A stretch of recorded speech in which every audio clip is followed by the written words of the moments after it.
Chapter 2070. He, who came from a wealthy family in Jiangnan, had a better sense of aesthetics than his comrades. When Yi Qian took out a pair of jeans and a white t-shirt, he couldn't bear to look at her. He couldn't help but ask her, "Do you like jeans and a white t-shirt?" Yi Qian only answered him with one word, convenient. The word, convenient, stunned He for at least 3 seconds. The girls he had interacted with could spend hours dressing themselves up, and his mother was even more so. She could start preparing for what she was going to wear the next day the night before. Having interacted with so many girls who spent so much time getting dressed, he didn't know how to react when he heard Yi Qian say, convenient. Soon he felt relieved. Yi Qian wasn't like the girls he had interacted with before. Yi Qian was a soldier, and soldiers shouldn't waste time. In order to pursue efficiency, they would definitely do whatever was convenient. In the end, he picked out the clothes that Yi Qian was wearing. It was a pair of loose brown cotton linen trousers that showed off the length of her legs, paired with a light sky blue cotton loose short-sleeved shirt and a pair of bohemian-style flat-heeled sandals. Yi Qian was shocked when she put it on. Zhou Wan and He, who were waiting for her to change, couldn't hide their amazement. She looked really good. She was tall, fair, and had delicate facial features with a hint of coldness, but there was a hint of gentleness in the corners of her eyes. She had a temperament like ice and fire, and was exceptionally charming. When she put on a straw hat with a circle of colorful plastic flowers, she looked even more playful. Seeing that Yi Qian was still some distance away from them, He whispered, "In the future, little Yi will be the flower in our team, and the kind that stands out from the rest." "Life will be more exciting," Zhou Wan concluded. "Wouldn't life be more exciting with a female soldier in a group of male soldiers? They would be more well-behaved in private." Yi Qian, who walked in the sunlight, didn't know that her comrades were talking about her. She handed the breakfast to them and asked with a smile, "So, which route is better?" There was no way to grasp the entire route. At the very least, they had to know the rough route. The map was their way of grasping the rough route. It was convenient for them to escape immediately if anything happened. Although the transportation is convenient, the roads in the city are complicated. Even experienced drivers would get lost. The white crane rolled the map into its hand and took a bite of the chicken roll. Coin, who was paying attention to the surroundings, saw a few people with totems tattooed on their arms knocking on the glass window of a taxi. With a dark gaze, it said in a low voice, "Looks like this street isn't peaceful anymore. Let's talk while we walk." He understood the language here, so he could clearly understand what these strong men were saying. Yi Qian's eyes darkened slightly. Antonio's influence had already exceeded their expectations. What about Captain Xia after he returned? Was he doing well? The white crane patted its shoulder lightly and said, "Let's go and take a carriage." "All right." Yi Qian hid his worries well and didn't let his comrades notice anything strange. He smiled faintly and got into the taxi. She believed in Captain Xia's ability, but she couldn't believe that he could really escape unscathed. The taxi drove for less than 3 kilometers before it blocked the road at a corner. The horn was blaring so loudly that it was deafening. As the car moved slowly, the three of them encountered a few strong men knocking on the glass window. The taxi driver lowered the window after the first knock, afraid that these people would smash his car. One of the strong men leaned on the window with one hand and looked at Yi Qian with a somewhat presumptuous gaze. He and Long Ying behind them were also being sized up by 2 strong men. Chapter 2071. It wasn't just one taxi that was stopped by them. In less than 10 kilometers, Yi Qian saw countless taxis being stopped by them. Some people resisted and shouted, but it was no use. The only good thing was that they didn't hurt anyone. It was probably because of this, and the other party didn't do anything too outrageous. They only knocked on the windows and asked the tourists where to get on the bus, where to go later, and chatted with the driver. When they felt that there was no problem, they let the taxi leave. Yi Qian and the others stopped the taxi twice, and it took them 2 hours to reach the designated location of the embassy. It was an old 2-story residential building.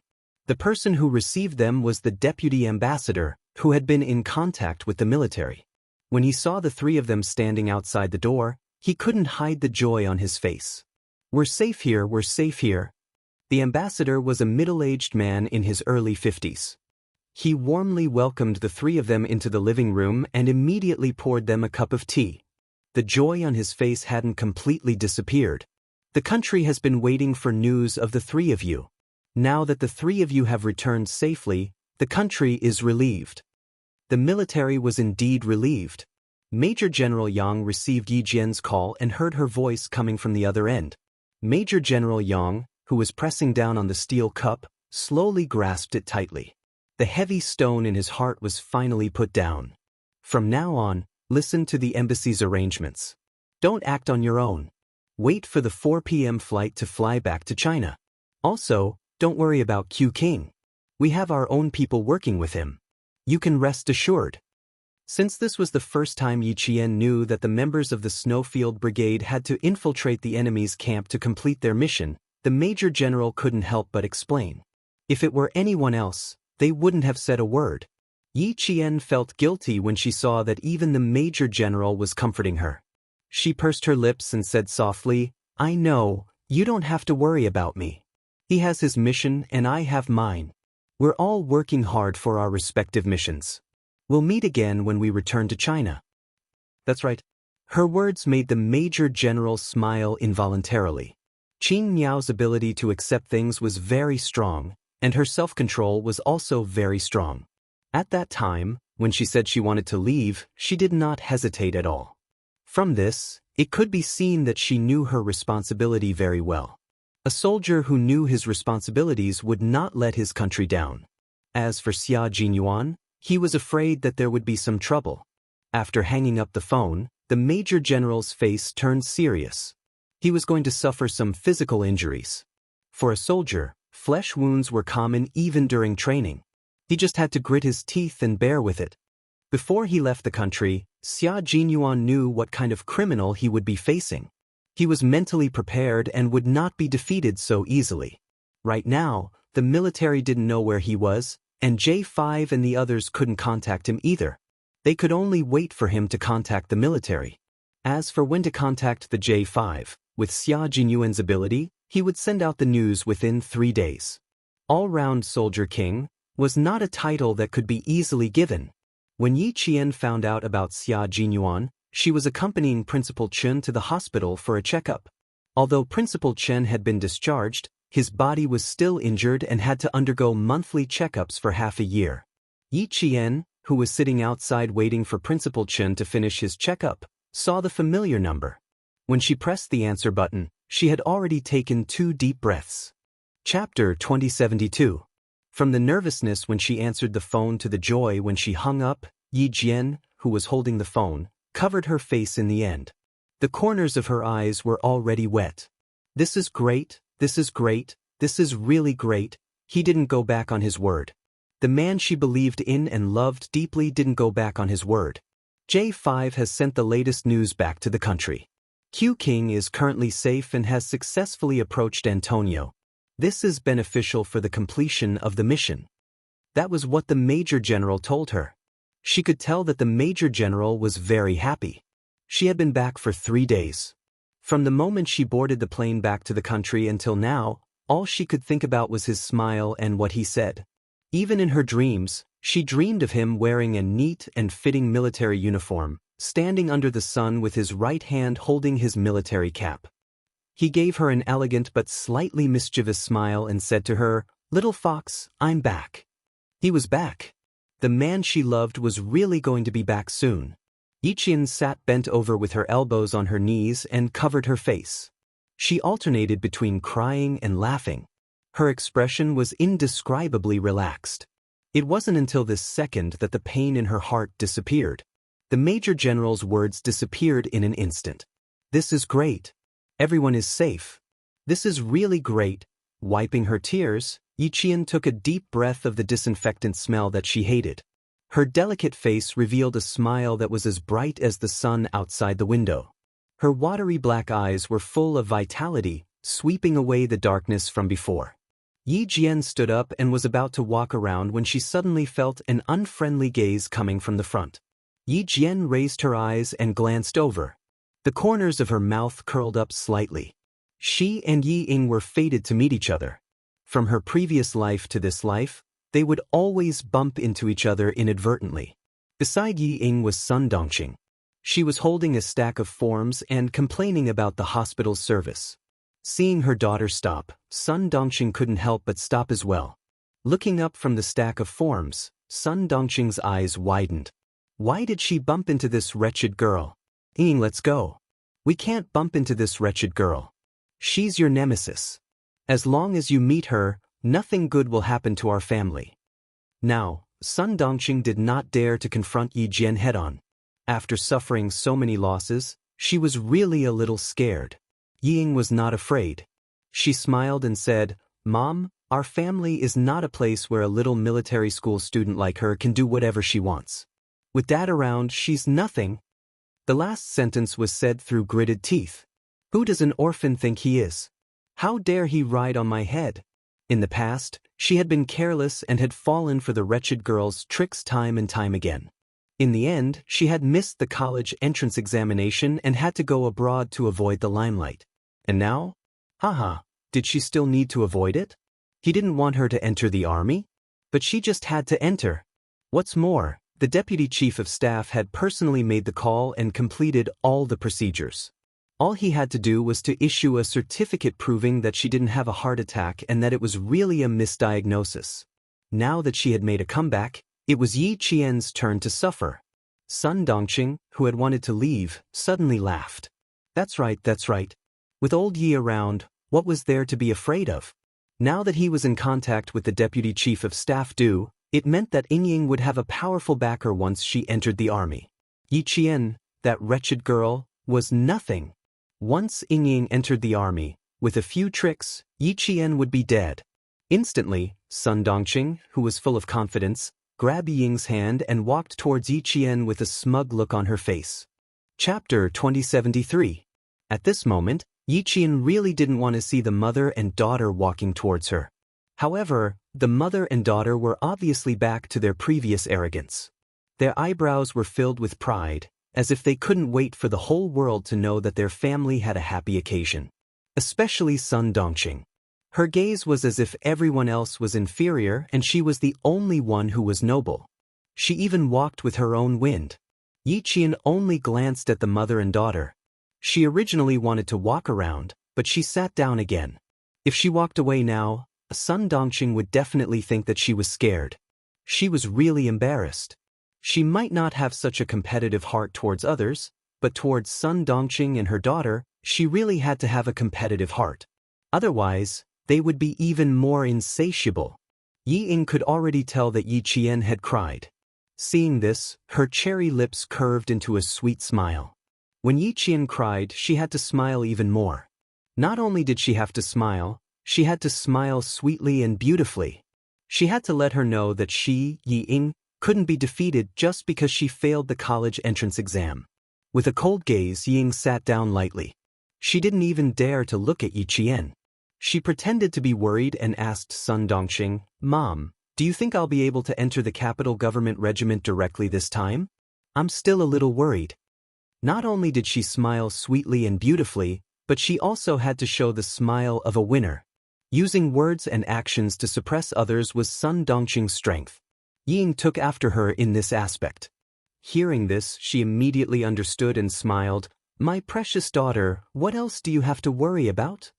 With your looks and talent, you can sing, dance, and even play the piano. The leader already said that as long as your body is fine, you can definitely enter the army. The leader also said that it's a pity that a girl with such talent like you doesn't enter the army. If you enter the army to gain experience for a few years, you'll just end up as a fetus. Be reborn." Yi Ying continued her mother's words coquettishly. She then lowered her head as if she was very embarrassed. "I just don't feel at ease. That's why I want you to enlighten me." Seeing that Yi Qian did not react even after saying so much, Sun Dongqing gritted her teeth and thought to herself, "Little bitch, you're pretty good at enduring. If she doesn't anger you today, her surname isn't Sunday." With a vicious expression, she gently patted Yi Ying's hand that was holding her arm and joked kindly, "Why do you feel so uneasy? Now that it's settled, all we have to do is wait for your medical report to be sent over and the specialist will give you another consultation. Then, you can report to the army directly." What's there to worry about? It's because I can suddenly go to the army that I feel uneasy. Ying held Sun Dongqing's arm and pouted. It used to be so difficult to get in, but now that I've returned from France, I can get in. Moreover, I'm in the capital political group. It's like a dream. I can't believe it. The mother and daughter deliberately slowed down their pace and walked over as they talked. When they were about a meter away from Yi Qian, Ying smiled at Yi Qian, who was still unmoved, and asked, "Happy New Year, Yi Qian. Aren't you a military school student?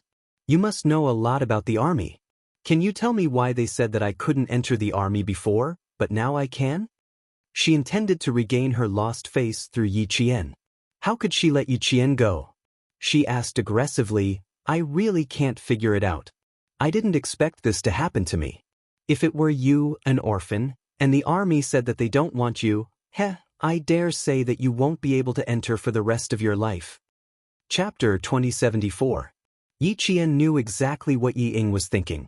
Seeing this, she slightly and lazily raised her eyes, then lowered her eyes and continued to remain silent.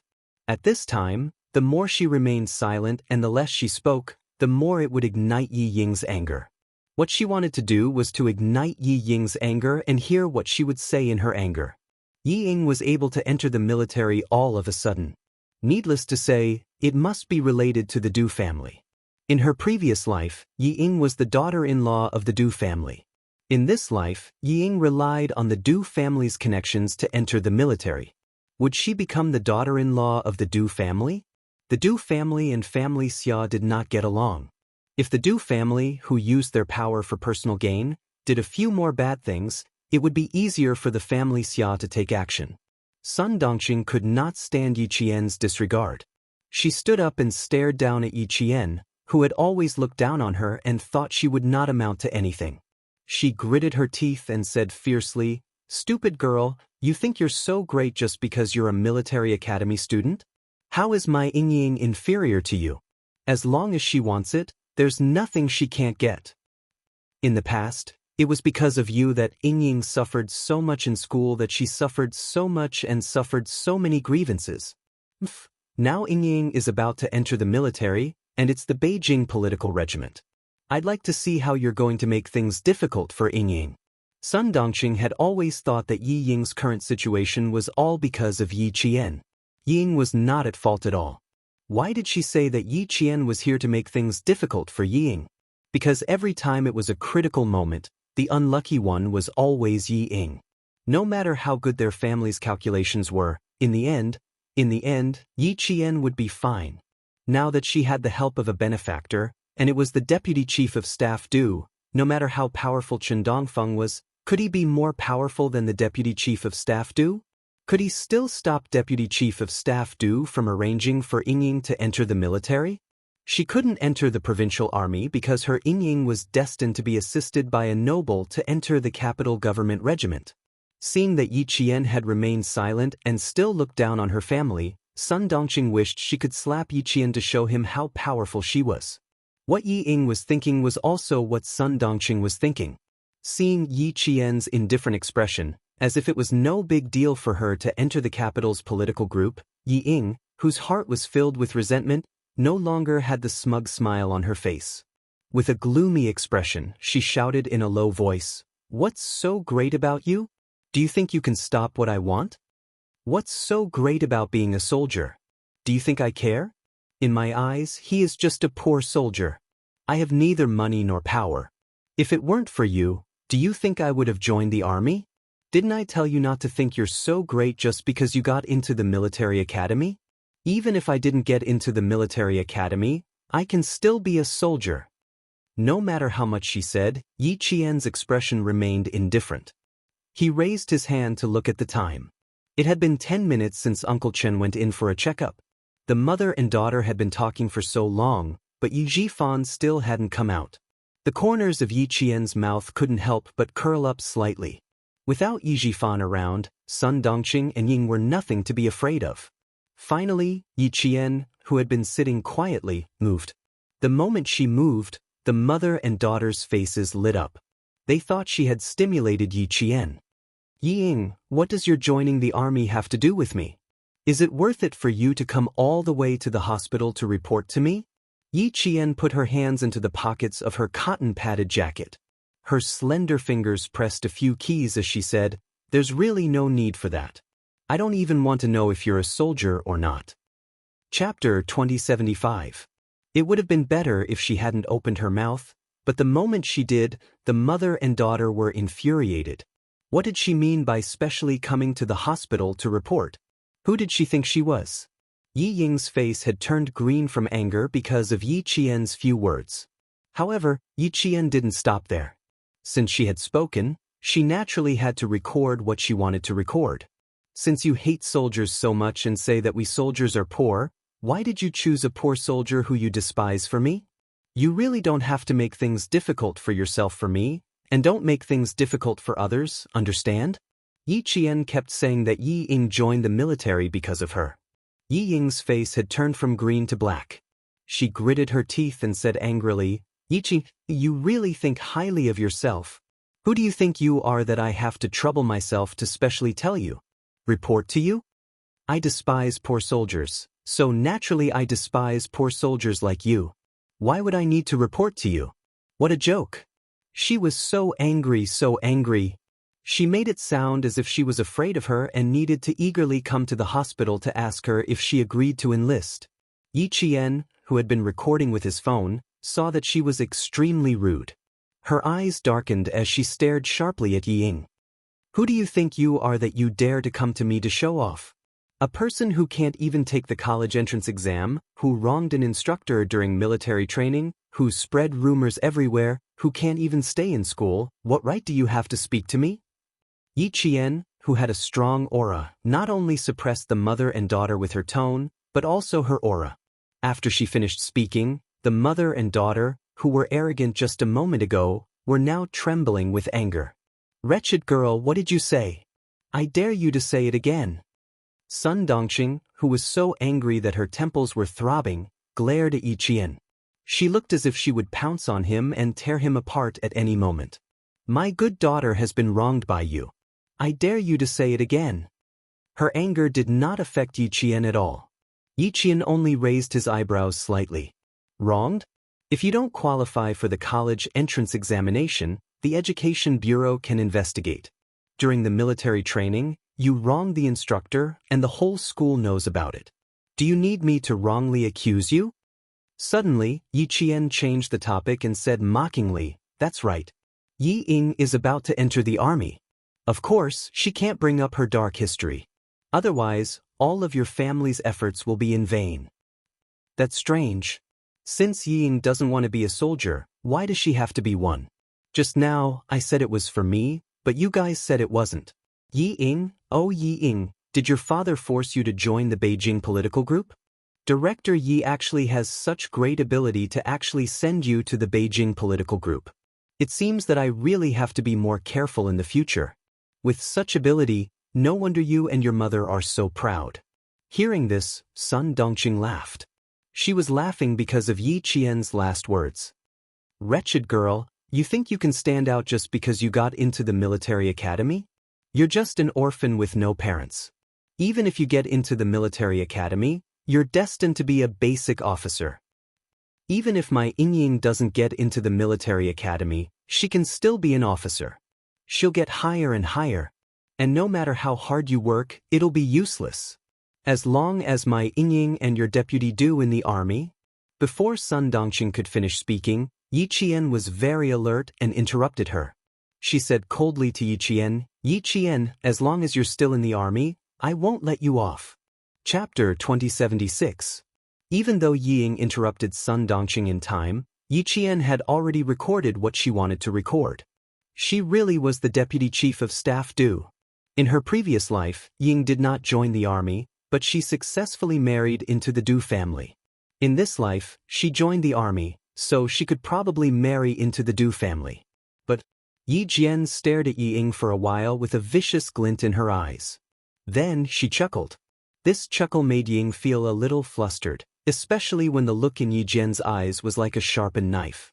It brushed past Yi Ying's scalp, causing her to feel a chill in her heart. Before she could calm down, she heard Yi Qian slowly say to her, "Ying, Even if you enter the capital government regiment, you'll only be a small artistic soldier. Even if you have the chance to become an officer, I belong to the field forces.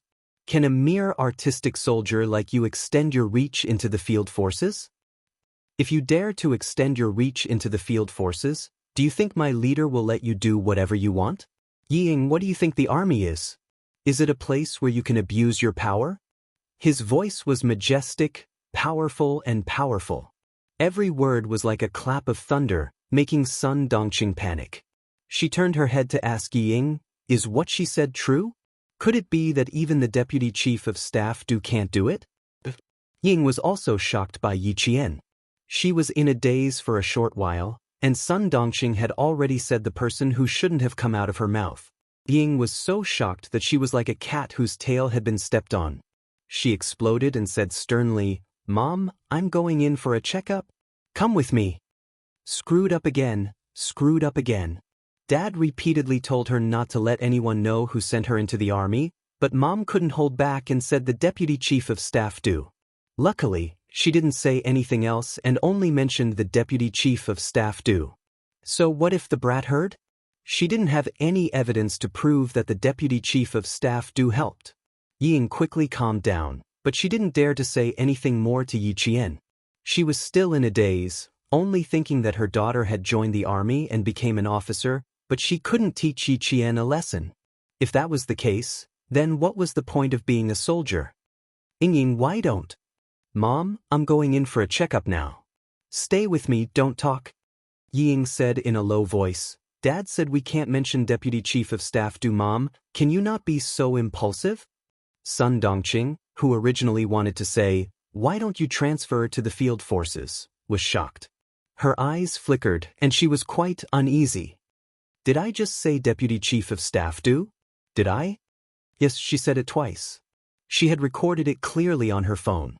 Although Yi Ying might join the army in this life, and might even marry into the Du family again, it was hard to say if there would be any changes before she actually joined the army. Capital political group? Did she really think she could join the army just because she wanted to? Her cold and sharp gaze met with Yi Ying's, who had walked to the door of the examination room and turned back to look at her. They could see the hatred in each other's eyes. This was right. She and Yi Ying had to fight to the end. The door of the examination room opened, and the doctor came out and shouted. Yi Ying responded and pulled Sun Dongqing in. The door of the examination room on the other side opened, and Principal Chen and the doctor walked out, talking and laughing. Yi Qian, who had turned off the recording on his phone, greeted them with a smile on his face. Chapter 2077. Update: Qing Yun has undergone surgery due to health reasons. She will not be able to recover until next Wednesday. I sent out several notifications, but they were all useless. Yi Qian thought that Principal Qin did not hear the conversation between Sun Dongqing and her daughter. Only when he walked out of the hospital did he realize that he had underestimated a sniper's hearing. Yi Ying is about to enter the army. What are your thoughts? As soon as they walked out of the hospital gate, Headmaster Chen asked faintly. Yi Jian couldn't help but stop in her tracks. When she was thinking about how to answer, Headmaster Chen asked again, Are you afraid? Afraid? He did not feel afraid at all. On the contrary, he felt that it was a good thing that had come to him. He could send the recording to Commander-in-Chief Xia and let him know what the Deputy Chief of Staff had done. It would also be evidence of Yi Zhifan abusing his power for personal gain. Yi Qian smiled and said, No, Yi Ying is not enough to scare me. The one I need to be careful of is Yi Zhifan. He is the root of the Yi family's foothold in the southern province. To catch a thief, you need to catch the ringleader. As long as the Yi family topples Yi Zhifan, Ying will have nothing to do with it. Those who were in the wrong had a clear conscience and were even arrogant enough to show off in front of her. They were not afraid of being exposed, so what was she afraid of? What was there to be afraid of? She met Principal Chen's scrutinizing gaze. The slight smile on her face was like the spring breeze blowing through the treetops. It was like watching the wind and clouds change with a smile. Uncle Chen, I have never been afraid of the Yi family. Not in the past, and definitely not in the future. So what if Yi Ying enters the army? So what if she enters the Beijing government regiment? She can control the clouds and rain with a flip of her hand? She will never be able to reach this stage. Even Yi Jifan is extremely careful when playing with power. He is afraid that if he is not careful, he will be consigned to eternal damnation. Yi Ying thinks that she is infallible. She thinks that she can do whatever she wants after entering the army. Let her be so naive. Her words, her calmness, her open-mindedness, and her calmness in the face of trouble made Principal Chen laugh heartily. Little girl, you've really grown up. You've really grown up. That's right. Yi Ying joining the army doesn't mean anything. She can't make any big waves or stir up any trouble. On the contrary, as long as she dares to make a move on someone who entered the army with a tainted record, the first person who won't let her off is none other than the person who sent her into the army. How should we conduct ourselves? You can gamble, you can fight, but you have to abide by the rules. Yi Ying was very smart, but it was because of her intelligence that she failed. People who think they are infallible will never go far, and they will never be successful. You're right. Let her be so naive. Yi Qian, who was listening quietly, pursed his lips and smiled. Uncle Chen's focus was still on Yi Jifan. He didn't think that Yi Ying could do anything. In fact, if she couldn't make any big waves or stir up any trouble, then she wouldn't be Yi Ying. The recording in the phone should be able to make things difficult for Yi Ying, but it also depended on Commander-in-Chief Xia's arrangements. These things weren't things that a small military school student like her could interfere in. Yi Ying was right about one thing. She was indeed a small military school student who couldn't do anything. The only thing she could do was to hand the recording to Commander-in-Chief Xia. Commander-in-Chief Xia, who received the recording, played it to the Military Disciplinary Committee. The recording clearly stated who did what, who entered the army because of what. Banned from taking the college entrance exam, heart disease, how could someone like that enter the Beijing political group? And it was even recorded? Several generals in the Military Disciplinary Committee looked at each other. When did Deputy Chief of Staff Du become so unreliable? Commander-in-Chief Xia, who left a copy of the recording, didn't interfere in this matter. Old Du couldn't be touched, but Director Yi of the Southern Province could. Having taught such an arrogant and savage daughter, he should know that his career wouldn't go far. Chapter 2078. Deputy Chief of Staff Du couldn't be moved for the time being, but Yi Jifan's investigation had already begun. At this time, the Southern Province's officialdom was still in the midst of the new year. Yi Qian, who gave the recording to Commander-in-Chief Xia, left the provincial capital at night. She needed to go back to Shuku village to retrieve her mother's belongings. Last year, Chief Kai came under the cover of night to hand over Sun Xueqing's belongings to Principal Chen. Yi Qian hadn't seen it until Principal Chen mentioned it. Only then did she know that her mother had left behind her belongings. In addition, Yi Jifan also had martyr Sun Xueqing's belongings. Thinking of her mother, Yi Qian, who had boarded the train, gently leaned against the train window. She slowly closed her eyes to hide the sadness in her eyes, while Xiuyan's beautiful brows revealed her unyielding determination. Girl, Chief Kai brought back martyr Sun Xueqing's belongings. I hid them in the closet. You go and retrieve them first. Yi Jifan also has martyr Sun Xueqing's belongings. This is what your mother left for you. You have to retrieve it too. Right now, Yi Jifan's family is riding high. You have to avoid their limelight and retrieve the belongings your mother left for you. Their family won't be able to be proud for much longer. In her previous life, she was useless. She didn't see any of her mother's belongings. She didn't even know that Yi Jifan had her mother's belongings. In this life, she couldn't make the same mistake as in her previous life. She had to correct all the mistakes she made in her previous life. Principal Chen's advice flashed through her mind. Yi Qian, who was secretly adjusting her breathing, gradually calmed down. Soon, very soon. The current Yi Jifan seemed to have a bright future, but he didn't know that sending Yi Ying to the army was equivalent to cutting off his own career. Let them be proud for a while longer. The higher you climb, the more painful it will be when you fall. She was waiting for this family to fall from the clouds into the mud. It was around 5 o'clock in the afternoon the next day when they returned to Shuka village. It was the time when the village was filled with smoke and delicious food. The atmosphere in the village was very festive. Spring festival couplets were pasted on the door of every house, and red lanterns were hung up. Yi Qian, who had a faint smile on his face, thanked the villagers for their invitation and returned to his home. The house was still the same as before. The green tiles, the white walls, the grass, and the trees were all so familiar. Creak, creak, creak. She pushed open the rusty wooden door and turned on the light. The pure white light shone on every corner of the living room. The familiar furnishings and the familiar atmosphere. This was her home, a home that could let her put down all the defenses in her heart and make her feel at ease. When his gaze fell on the two large chairs in the main hall, Yi Qian's eyes turned sour. It was Grandpa Zhen's favorite chair. Grandpa Zhen would sit in one chair while she would sit in the other. She would quietly listen to Grandpa Zhen talk, listen to him teach her how to be a person, listen to him teach her how to be a person, listen to him teach her how to live her life, listen to him teach her, listen to him educate her. Things were still the same, but people had changed. Her home was still there, but the old man who wholeheartedly cared for her was no longer there. Yi Qian pursed her lips and walked step by step to the side of the large chair. Then she slowly sat down. Her body was slightly tilted as she faced the other large chair. Just like before, she maintained the posture of listening to Grandpa Zhen's preaching. Grandpa Yizhifan will fall from power very soon. Look, I've been waiting for this day for so long. You told me before that there are some things that I can't be too hasty about. I've always remembered your words. I've been waiting, hoping, and waiting. Now that it has finally happened, I'm really happy. Chapter 2079.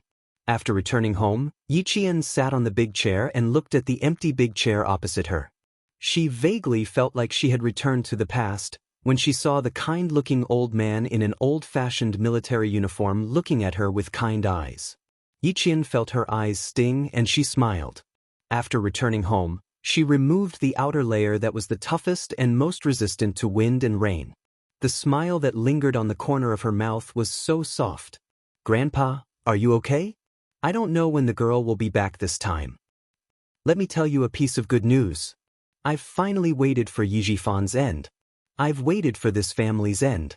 I've waited for 2 lifetimes, and Yijifan's end has finally arrived. Grandpa, I'm really happy, really happy. She couldn't stop talking after suddenly opening her mouth. With a gentle smile on her face, Yi Qian seemed to have returned to the time when Uncle Zhen was still alive. She slowly, carefully, and softly said the words that she didn't know how to say to Principal Chen and Xia Jinyuan in front of the empty big chair. I've never told you why I suddenly became sensible in the 2nd year of junior high school. I've always wanted to tell you, but I couldn't bring myself to say it. You said that I'm sensible now. You said that I finally understood. Grandpa, you don't know why I'm sensible now. It's all because I was taught a bloody lesson in my previous life. I was reborn with hatred. In my previous life, I didn't listen to you and refused your help. In the end, Ying forced me to be like a stray dog. I didn't even die with any dignity. But I never thought that I would be reborn. In this life, I came with hatred. The only thing I wanted to do was to take revenge. Other than that, I didn't have any other thoughts. Grandpa, you were the one who pointed out a path for me. You told me that in this life, other than taking revenge, there was another way to make my enemies hate me. I listened to your arrangements, listened to your words, and endured Yi Zhifan, who caused me to be alone in my previous life, hovering in front of my eyes. I held back my hatred and silently put down the scissors and kitchen knives that I picked up time and time again. Your words and the path you pointed out helped me walk out of the darkness filled with hatred. I learned that only by being strong can I stand on my own feet. Only then can I complete what I didn't do in my previous life. When I couldn't take it anymore, I would think about your words. When I really couldn't take it anymore, I would go running, train, and vent. I endured it and endured it. In this life, I'm so lucky to have met you, Principal Chen, Captain Liu, and Political Commissar Yan. I even met the person I love the most in this life, Captain Xia, who is also my comrade in arms. Because of you guys in this life, no matter how bitter and tiring it is, I feel sweet. Grandpa, I don't think I'll come back home easily this time. Although I have a home in the village, in my previous life, I was looked down upon by too many people in the village. Facing my neighbors in this life, even if they are very kind to me now, I can't help but think of them in my previous life. I know it's wrong, but Grandpa, I can't be so open-minded anymore. Some people, some things, no matter how hard I try, I just can't let it go. I remember the people who helped me in both lives, but those who bullied me and humiliated me, no matter how unrestrained they are in this life, I can't let them go. The fickleness of human nature is too bitter. In my previous life, I was framed by Yi Ying. When I walked in the village, I was pointed at. Grandpa, every time I return to the village, I can't help but think of the past. Chapter 2080. Yi Qian spoke of her secret in a very calm tone. There was no sadness or pain, only a sense of ease. Grandfather, I'm sorry to disappoint you. I can't let go of everything. The only thing I can do is to forget those things and those people. But don't worry, I won't do anything extreme. I will get along with them peacefully. I will bury all the things they did to me in my previous life in my heart. Along with the fate of Yi Jifan and his family, it will gradually fade away. I think I will be able to get over it, but it will take some time. In her previous life, the villagers of Shuku village all stood on Yi Ying's side. They scolded her for seducing the teacher from the city. Later on, whenever Sun Dongqing returned to the village, she would spread the news of her dirty deeds. When Yi Ying returned from her studies in France, the villagers compared her to Yi Ying, and their hatred for her reached its peak. Even after being reborn, Yi Qian still couldn't get over those inexplicable feelings. So, every time she came back, she would smile and decline the villagers' invitations to visit her house. She would never stay for dinner. She couldn't be calm without getting over it. This was Yi Qian's deepest secret. Even in front of an empty chair, it was very difficult to say it. She had to say the words that were buried in her heart, buried in her bones, word by word. It was as if they were extracted from the depths of her soul. Every word was wrapped in a layer of blood. Fortunately, she was able to face it calmly. Although every word was like crying blood, her expression was exceptionally relaxed. A dog barked faintly and woke Yi Jian up. She blinked her eyes slightly, and the old man who seemed to be sitting on the big chair and listening to her talk suddenly disappeared with a kind smile. Yi Jian blinked again. Facing the empty big chair, the smile on her lips deepened. She knew what she had said. She also knew that she had been talking to herself. She just wanted to say it out loud. She wanted to tell the secret that had been buried deep in her heart. She felt much better after saying it out loud. That was it. This secret didn't need anyone else to know. It was enough for her to know it. Yi Qian took a deep breath and stood up. Under the light, her eyes were like a lotus flower in the clear sky after the rain. She had weathered the wind and rain, but she was strong. The fire in the kitchen had already been lit. Yi Qian added some dry wood and set up a copper kettle with water. After washing her hands clean, she opened a waterproof and moisture-proof leather bag. Her expression was solemn. When she took out the items from the leather bag, Yi Qian's fingertips trembled slightly. She had just taken it out from the inner compartment of the wardrobe. It was her mother's belongings. There were 2 diaries. While warming herself up, she opened the first diary. The diary recorded the daily life of a soldier, as well as the love of a female soldier. There was no more news of the person I loved. It was as if he had disappeared. He disappeared, but I got pregnant, leaving behind his bloodline to remind me that our love was not a dream. I returned to the village and married an honest young man from the neighboring village. He was also a pitiful man who would never be able to have a child of his own. He said, "I'm also a pitiful person." Yi Qian slowly flipped through the diary and read it carefully. Line after line of words brought her into her mother's life. She knew how strong her mother was. However, she also felt sorry for her mother. Having a child before marriage was undoubtedly shocking in that era. Fortunately, her mother met her father, had a family, and had her own child. Chapter 2081. Yi Jian did not have the urge to know who the irresponsible man who left without any news was. She only knew that her parents were happy after they got married. Just as her mother wrote in her diary, the 2 pitiful people lived like good friends. They worked together during the day, and although they slept in different beds at night, They could talk all night long. She also knew that her father actually liked another girl in the village, but because of his health, he could only watch her get married and become a mother. When I received news that Exin Fan had died in a foreign land, I wanted to fight with my mother-in-law. It was her pressure that caused Exin Fan to die in a foreign land. It was her favoritism that caused Exin Fan to leave while sick. I wanted my mother-in-law to pay with her life, but before I could start, I had to return to the army. I had to face a mission that I knew would cause me to sacrifice myself. I had no other choice because I was a soldier. I had to obey orders and accept arrangements. I had no other choice.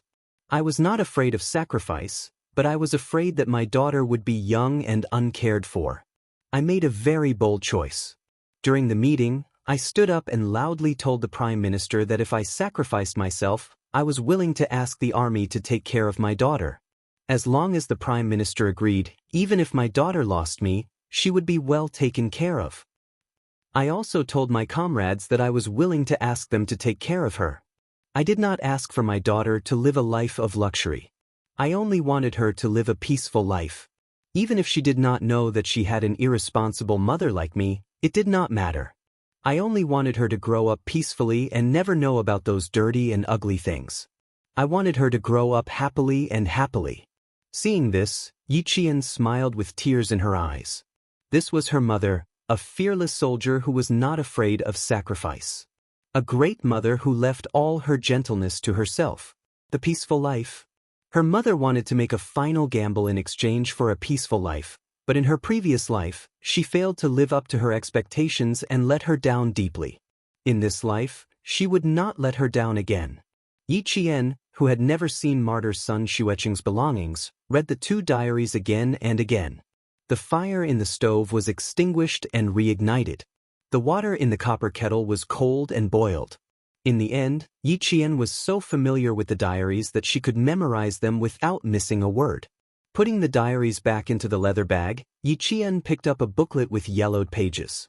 The edges of the pages were rusty from reading too many pages. This was a booklet of military rules and regulations. Yi Qian flipped open the booklet and looked at some of the rules and regulations that still remained. It was as if she saw her mother seriously reading the booklet. The handbook was a little thinner than today's rules and regulations. Yi Qian finished reading it in less than an hour. Without closing the handbook, she stared at some of the underlined words. Her calm gaze slowly changed, becoming as sharp as the cold light on the tip of a sword. Smuggling, drug trafficking, violation of the law. These words were underlined. Her mother had sacrificed herself because of this. Now, the people who caused her death had not been punished. In fact, they had climbed to a higher position. In order to cover up their crimes, they had even erased her mother's life.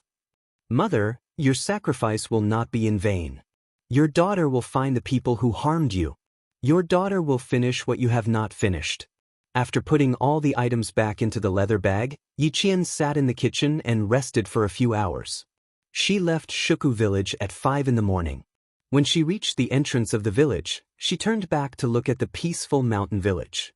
Yi Qian looked away and strode away without looking back. There was a storm ahead and she just sat there and watched it. Chapter 2082. From Commander-in-Chief Xia's tone, Yi Qian already knew that the southern province's officialdom was going to be chaotic. However, Yi Zhifan, who had not received the news yet, was still immersed in the joy of his daughter, Ying, joining the army.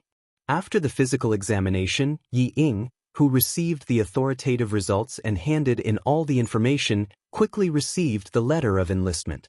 There was still a month before the spring conscription. With the Du family's help, Ying received the letter of enlistment earlier than anyone else. The army that she was going to report to was none other than the Beijing political regiment that Yi Zhifan wanted to send Yi Ying to. Good. I'm relieved now. Yi Zhifan, who received Yi Ying's letter of enlistment from the post office, looked at the name written on it and couldn't help but smile. Letter of enlistment was written on the red hard surface in golden font. This was the letter that he had failed to obtain despite all his efforts. Unexpectedly, he got it by accident. When the deputy chief of staff nodded, he wasn't very surprised.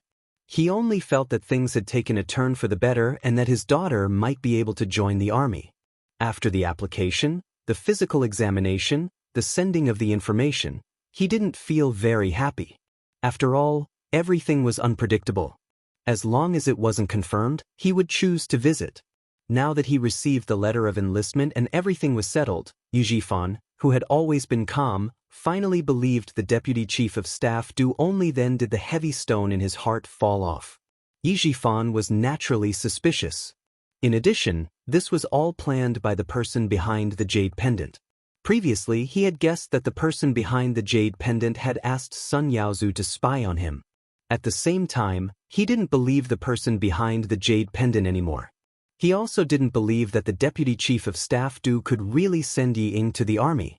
Now, he believed it. Keep the letter of enlistment. When the uniforms are distributed, I'll go to the capital with you. Yi Jifan handed the letter of enlistment to Yi Ying. He felt comfortable all over and said with a smile, "We still have to go to the capital a few days earlier. Let's go to the Du family to visit Madame Li and thank her for valuing you." If Madame Li didn't like Yi Ying's obedience, the deputy chief of staff Du wouldn't have opened the back door for Yi Ying so easily. This showed that Madame Li was indeed the head of the Du family. She could even influence the decisions of the deputy chief of staff Du. The deputy chief of staff Du didn't agree to join the army. She took the letter and nodded. She said excitedly, "If it wasn't for the deputy chief of staff Du wouldn't agree so easily. Dad, not only do I want to thank Mrs. Li, but I also want to respect her. Because Li Yi had to go to the capital to join the army to join the army. When the time came, Yi Ying's eyes drooped as she touched the words, letter of enlistment. A dark and ruthless look flashed across her almond-shaped eyes. When the time came, she would mention Yi Qian to Madame Li. When the time came, she could use Madame Li to teach Yi Qian a lesson. Although Yi Jifan was happy, he didn't miss the change in Yi Ying's face. Seeing the dark look on her face, he could guess what was going on. The smile on his face faded. It wasn't easy for you to get to where you are today. Cherish this opportunity that didn't come easy. Stabilize your position first and put everything else aside. Don't lose the big picture for the small things. Do you understand? Chapter 2083. Yi Qian was a thorn in their hearts, a thorn that could not be removed or touched. His desire to get rid of him was no less than his daughter Yi Ying's, but now was not the time to make a move. He still had to wait. Yi Qian is only a military academy student now, and you are in the arts regiment. The two of you will not have any interactions for now.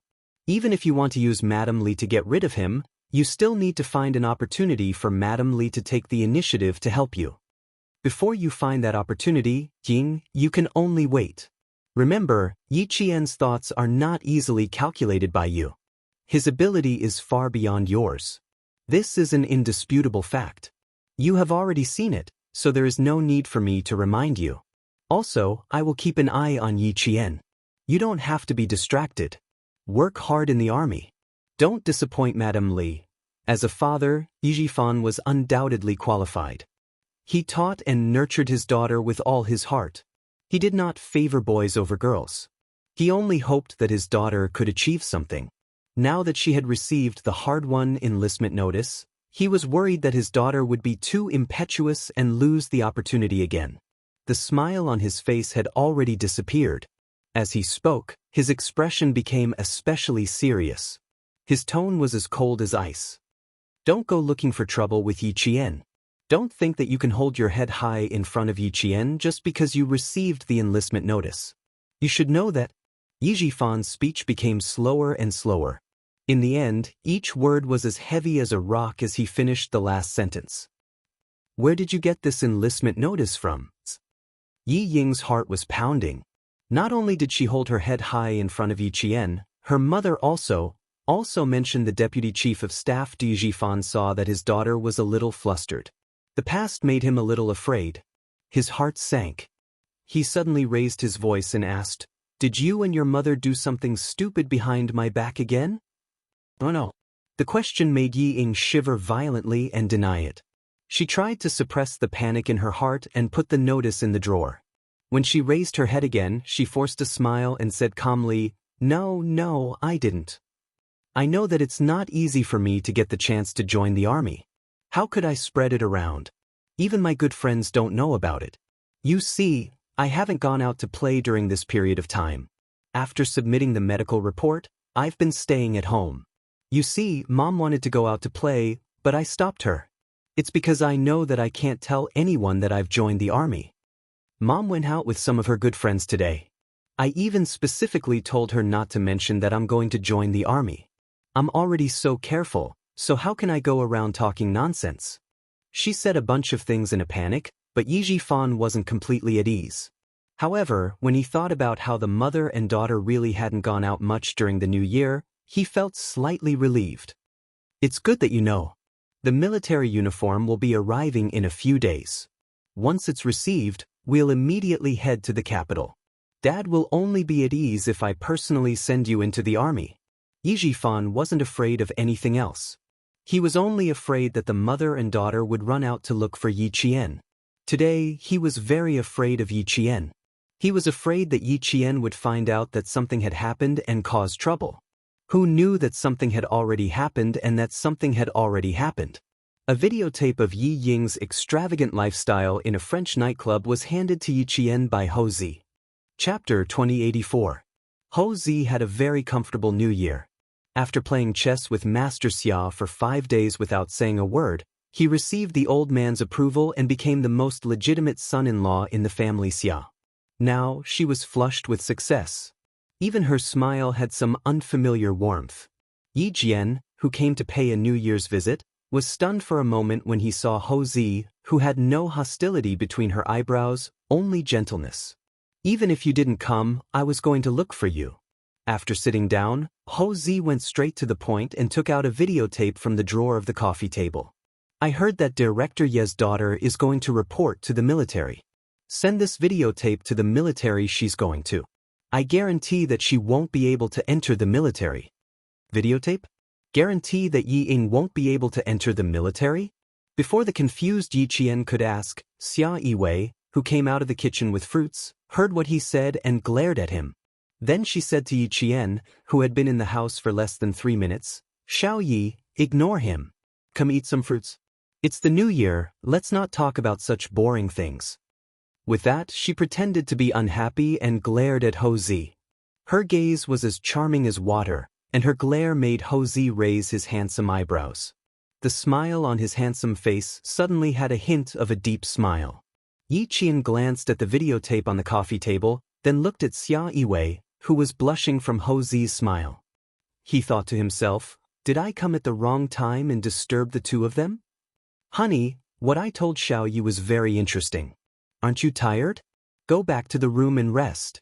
I'll come back to the room to accompany you after I'm done talking to Xiao Yi. In the past, the mafia boss who could shake the entire southern province with a stomp of his feet had become an understanding flower. He got up from the sofa and helped Xia Yiwei up in front of Yi Qian. In a low voice, he said, Little darling, you're wearing your clothes inside out. I'll accompany you upstairs so you can have a good sleep. His voice was very low, but the person sitting on the sofa was a special forces soldier. No matter how low his voice was, she could still hear it clearly. With Captain Xia's adult education, Yi Qian instantly understood that he had come at the wrong time. He quickly picked up the hot tea he had brewed to hide his awkwardness and pretended not to see or hear anything. Xia Yiwei lowered her head to take a look, and her already delicate face turned even redder. She gritted her teeth and glared fiercely at the culprit who had caused her to wear her clothes inside out. It was all because of this guy. He insisted on dressing her. Seeing her usually dignified lover looking embarrassed, Ho Zi suppressed her laughter in her heart. He liked to see her lively appearance. Her happiness, anger, and laughter were all so real. She was so real that he only needed to reach out a little, and he would be able to hold her in his arms and love her dearly. Hugging her slender waist, Ho Zi teased her gently, Didn't I tell you before? You can go upstairs and rest. You don't have to come down. Now that you're wearing your clothes inside out, you're blaming me. Madam, you're really hard to please. I'll deal with you later, Xia Yiwei said sternly. She didn't want to go upstairs, but now she had no choice but to do so. Ho Zi wasn't afraid of being punished. In fact, he couldn't wait for her to punish him. He coaxed her, "Okay, I'll wait for you. I'll accompany you upstairs first." Then he turned to Yi Qian and smiled, "Take a seat first. I'll send Yiwei upstairs to rest, then I'll talk to you about the videotape." Xia Yiwei maintained her usual dignified demeanor. She smiled calmly at Yi Qian and said, "Xiao Yi, I'll go back to my room to rest. Let's have dinner together tonight." Ho Zi, who was hugging her, looked at Yi Qian with burning eyes. He thought to himself, "We should have dinner together." Chapter 2085. Yi Qian, who wanted to leave right away, understood the meaning behind Ho Zi's burning gaze. He quickly found an excuse that he could not stay for dinner. In exchange, Ho Zi smiled satisfactorily and Xia Yiwei looked disappointed. Yi Qian was sitting on pins and needles. Even the videotape of Ying did not attract her attention. Compared to Ho Zi and Xia Yiwei's calmness, Yi Qian was still slightly inexperienced. Ho Zi quickly calmed down. The awkwardness just now did not affect him at all. He explained generously, "Your sister Yiwei and I are not young anymore. Old Master and Old Madam have clearly asked us to have 2 children every 3 years. In order not to disappoint them, we have to hurry up during the holidays." It would have been better if she did not explain. Once she did, Yi Qian became even more embarrassed. Interrupting the two of them to have 2 children every 3 years. Should she apologize? Apologizing would only make things more awkward. "Forget it, I'll just pretend that I don't know anything." Her awkwardness was met with Ho Zi's hearty laughter. Old Six's wife was an interesting person. She did not even frown when she was being ruthless. However, when she talked about adult topics, she was so innocent that he wanted to tease her. Forget it, he was going to make fun of her today. With Sixth brother's protective nature, he would definitely return the favor. His laughter finally resolved the awkwardness in Yi Qian's heart and the awkwardness on his face. Okay, let's not talk about it anymore. If we continue, I'm afraid your face will be so red that you can make pancakes.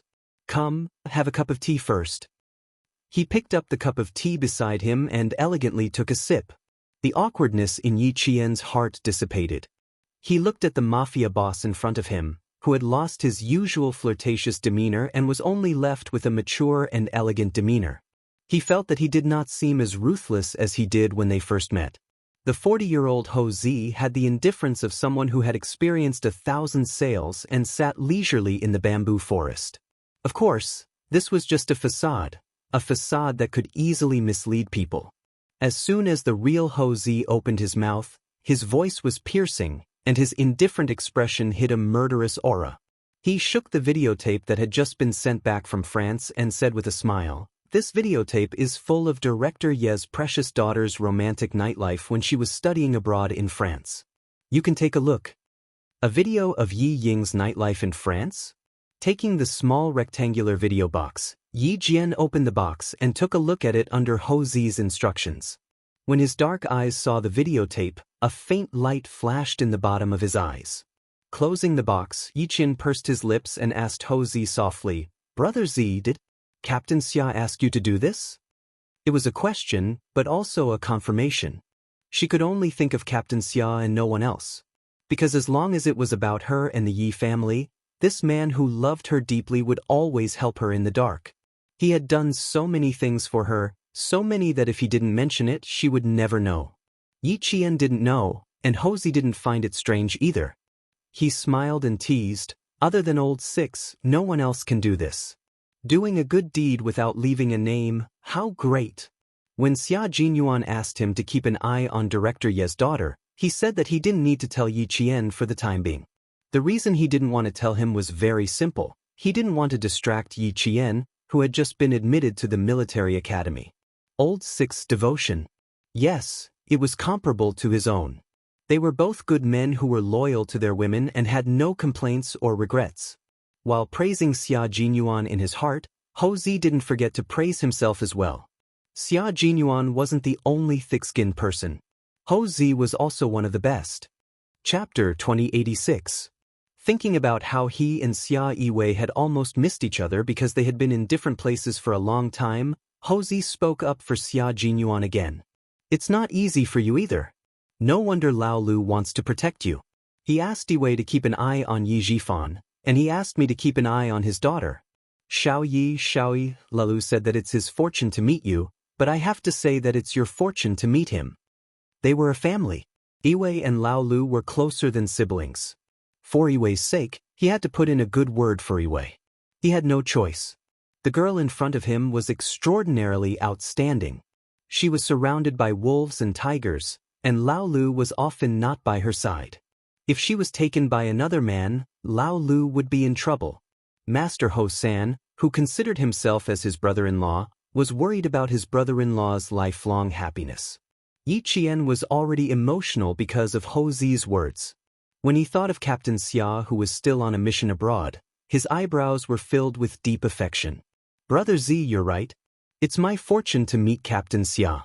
Sometimes I can't believe that I'm so lucky to meet Captain Xia. It's like a dream. Both of you are very affectionate. That's good. Ho Zi could see the same affection in her eyes as in Lao You's. He couldn't help but feel a little emotional. Back then, he and Yiwei were too stubborn. They blindly hid their feelings for each other. They were afraid that the other party would find out how much they loved each other. They felt that they were at a disadvantage and almost lost each other. Now that he thought about it, what he did back then was really ridiculous. Lao Lu and Yi Qian were the complete opposite of him when he was young. They were not afraid of letting the other party know how much they loved each other. Instead, they were afraid that they would miss the other party. This was good. They were much better than when he was young. Fortunately, he didn't lose Yiwei. He could still use the rest of his life to make up for the mistakes he made when he was young. Master Ho San, who was ruthless outside and feared by the people in the underworld, was now an ordinary man who was willing to stay at home. As long as he thought of the lover in his heart, no matter how heavy his anger was, it would dissipate instantly. I still have to accompany Yiwei. Let's make this short. Ho Zi, whose heart had already flown upstairs, regained her usual calmness.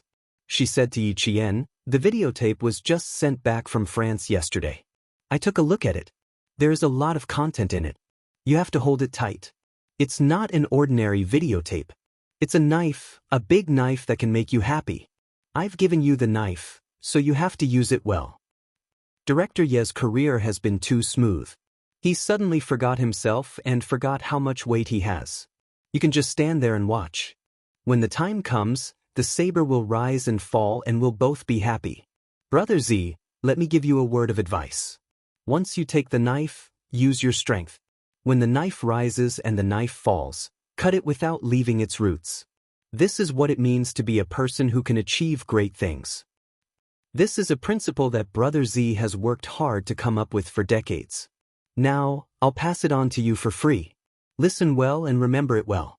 Don't let Sixth Brother's efforts go to waste, understand? I suggest that you prepare a few copies.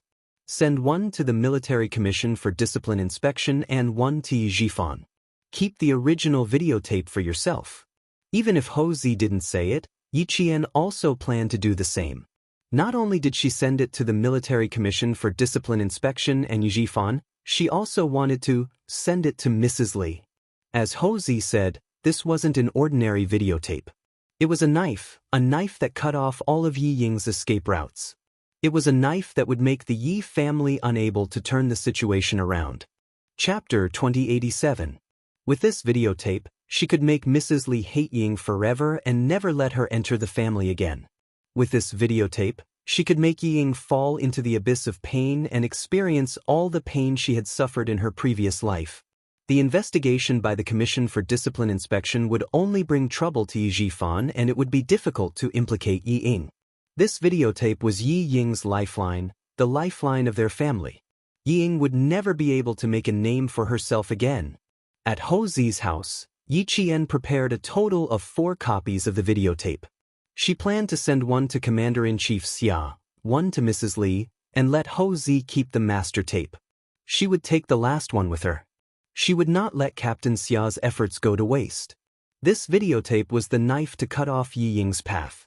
She would not be merciful or soft-hearted. After sending Yi Qian off, Ho Zi took the master tape and went upstairs. Xia Yiwei, who had woken up from her nap, was getting up and getting dressed. When she heard the noise, she turned her head and asked, "Where's Xiaoyi? Did she leave?" "She still has something to do. How could she not leave?" After putting the master tape in the safe hidden in the closet, Ho Zi did not give Xia Yiwei a chance to get up. He hugged her waist and rolled onto the bed. He did not do anything but hug her and let her rest in his arms. Xia Yiwei, who had taken a nap, was also awake. She rested her head on his shoulder and asked with a frown, "Why did you bring the videotape back? Didn't Xiaoyi want it for herself?" This was a videotape that could make Yi Zhifan furious. Xiaoyi had no reason to not want it. This is the master tape. She prepared 4 copies before leaving. Don't underestimate sixth brother's wife. You're not as ruthless as her. Ho Zi turned sideways. His eyes, which were no longer young, were still mesmerizing as he stared at his lover in his arms. He sighed and said, "She and sixth brother are a match made in heaven. Even the way they do things is very similar. Their temperaments are also similar. They both value relationships and loyalty. They're much better than when we were young. Both Lao Lu and Yi Jian are sensible people. They know how to get along with each other for a long time. Unlike us when we were young, we became hedgehogs after getting along with each other for a long time. We only stopped when we stabbed each other until they bled." Like Xia Jinyuan, he did not want his woman to worry too much. He naturally changed the topic of the conversation between them. At the mention of her youth, Xia Yiwei's attention shifted away, and a helpless smile appeared on her face. "Qian, Qian, Qian, and Yi Qian, Qian, Qian. Qian, Qian, and Qian, Qian, and Qian, Qian, Qian, and Qian, Qian, Qian. Chen, Qian, and Shao are of it. Qian and Qian and Qian. In Qie, S and Qie. SS." Ho Zi thought about it. What his wife said made sense. But since she mentioned children and grandchildren, they had to have children to have grandchildren. Since time was right, they should make a child first. Ho Zi turned off his phone and unplugged the phone. Together with Xia Yiwei, they wholeheartedly devoted themselves to making a child together. He had completed what sixth brother had asked of him. The outcome of the game had been decided. It was up to Yi Qian to decide what to do next. Based on Qian's personality, he did not need to think too deeply to know that she would not treat herself unfairly. She would definitely watch the Yi family decline. After the incident with Sun Yaozu, he had a better understanding of Qian's character. Qian, who was calm and collected, would definitely calmly make the arrangements. Qian should not worry about his own woman. Instead, he should think about how to make a successful child. Chapter 2088. Yi Qian's arrangement was simple and direct. 1 copy would be sent to Commander-in-Chief Xia, 1 to Madame Li's company, and 1 to Zhifan himself. When she arrived at the post office, she had originally planned to send the videotape to Zhifan a few days later so that it would miss the date of the videotape to be sent to Jing City. When she arrived at the post office, she changed her mind and sent the 3 videotapes together. The post office staff was checking the addresses of the recipients with Yi Qian. Yi Qian nodded with a smile and said, "That's right." The post office staff bent down to pack the videotape. As Yi Qian watched the videotape package being put into the box, a cold light flashed across his eyes. The faint smile at the corners of his mouth suddenly became sharper. "Isn't Yi Ing going to enlist in the army? Then let's take a good look at this videotape before enlisting in the army." Presumably, after watching this videotape, the arrogant family will be in a bad mood. Alas, it's a pity that I can't see their expressions with my own eyes. It's a pity that I can't see their expressions with my own eyes. After checking the 3 addresses one by one, the post office staff handed out the 3 mailing slips. "Keep the slips. If you don't receive the mail, you can check it at the post office with the slips." "Okay, thank you." Yi Qian thanked him with a smile and took the slips. After walking out of the post office, Yi Qian looked back at the counter where he had just sent the mail. There was a cold smile in his dark eyes. The weather was good these days. The warm sunshine dispelled much of the cold air. Many pedestrians sat on the stone benches to bask in the sunshine and enjoy the warmth of the sunshine. Yi Qian covered his forehead with his hand and looked up. His gaze passed through the shiny leaves and met the sprinkling sunshine. A smile that was brighter than the sunshine appeared on his beautiful face. Such good weather, he enjoyed. When he withdrew his gaze, the mobile phone in his pocket vibrated. Yi Qian looked at the caller ID and picked it up with a smile. Do you want to tell me that you're in Nan province now? On the other end of the phone, Song Jiqiu covered the phone tightly and looked at the person who had asked her to make the call. She laughed and said, "Brother, how do you know her so well? I want to lie to her. I've been with her for a year. Of course, I know her better than you." Yang Heng, who had just returned to China last night, raised his eyebrows and pointed at his phone, gesturing for him to speak to Yi Qian. "Give me the phone, I'll speak to her myself." Song Jiqiu refused. "At least let me say something first." On the other side, Yang Heng still wanted to snatch it from Yi Qian, but Song Jiqiu nimbly dodged to the side. She smiled in a low voice and said to Yi Qian, "Classmate, it's really not good that you are so smart. Now I don't know where to start the following words. Do I need wisdom to guess that you'll be spending the new year in the southern province? Before the holidays, you said that you would return to southern province for the new year." Yi Qian nimbly jumped onto a bus headed for the suburbs. Now that she had settled the matter, she had to return to the sniper training base. "I'm going back to school on the 16th. What time are you leaving?" He paused for a moment before continuing, "Which kid are you playing with? It sounds quite lively." Song Jiqiu, who was running and hiding in the living room, laughed out loud. "A very, very big kid wants to take my phone away. Come on. Guess who it is?" As soon as she finished speaking, her wrist was caught by Yang Heng, and the phone fell into his hand. Hearing the lively scene, Yi Qian was about to speak when a familiar yet somewhat strange voice rang out. "Yi Qian, long time no see." Indeed, it had been a year and a half since they had last seen each other. Seeing Yang Heng again after a year and a half, Yi Qian smiled and looked him up and down. He said to the point, "You've had a good time studying abroad. I haven't seen you for a year and a half, but you've grown 10 centimeters higher." Chapter 2089. Not only had he grown taller, but he had also matured a lot. Even the look in his eyes had become very calm. He was handsome and tall. He pushed open the glass door of the cafe and walked in. Along the way, he attracted the attention of countless girls. "You have a good eye. You can tell that I've grown 10 centimeters taller."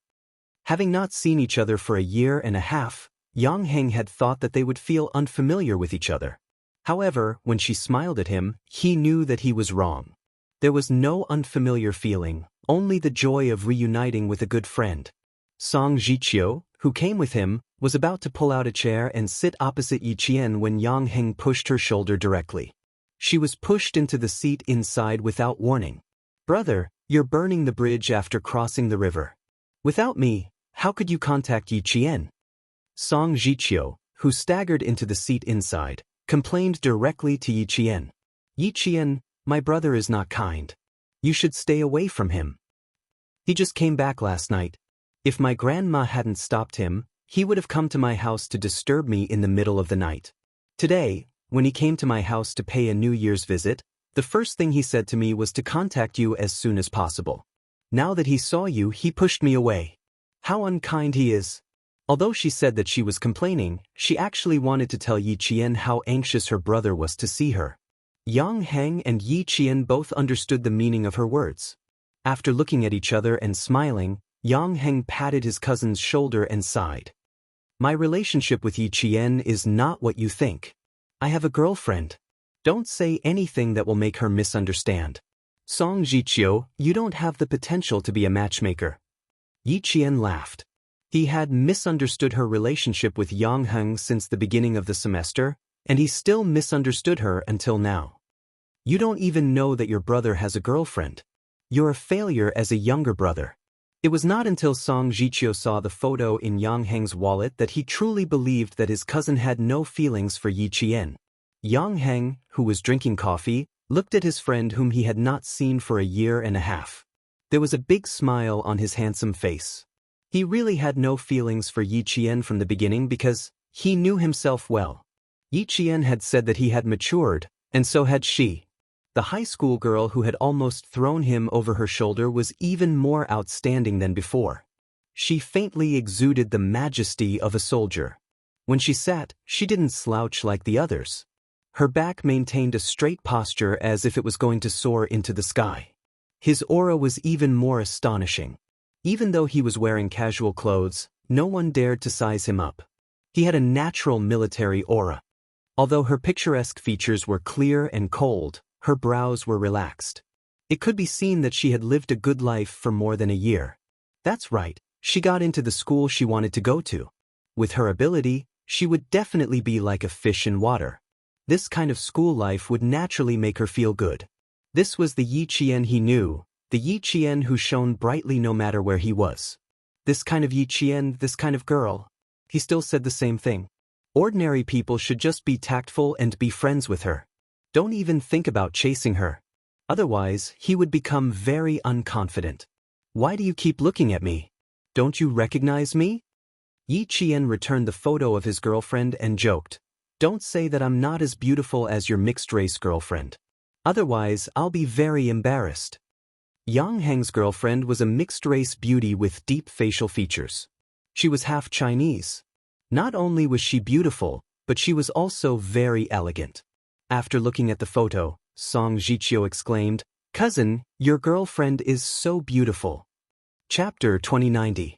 The three of them started to talk about, Yang Heng's girlfriend is so beautiful. They talked until the sky turned dark. Yi Qian, who had planned to go back to the sniper base, called Principal Chen in a hurry. He decided to stay in the city for another night and made an appointment with Song Jiqiu to fly back to school on the 17th of the first lunar month. On the 17th of the first lunar month, Ying finally received her military uniform. She would go to the capital with Yi Zhifan in the afternoon. She put on her military uniform and kept taking photos at home. Sun Dongqing held the camera and used up all the film in a short while. Looking at her daughter in the military uniform, she was so happy that she could not even close her mouth. Beautiful, so beautiful. My baby girl is the most suitable to wear a military uniform. She kept praising Yi Ying and put all the best words on her daughter. Not only did she praise herself, but she also blamed Yi Zhifan for not praising her daughter. "Old Yi, why didn't you say anything? Look at how beautiful Ying Ying is. This military uniform seems to be tailored for her. How handsome." Yi Zhifan, who was also happy in his heart, heard her words and said calmly, "Didn't you say everything you wanted? What else do I have to say?" He, who had been an official for dozens of years, maintained a calm demeanor even when he was home. No matter how happy he was, he would not show it on his face. He was kind today. If he had seen his wife and daughter act so crazy in normal times, he would have reprimanded them for not being dignified enough. Although his daughter looked valiant in the military uniform and was full of energy, he could not forget himself because he was happy. Entering the army was just the beginning. There was still a long way to go in the future. Although Ying had entered the army today, she was a compulsory soldier after all.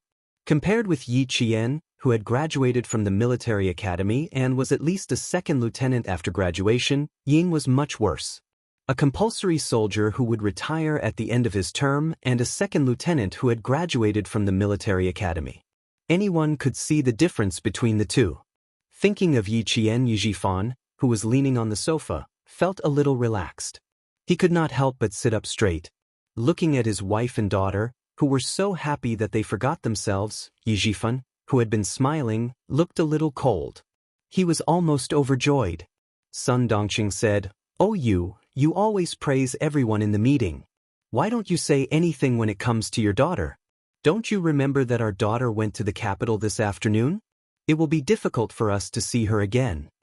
Yi Ying had already noticed the change in her father, but she didn't think too much about it.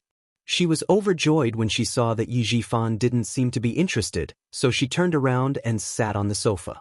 She hugged his arm and said coquettishly, "Dad, praise me too. You're better than Mom at praising people. Just listen to her mother's praises. She's pretty, good-looking and handsome. You must have praised him differently. He's really good." Yi Zhifan, who was no longer happy, pointed at her shoulder and said coldly, "Even if it's now, it won't be too late for me to praise you when you have a star here."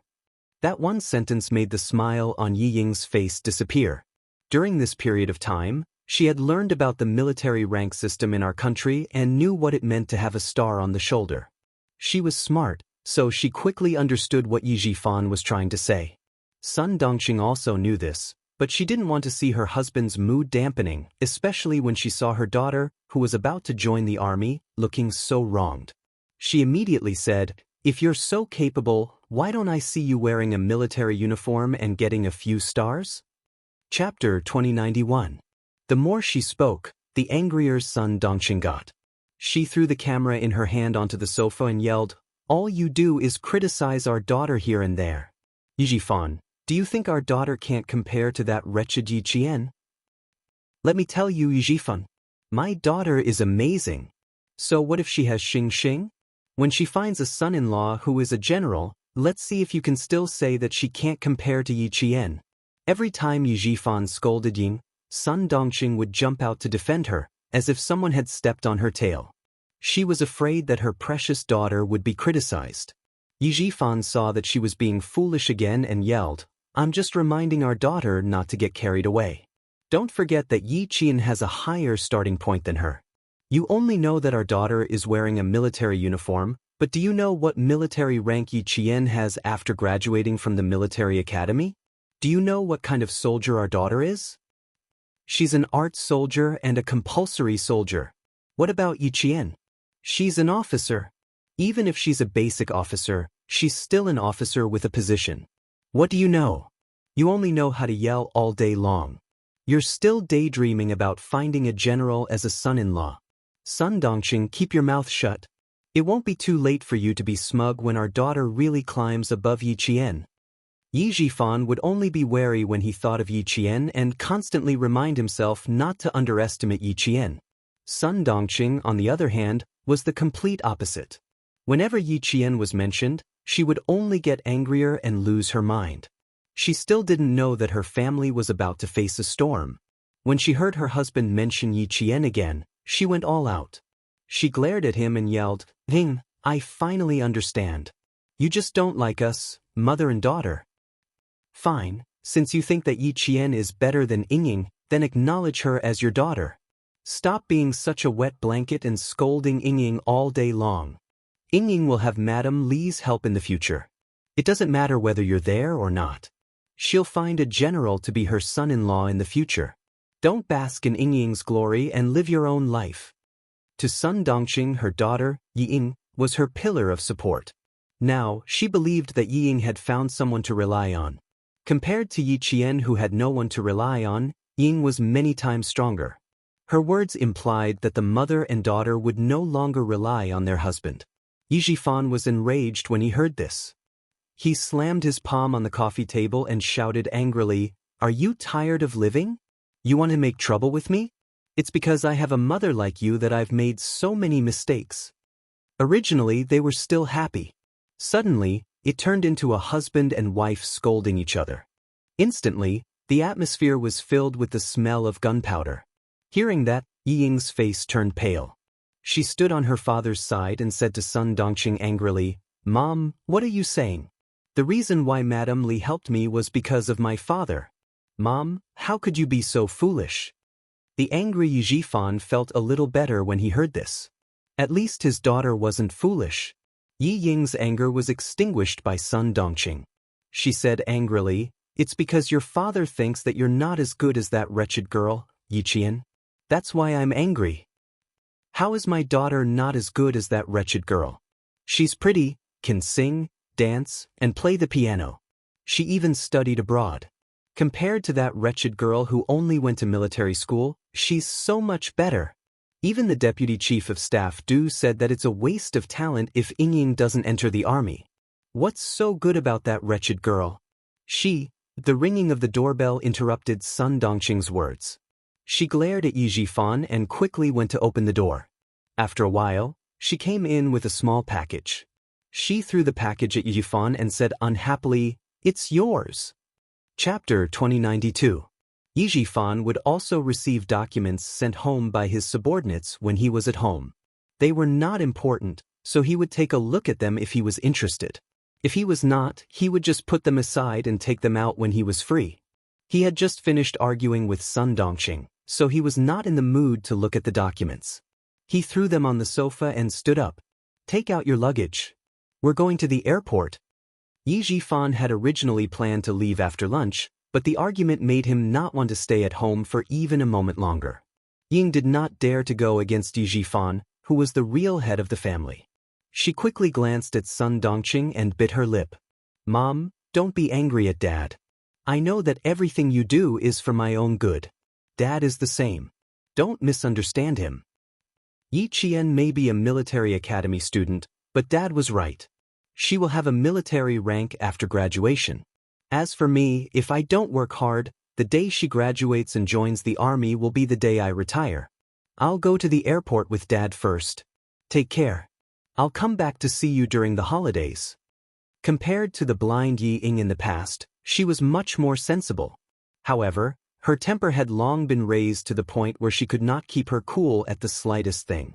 Her words were always better than her actions. Yi Jifan knew his daughter well, so he constantly reminded her. He was afraid that she would miss the hard-won opportunity again. Now that he heard Yi Ying's understanding words, Yi Jifan felt that his efforts were not in vain. She was much more sensible. He did not want to argue with his wife, who had gone through thick and thin with him. Although they did not have any feelings for each other, they had been together since they were young. Their daughter was already so old. What was the point of arguing? When he spoke, Yi Jifan's tone softened. "You're already in your 40s, but your temper is worse than when you were young.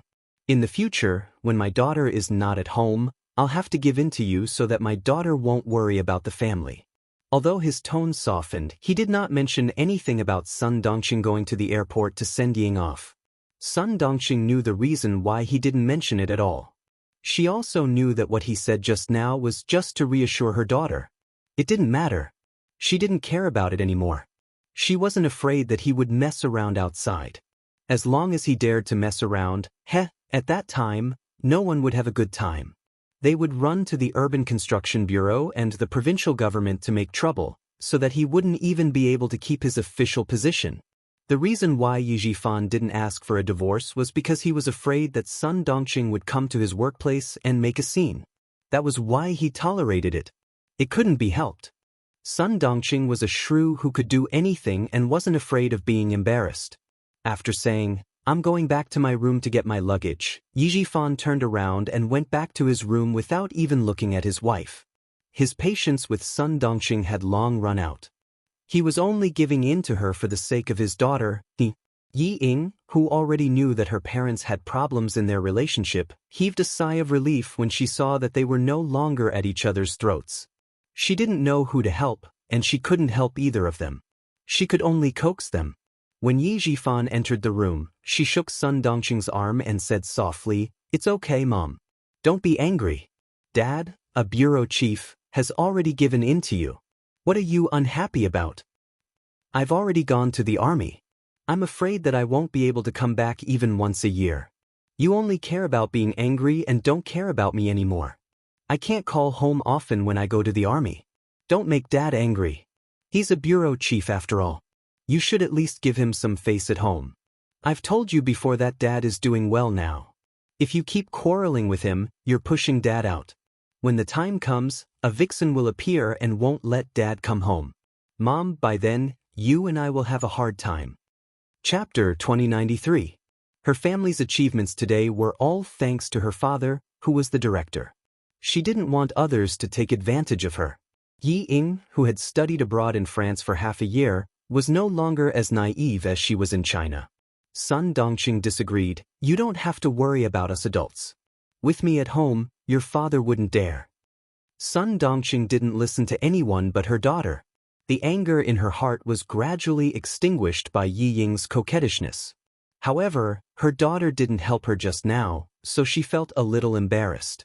She complained, "I didn't care about you. I was happy, but your father insisted on making things unpleasant. He could have mentioned anyone, but he had to mention that wretched girl. Let's not talk about her anymore. I feel terrible when I think about not being able to go home for a year." Yi Ying didn't want to see her parents quarrel again, so she quickly changed the topic. Sun Dongqing, who was still a little unhappy, looked distressed when she heard this. She looked at her delicate daughter lovingly and reminded her, "Ying, you have to take good care of yourself in the army. Don't let yourself be wronged. You have to eat well and sleep well. Don't make things difficult for yourself. Don't fight for the hard work. Just do it." Yi Fan, who was coming out of his room with his luggage, heard this. His face, which had just calmed down, became gloomy again. Don't fight for the hard work? Did she think the army was her home? Did she have to be picky? Ying, come and get your luggage. He interrupted her directly to prevent himself from getting angry again. He immediately ordered the driver to go upstairs to get the luggage. He didn't give Sun Dongqing a chance to say anything stupid. He said to her coldly, "I'll tell you when we arrive in the capital." Then he quickly brought Ying downstairs. When they got in the car, Ji Fan mentioned Yi Qian again. He had to let Ying know how far she was from Yi Qian. Without Sun Dongqing's interference, the father and daughter's conversation remained calm. Principal Chen also carefully reminded Yi Qian, "When you arrive at school, you must obey the arrangements. Do whatever the leader tells you to do. Learn more, observe more, and do more. Don't avoid the important things." It's not easy to get the title of excellent student. You're not the only one who wants it. There are many excellent students who want it. Ying, as long as you do your best, you have a clear conscience whether you get it or not. I have the troops here to take care of you. Don't worry, don't be distracted because of me. Yi Jian's flight would take off at 1 o'clock at noon. She would meet Song Jiqiu at the airport and go back to school together. Headmaster Chen insisted on taking her to the airport. Since the car he took was the jeep of the sniper base, Yi Jian did not stop him. "If you're afraid of getting tired from eating, then you're not a good soldier. I remember all of that. You make me happy again." Someone in the front shouted, "Yi Qian," in the crowd. Principal Chen immediately found the direction of the voice. He pointed at two tall figures walking over and asked Yi Qian with a smile, "Are they your classmates?" Yi Qian also saw them. He waved his hand and answered, "Yes. The boy on the left is Song Jiqiu. He's my classmate. The other one is Yang Heng. You've met him before. He's studying in Australia now." Across the crowd, Headmaster Chen looked the two boys up and down, which made Song Jiqiu's heart tremble. Chapter 2094. Later, Song Jiqiu described Principal Chen's eyes to Yi Qian in this way. It was like a bullet going through the center of the eyebrows and killing with one shot. It was like being on a battlefield. This was the eyes of a world-class sniper, sharp, calm, and deadly. Yang Heng did not feel like being shot by a bullet. He only felt that it was difficult for him to breathe under such a gaze. It was difficult for him to take a step forward. In fact, Principal Chen withdrew his gaze quickly. He did not expect that such a glance would make the two boys feel so stressed. Seeing that the young men were a little nervous, he did not linger. After Yi Qian took the ticket, he left with the soldiers. Young people had their own way of getting along with each other. If he continued to stay, it would only make them feel uncomfortable. "It's so stressful. I don't dare to speak loudly." After Principal Chen got in the car and left, Song Jiqiu turned around and said to Yi Qian, "It's like meeting the chief. I'm so nervous that my palms are sweating." Hearing this, Yang Heng nodded in agreement. After taking a breath, he fanned himself with the ticket to get rid of the suffocation caused by the difficulty of breathing. He said to Yi Qian, "You can check in now. Let's go in first." Yi Qian did not know that Yang Heng was going with them. Seeing this, he could not help but ask casually, "Is your boarding time similar to ours?" She thought that Yang Heng was going to another city. "Yes, I'm boarding at the same time and on the same plane as you." Yang Heng, who did not tell her, waved the ticket in his hand. He raised his eyebrows and looked at Yi Qian, who was surprised. He laughed loudly and said, "Do you need to be so surprised? I'm your parent. I'm sending you two back to school. Come on. It's obvious that you want to go out to play." Song Jiqiu exposed her cousin's lie without hesitation and said to Yi Qian quickly, "Uncle knows that my brother has a mixed-race girlfriend and threatens to break off their relationship. My aunt is afraid that the father and son will fight, so she uses her connections to get a ticket." He's not sending us back, but escaping to take refuge. Director Yang was also a somewhat inflexible father. When he found out that his son had found a foreign girl and lived together with her, he was so angry that he pulled out his belt to teach his disobedient son a lesson. Mother Yang was so scared that she broke out in a cold sweat and hurriedly let her son escape from the limelight. When Yang Heng heard this, he said that it would be better to go to his cousin's military academy. Mother Yang didn't say anything and asked her old classmate to get her son a ticket. She sent her son out of her husband's sight. When Yi Qian heard this, he laughed a little unkindly. There are so many beautiful women in our country, yet you don't like them and insist on finding a foreign girlfriend. You even moved in with her in advance. Yang Heng, do you think that our country is as open-minded as overseas? If you live together before marriage, what if one day you separate from your foreign girlfriend? Wouldn't you be irresponsible? No wonder Uncle Yang is angry. With Yang Heng's help, the tense atmosphere caused by Principal Chen suddenly dissipated. The three of them chatted and laughed as they passed a group of people who had just entered the airport and went to check in. A slim and tall woman in the crowd suddenly raised her head and looked to the left. She seemed to have heard Yang Heng and Yi Qian's voice just now. Get the ticket first, then go to the restaurant next door to have lunch. After a short rest, go to check in. Yi Jifan took out his wallet and took out his ID card. He said to Ying beside him, "Give me your ID card as well." Ying looked around and didn't find anything. She took out her ID card and said, "Dad, I seem to have heard Yi Qian's voice just now." "You heard it. Don't be surprised." Having said that, Yi Jifan also looked around and didn't find anything. He took Yi Ying's ID card and went to get the ticket. Chapter 2095. Ying did not give up. She looked around and saw a familiar figure passing by the security check gate. She fixed her eyes on it but did not find anything. Are you still looking for her? If she is here, you can say hello to her generously. Moreover, it is not surprising that she is here. It is the beginning of the semester. It is normal for her to go to school by plane. It is abnormal for her to go to school by plane. The plane ticket is so expensive. How can she afford it? Ying did not dare to say it out. She was afraid that she would be blamed again. She looked at the security check again and left. At 12:40 p.m., Yi Qian and the other two boarded the plane. At 3 p.m., Ying called Sun Dongqing, who was cleaning the living room. She told her that she had boarded the plane and would call back when she arrived in the capital.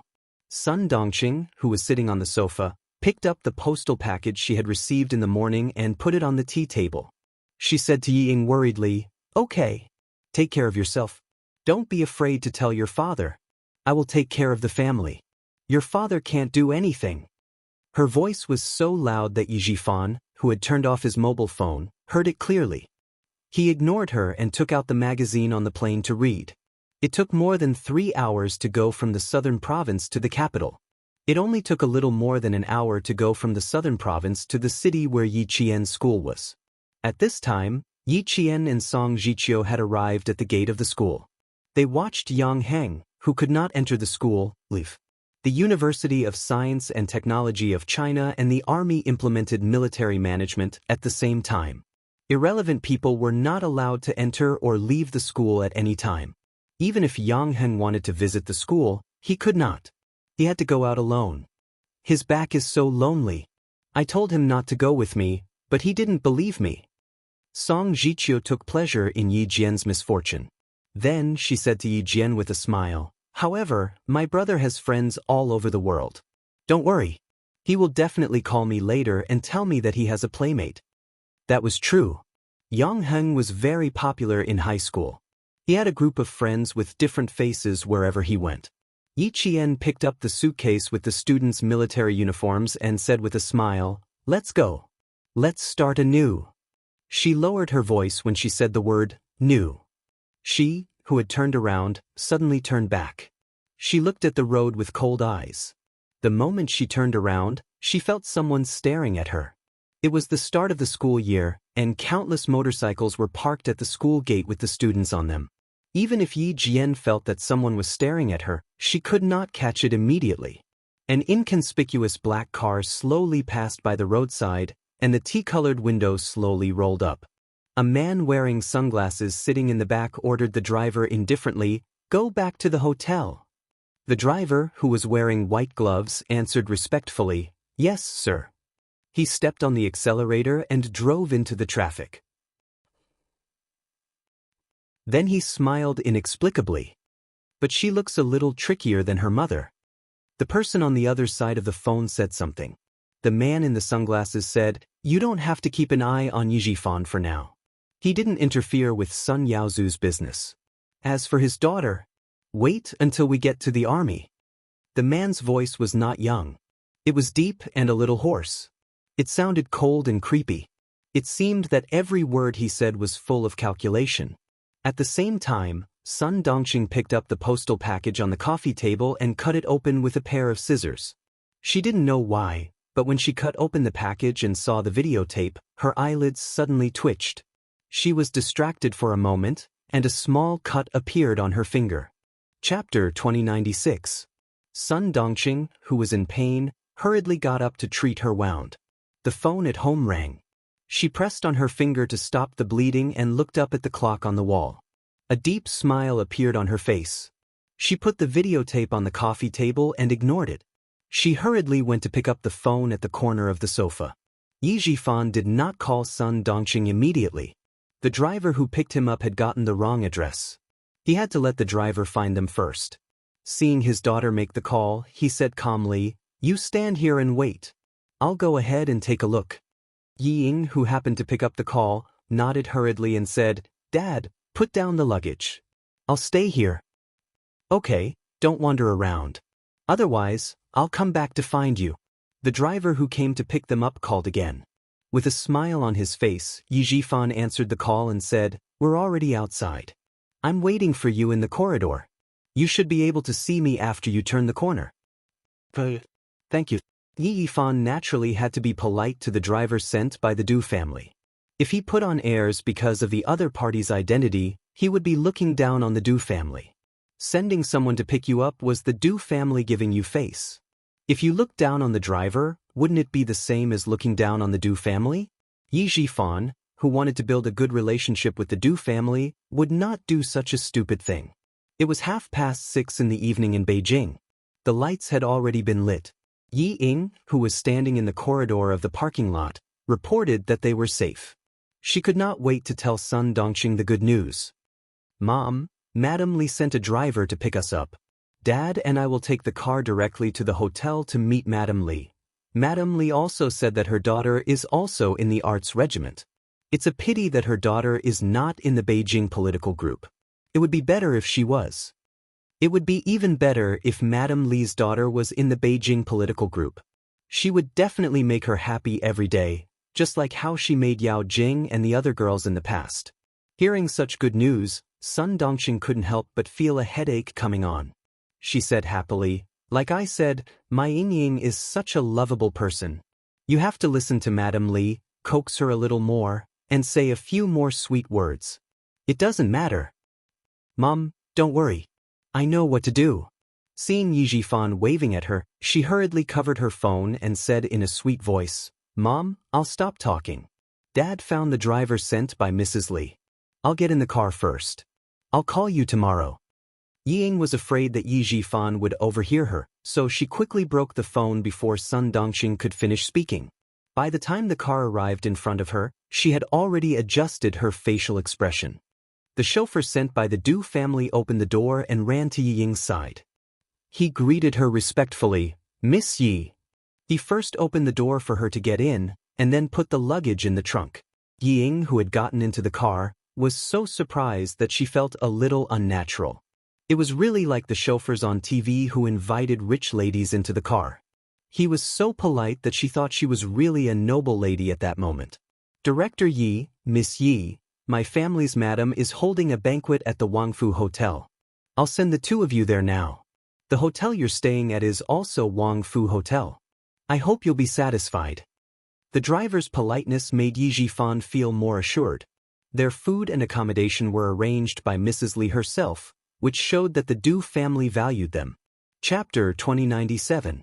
Yi Ying, who was sitting in the back, couldn't help but gasp when she heard Wangfu Hotel. She knew Wangfu Hotel. It was the most famous and most expensive hotel in the country.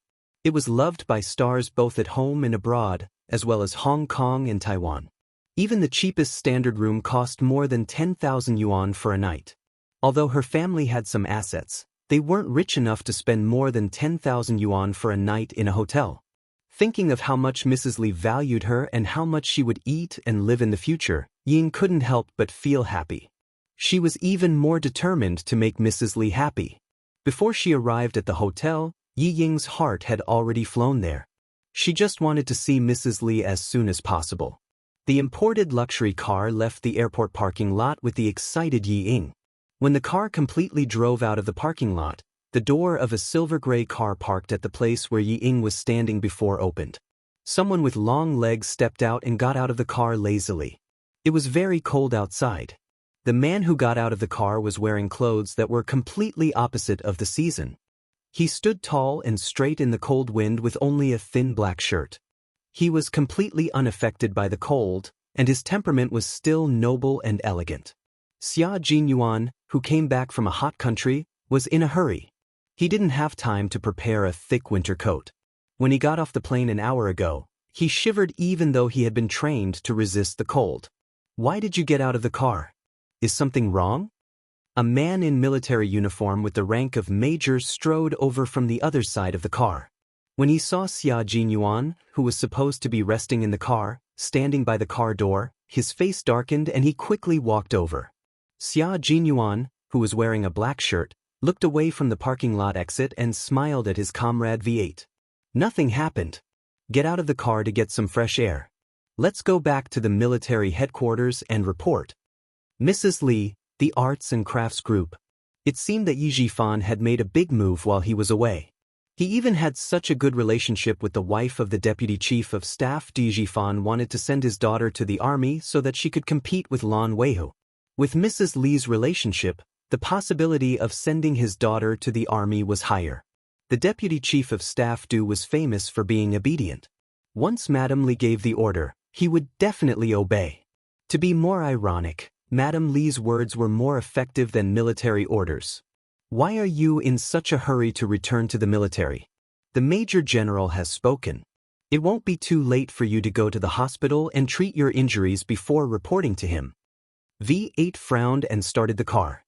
He glanced at Xia Jinyuan's waist and said, "You know very well how serious the consequences will be if the puncture wound is not treated properly." In the end, he was the only one left in charge of the cleanup mission.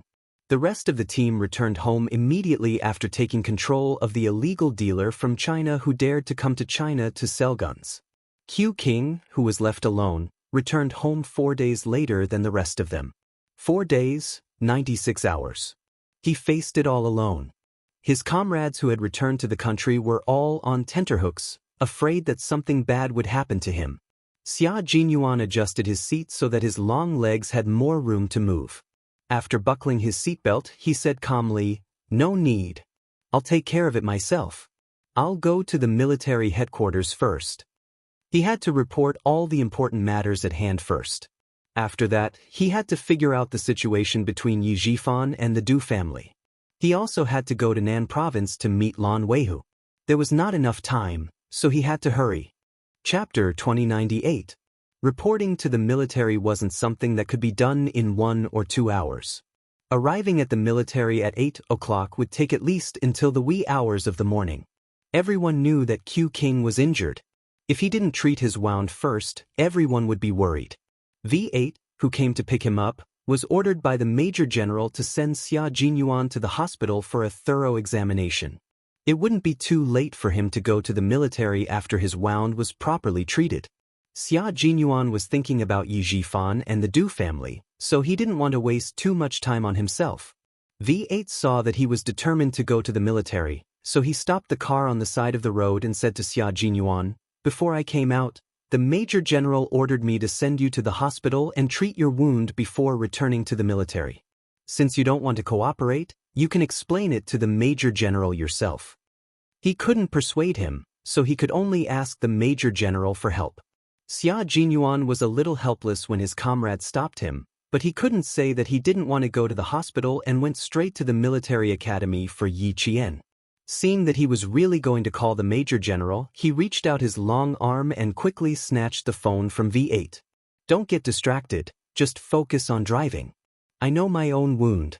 Do I need you to remind me if there's really a problem? The wound did have some signs of inflammation, but it wasn't serious. He could take a few antibiotics to suppress it first and deal with the urgent matters at hand before treating the wound. Xia Jinyuan, who listened to Yi Qian's entire conversation, didn't think about going to Wangfu restaurant himself. Although he put Yi Qian's personal affairs first, they could never be compared to the mission. No matter how important the personal affairs were, they had to be put aside when it came to the mission. Right now, he really wanted to go to Wangfu restaurant directly and ask about the situation. He also wanted to immediately call Xia Yiwei and Hou Zi to ask about the situation, but he knew his mission and responsibility. He knew which was more important when it came to business or personal affairs. V8 couldn't change his captain's decision since his phone was stolen. In the end, he chose to compromise and drove the car back to the military. Major General Yang looked at his trusted subordinate who was dragged over. He angrily slammed his hand on the desk and yelled, "Nonsense! Do you still want to live?" As he cursed, his hands did not stop dialing the internal line and immediately asked the guards to call a military doctor over. He wanted to see for himself how serious his injuries were. Then he questioned V8. "I told you clearly that you must bring him to the hospital for a checkup. You ignored my order and brought him to the military. Can you take responsibility if anything happens to him?" Just as V8 was about to say that it was his fault, Xia Jinyuan said, "Major General, it's not my comrade's fault. I was the one who insisted on returning to the military." He didn't want his comrades to be implicated because of his decision. Jun Yen was slightly tired as he explained in a deep voice, "I have an urgent matter to report. I must return to the military first." As he spoke, he unbuttoned his black shirt and pulled out a thin, white strip that was about the length of chewing gum from his chest. "Memory stick. I got it from the surveillance camera in Antonio's office. There's a very important conversation in it. The translation is in Chinese, and it mentions a certain border outpost in our country twice. A notorious arms dealer mentioned a border checkpoint of our country. What did this mean? It meant the seriousness of the situation. Major General Yang took the memory stick from a camera company in 1999. It was used to store video and other media." He looked sharply at Xia Jinyuan. "What do you suspect?" Before he could say anything, Major General Yang's face was as dark as water. Chapter 2099. Xia Jinyuan calmly looked at the Major General, whose expression was getting more and more serious, and slowly voiced his suspicions. The firearms and ammunition that Antonio sent to various countries included all kinds of transportation methods. As far as I know, Antonio successfully took over the border checkpoints of 2 Western countries and 1 South Asian country and used them as a safety line to cover the transportation of firearms. I've only been with Antonio for a short period of time, but I already know that there are problems with the border checkpoints of 3 countries. This shows how big his firearms business is.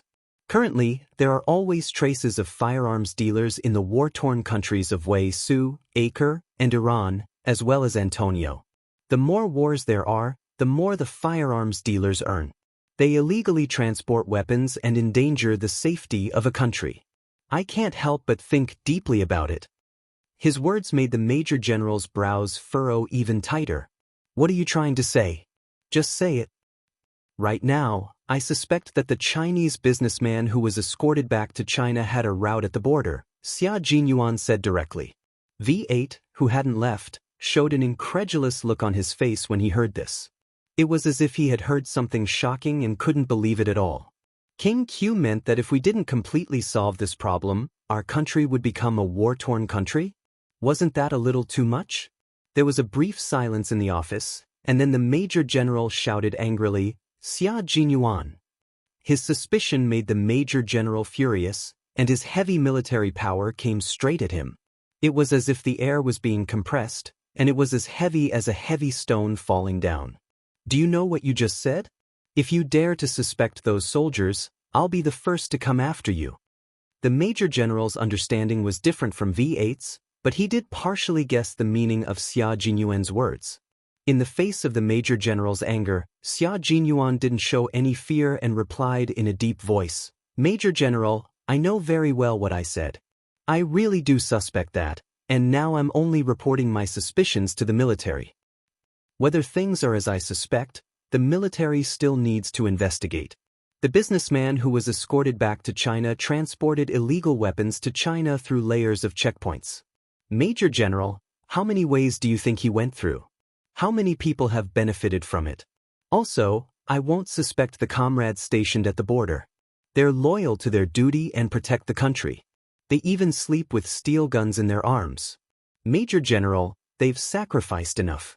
As a soldier, I don't want to hear about any soldiers who wear the same uniform as me sacrificing themselves at the border." Xia Jinyuan, who had an injury on his waist, could not stand for a long time. Facing the Major General's cold gaze, he pointed to the guest sofa and said with a smile, "Can you at least give me a seat to dry my body?" He was, of the Major General.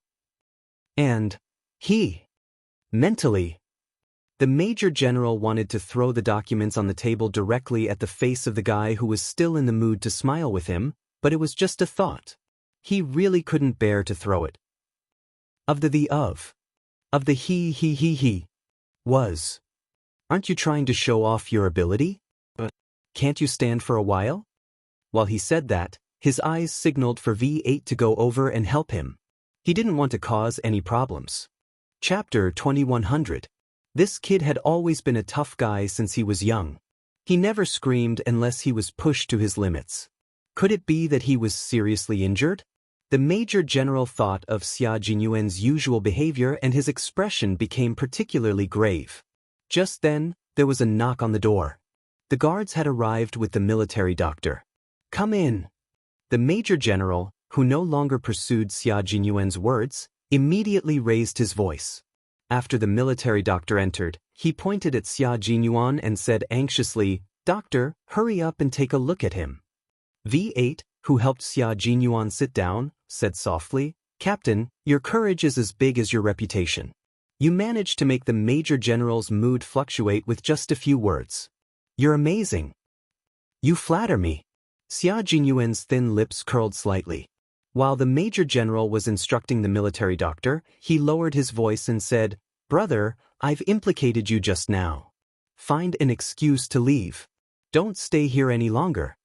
V8's arm stiffened and his voice trembled. "Brother, is the injury on your waist serious?" "It's a little serious and it's a little inflamed." Xia Jinyuan told his comrade honestly and comforted him with a sympathetic gaze.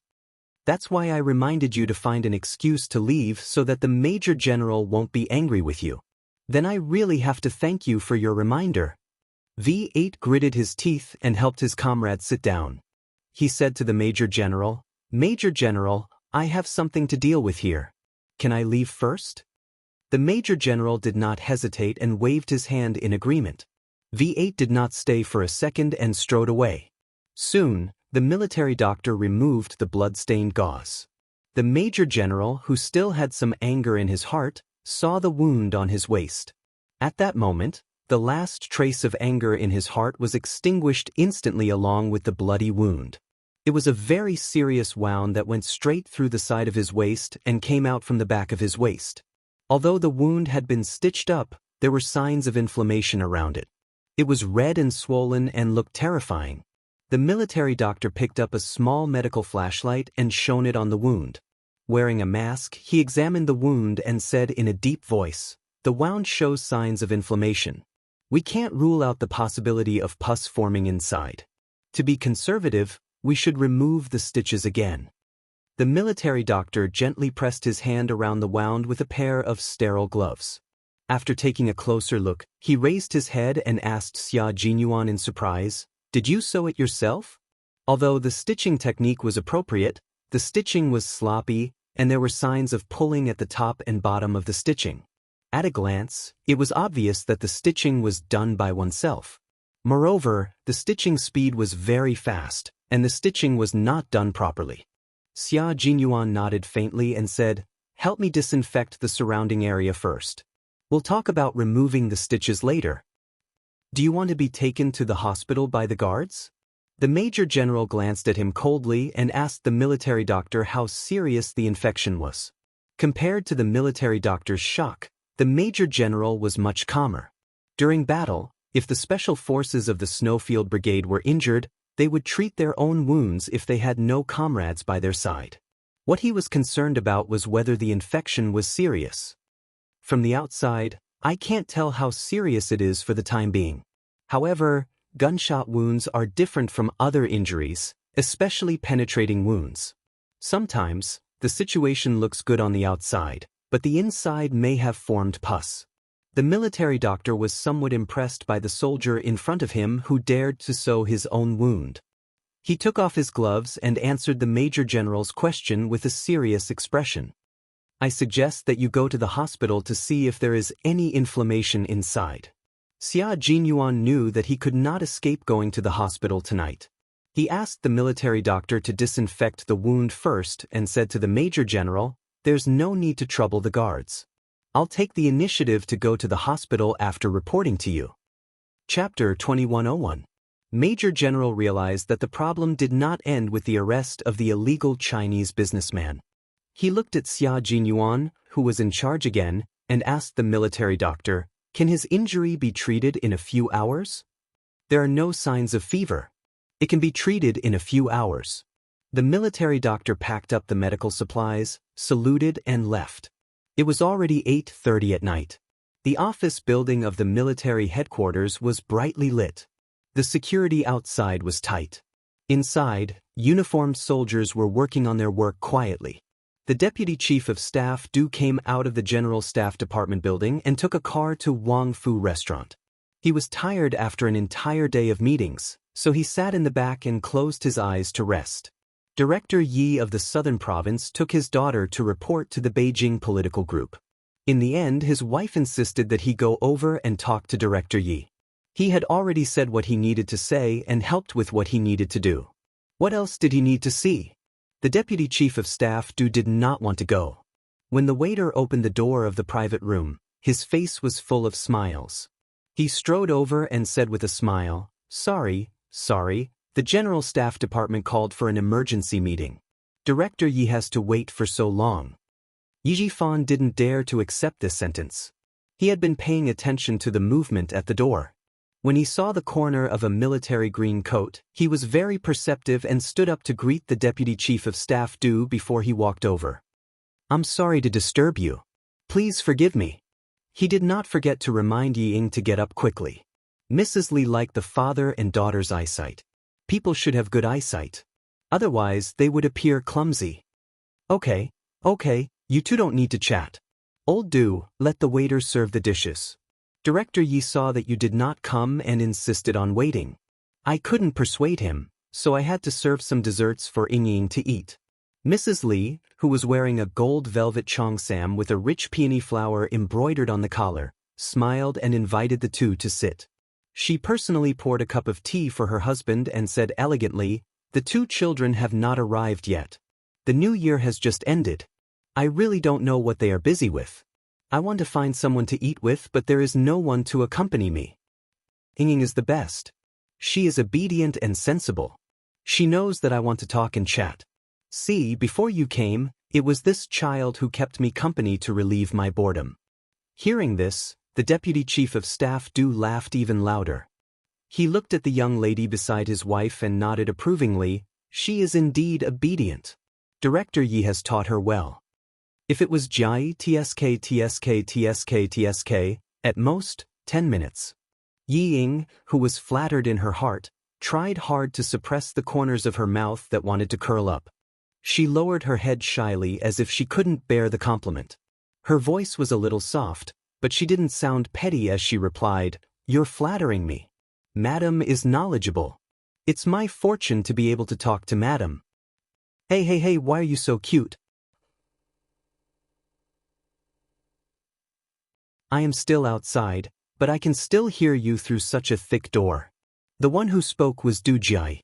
Dressed in a military uniform, she walked in with an arrogance that Ying envied. It was the kind of arrogance that could only be possessed by someone who was confident. Chapter 2102. Before meeting Du-ji, Ying was already envious of Mrs. Li. Now that she saw Du-ji in person, there was not only envy in her heart, but also jealousy that she couldn't suppress. If she grew up in the Du family, she definitely wouldn't be worse than Du-ji. Definitely not worse. She remembered that there was a sentence written in a book, "Birth determines everything." In the past, she didn't really believe it, but after seeing Du-ji, she really believed it. Birth does determine everything. In terms of appearance, she definitely wasn't worse than Du-ji. However, she didn't have Du-ji's arrogance between her eyebrows. In terms of temperament, she and Du-ji each had their own merits. One was arrogant, while the other was gentle. However, she didn't have the confidence of Du-ji. She also didn't have the elegance of Du-ji even when she was just carrying water. This kind of Du-ji made Yi-ing deeply jealous as soon as she appeared, but she didn't dare to show it at all, for fear that Mrs. Li beside her would notice it. Since Du-ji came in, Mrs. Li couldn't care less about Yi-ing, who was trying to make her happy just now. She revealed a deep and loving smile and directly joked, "I can't finish talking bad about you even if I talk bad about you for 3 days and 3 nights. I dare to say it in front of you, but I dare to say it behind your back even more. Your mother is right. You are the most disobedient. If your mother and I don't talk bad about you, who else would we talk bad about?" Compared to his eldest daughter, the deputy chief of staff Du doted on his naughty but considerate youngest daughter more. After joking, he introduced her to Yifan. "Chief Yi, this is my daughter, Ji, who always gives me a headache. Ji, come and say hello to Uncle Yi." He pretended to criticize. "Look at you, you don't even know how to be polite. You don't even know how to say hello when you come in." When Du-ji came in, it was her home ground. She took off her military cap and put it on the table. She smiled and said, "You didn't introduce him. How would I know who he is?" She stretched out her hand and took the initiative to shake Yijifan's hand. "Hello, Uncle Yi. I'm Du-ji. The bad things my parents said just now were all lies. Please don't believe them." She was generous, decent, and experienced in dealing with people. Yijifan could tell at a glance that Yi-ing was not as good as her. He had been an official in the southern province for a long time, but he had never met a superior who had a daughter of the same age as his daughter. Even if there was one, it would be the daughter of a subordinate who was inferior to him. In comparison, he felt that his daughter's temperament was outstanding. Now, compared with the daughter of the deputy chief of staff Du, Yijifan could not help but sigh with emotion. He said to Mrs. Li and the deputy chief of staff Du, "When I see Miss Du, I really understand the meaning of the saying, 'Dragons give birth to dragons, phoenixes give birth to phoenixes, and the son of a mouse can dig holes.'" In one sentence, the 3 members of the Du family were praised. Du-ji said in her heart, "It's a bit interesting." Then she took the initiative to talk to Yi-ing when Mrs. Li introduced her. "She's really well behaved. I don't dare to speak loudly. Besides, she's even more beautiful than my mother said." Yi-ing was a little flattered. She quickly got up a little and said in an anxious tone with a little admiration, "Miss Du is more beautiful and very handsome." "You're quite honest." "Yes, although you're very beautiful, you're indeed a little worse than me," Du-ji purposely said with a smile. The pair of eyes that looked at Yi-ing were as bright as diamonds, shining brightly. Her eyes were obviously sizing her up. She was very presumptuous and calm.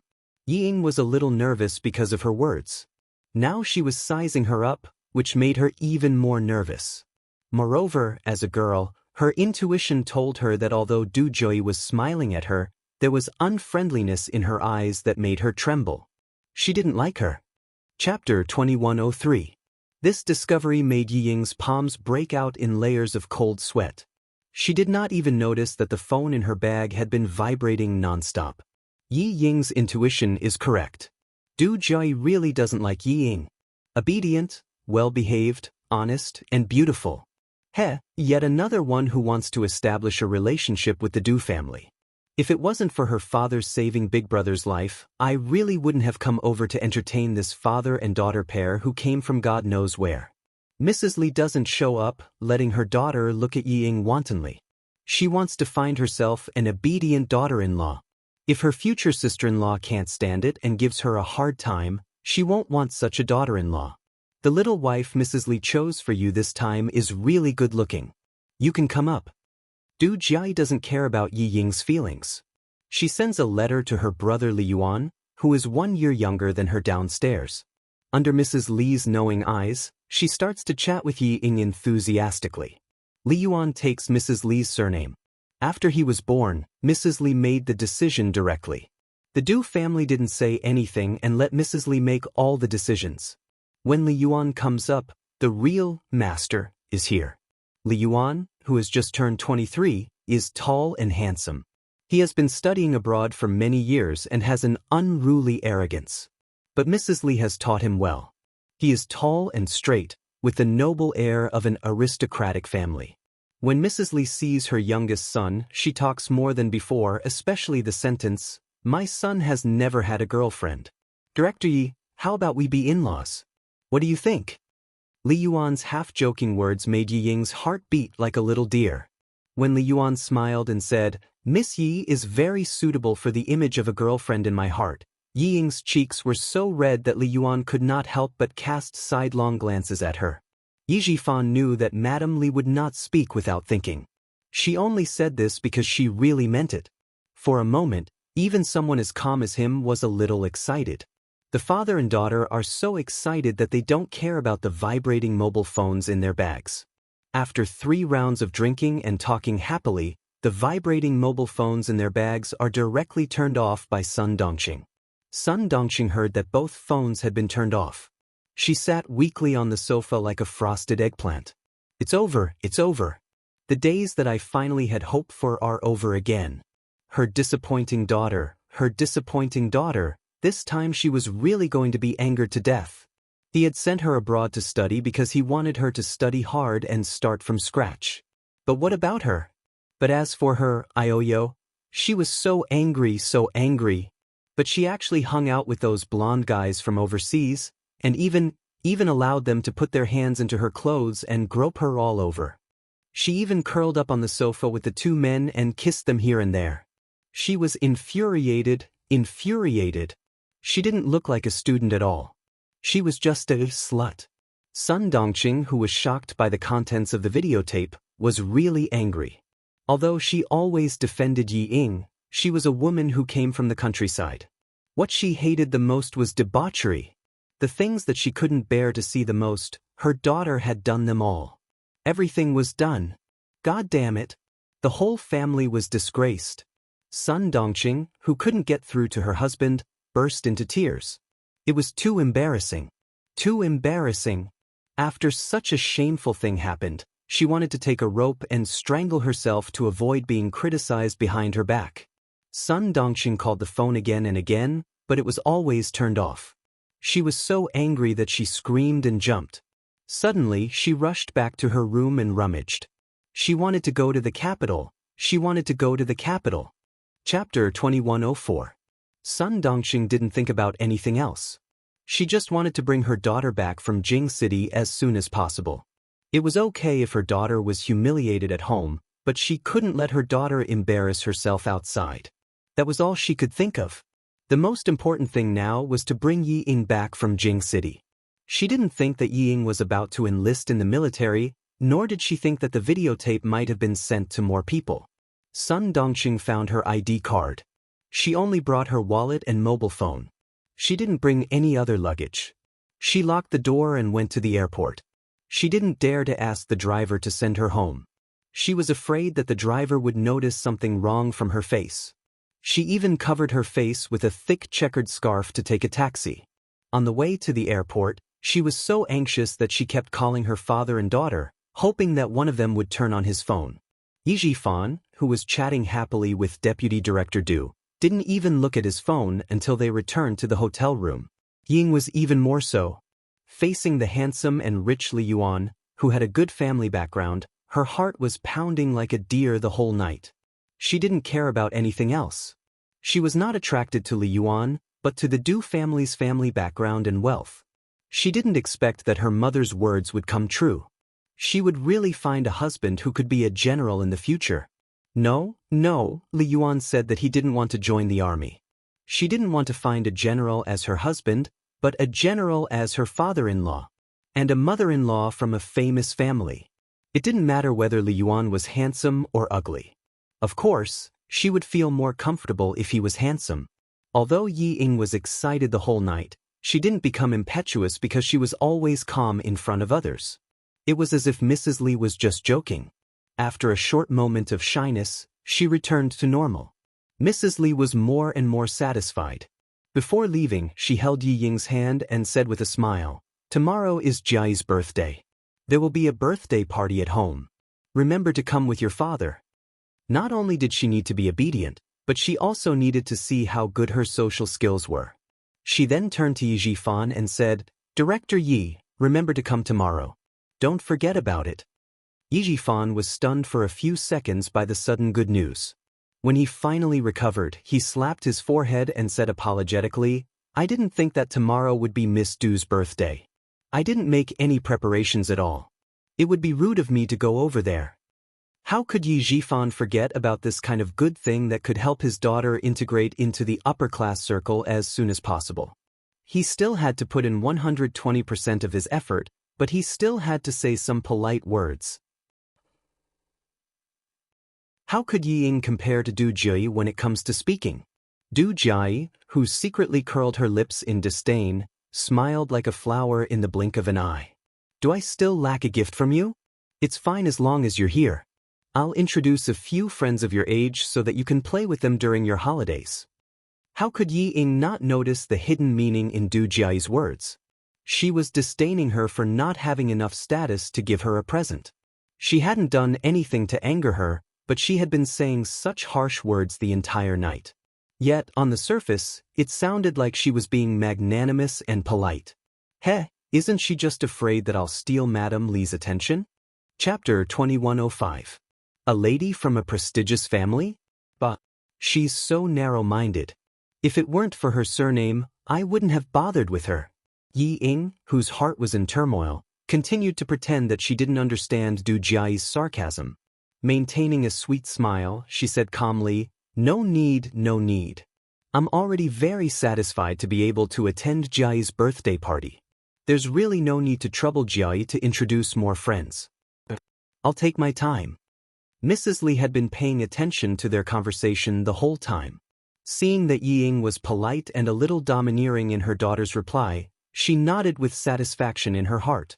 Not bad, she didn't swallow her anger. When pushed too hard, she knew how to fight back gently. It could be seen that she had a soft but firm character. She wouldn't be too weak and let others bully her. She had observed enough for tonight and was satisfied with the result. "Jiai, you take advantage of Ying Ying's gentle temperament to be aggressive. Mom saw it all tonight. You're the most dishonest." Mrs. Li, who had let Yi Ying pass another hurdle, finally spoke and stopped her daughter from continuing to suppress Yi Ying. As soon as she spoke, Du Jie seemed to have changed into a different person. She held Yi Ying's arm affectionately and said with relief, "Oh, I'm so tired tonight. Mom, don't call me for this kind of thing in the future. I didn't know how tiring it is to be a bad person until today." "Oh, I'm so tired. I don't want to be a bad person for the rest of my life." Yi Ying was stunned. She didn't understand what was going on in front of her. "I'm sorry, Ying. It was my mom's idea tonight. It really had nothing to do with me." Du Jie playfully blinked her eyes and explained, "When my mom told me about it, I was really in a difficult position. When I saw you again, I almost wanted to throw away my responsibilities and leave. But I couldn't help it. It's my mom.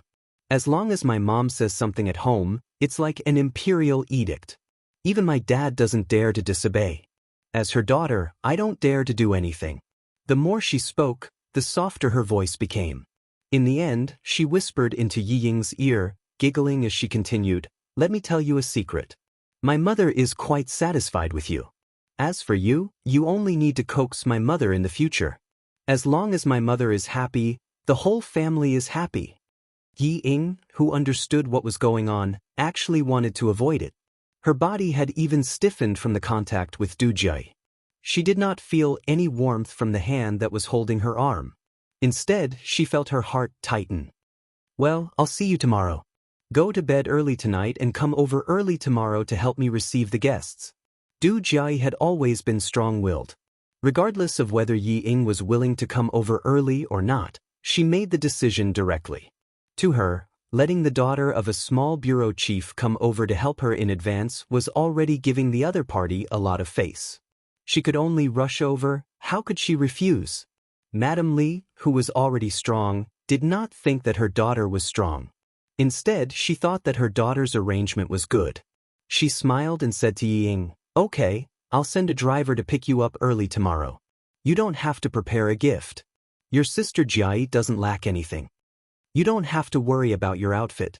Just use the same makeup artist as Jiayi. You'll definitely look more beautiful and elegant. She'll send a driver to pick me up tomorrow?" Yi Ying, who was initially displeased by Du Jiayi's words, was delighted. That's right, Madame Li was the one in charge of the Du family. As long as she could make Madame Li happy and marry into the Li family, would she still need to be afraid of Du Jiayi? Chapter 2106. She was just a married daughter. How could she compare to Li Yuan? Li Yuan even followed Madame Li's surname. It was clear how high his position was in Madame Li's heart. Yi Ying quickly glanced at the handsome figure who was on the phone in front of her. The smile on her face became even more gentle. Du Jiayi's eyes flashed with a hint of contempt as she quietly observed her mother's expression and actions. Maintaining the smile on her face, she continued to hold Yi Ying's arm tightly as she pouted and acted coquettishly. "Mom, you're so biased. None of my friends have ever received a single word of praise from you. Me too. It's been a long time since you've praised me." Did she really think that she could marry into the Du family just by coaxing her mother? She sure knew how to daydream. For some reason, Du Jiayi disliked Yi Ying. She had been prejudiced against her since the beginning. Madame Li glared at her daughter who was beginning to misbehave again. Although she said she was glaring, her eyes were filled with affection. "If you were half as good as Ying, I would dote on you every day." Even the deputy chief of staff Du joined in. He laughed and said, "Your mom is right. If you were half as obedient as Ying, I would dote on you too." Polite words were enough to be taken seriously. Yi Zhifan quickly flattered back. The atmosphere was so pleasant that everyone's faces were filled with smiles. Du Jiayi looked at Yi Ying, who was getting more and more uncomfortable, and sighed. "Ying, your arrival has caused my status to plummet. I don't care anymore. I'll leave the important task of making my mom happy to you in the future." The intimate and witty words made the three adults laugh even louder and louder. Ying had no idea what Du Jiayi was thinking. Her whole body was bearing the weight of Du Jiayi's body. She tried her best to smile naturally and said gently, "Jiayi, you're making me happy. It's my fortune to be able to make Madame Li happy." Du Jiayi was sometimes cold and sometimes hot. The things she said, the things she did, and the expressions she showed were all different. Her words were obviously sarcastic, but it just made the adults laugh loudly. Yi Ying couldn't help but feel afraid of such a Du Jiayi. She couldn't help but feel more envious and jealous. In the face of power, Ying was not as arrogant as she was when facing Yi Qian.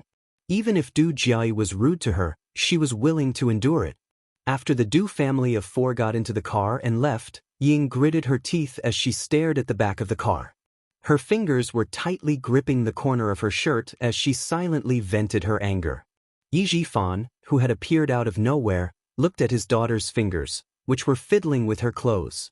His eyes were dark as he said, "This is Du Jiayi's confidence. She dares to do this because she has the ability to look down on you. The reason why you don't dare to talk back is because she has enough reason to look down on your identity."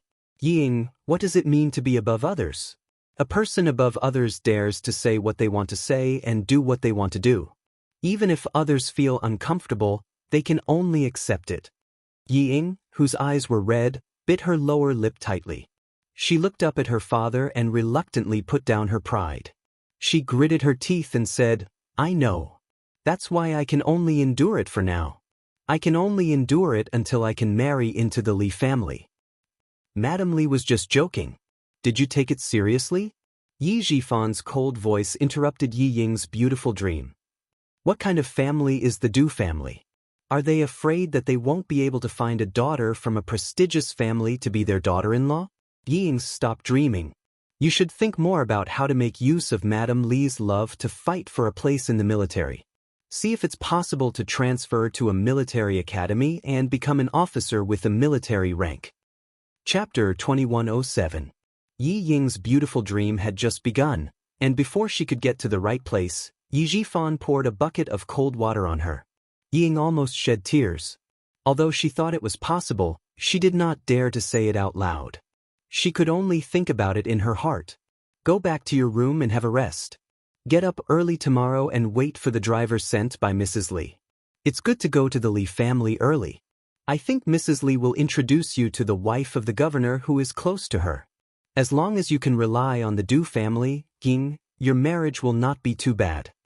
Yi Jifan did not dare to think about his daughter marrying into the Du family. He only wanted to get Mrs. Li's help. Thinking that Mrs. Li will send a driver to take her to the Du family tomorrow, Ying felt a little better. Ying went back to her room and took a bubble bath. It was not until she went to bed that she found that her phone was out of battery.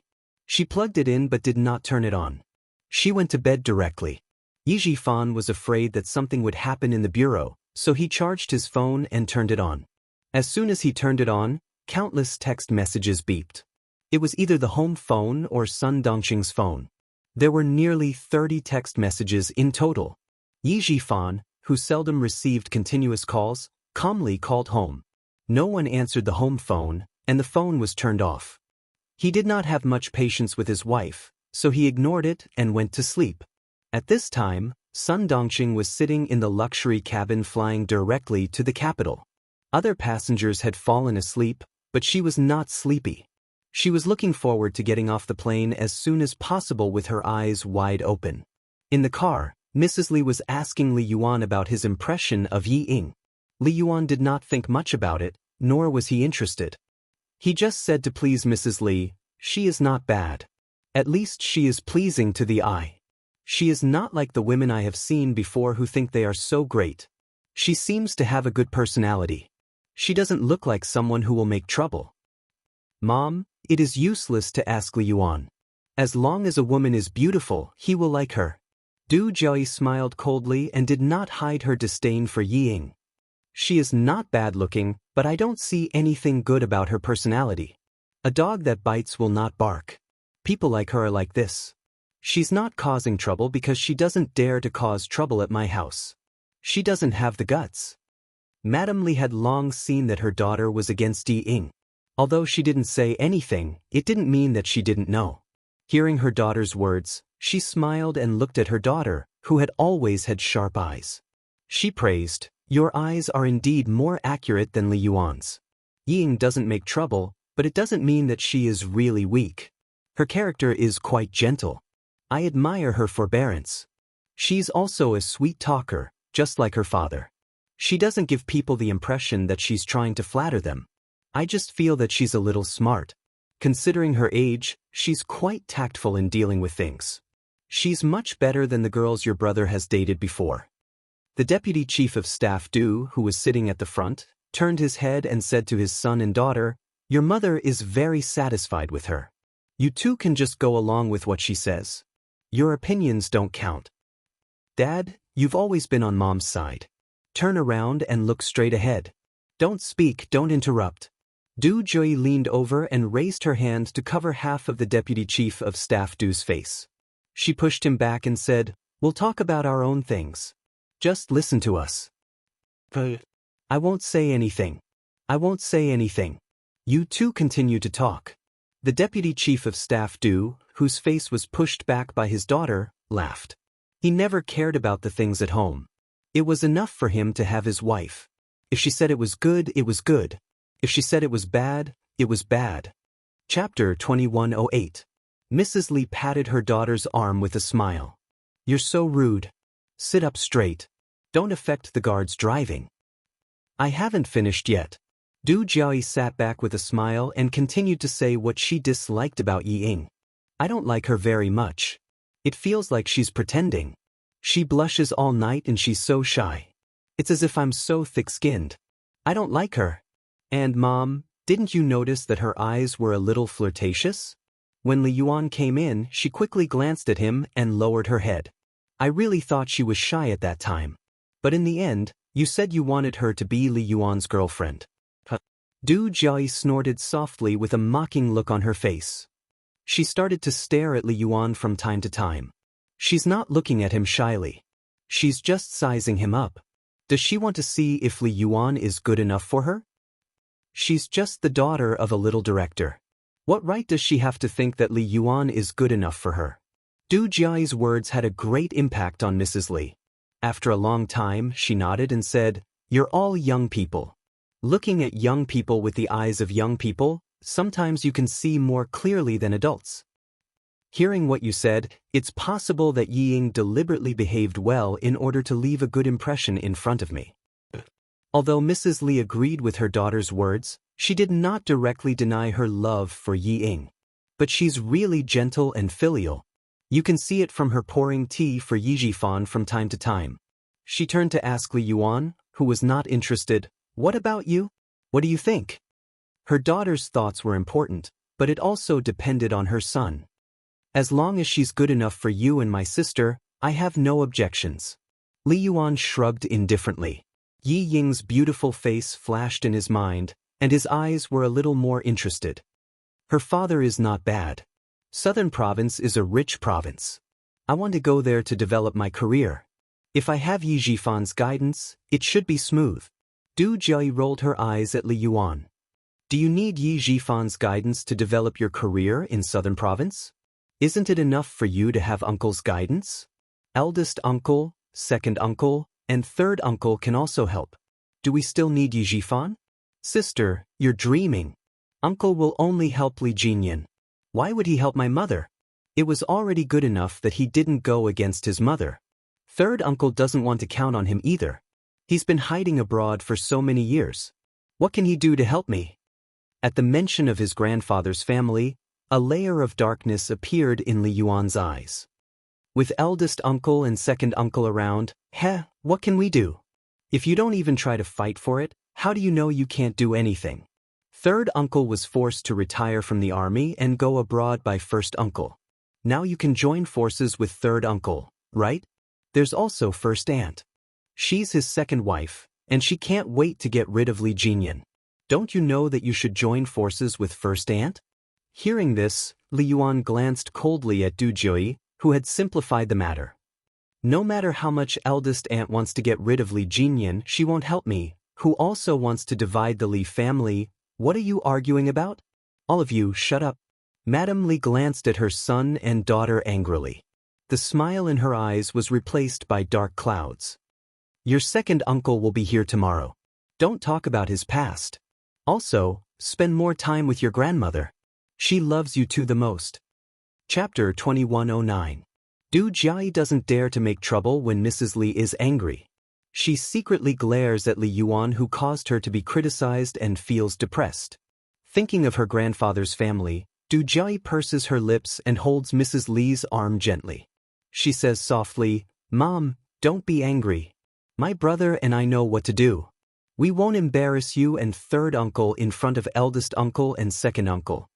Why was it said that daughters were considerate? In fact, it meant that daughters were attentive. Her daughter immediately comforted her when she saw that she was angry, but her son didn't. Men were not so attentive and cared about personal gains and losses. Mrs. Li sighs and pats her daughter's shoulder gently. "I'm relieved that you are sensible. Don't tell your brother that he needs to rely on his uncles in the future. They are unreliable. Your eldest uncle and your grandmother are like fire and water. It's good that your second uncle doesn't care. Your grandmother doesn't have to worry about it. Your third uncle has just come back. How can he help your brother? What's more, there is Li Jinyan. He alone is enough for your grandmother and your third uncle to worry about. Let's solve our own problems. Don't bother your grandmother." Mrs. Li is not in a good mood when it comes to her family. Du Jiayi sees that she frowns and doesn't want to talk about it. She nods obediently and lowers her eyes to hide the complicated feelings in them. Her grandfather's family seems to be rich for generations, but their relationship is not ordinary. Her grandfather was a playboy all his life. He married her eldest grandmother and gave birth to her eldest uncle and second uncle. In the end, he raised her younger grandmother and gave birth to her third uncle and mother. What surprised her more was that her younger grandmother and her eldest grandmother were not blood-related sisters. Her younger grandmother was adopted by her eldest grandmother's family. Later, the affair between her grandfather and her sister-in-law was exposed.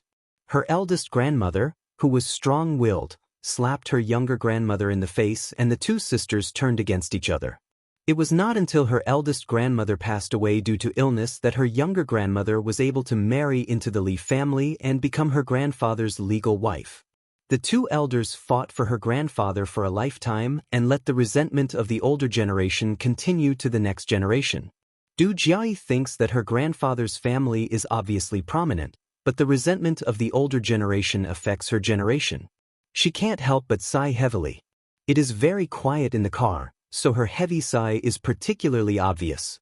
Madame Li, who was already in a bad mood, felt a little amused when she heard this. "Why are you sighing all of a sudden? Is there anything in the family that you need to worry about?" "Mom, I am thinking about my grandmother." Adjusting her sitting posture, Du Jiayi asked softly, "Mom, tell me what happened to grandfather's family back then.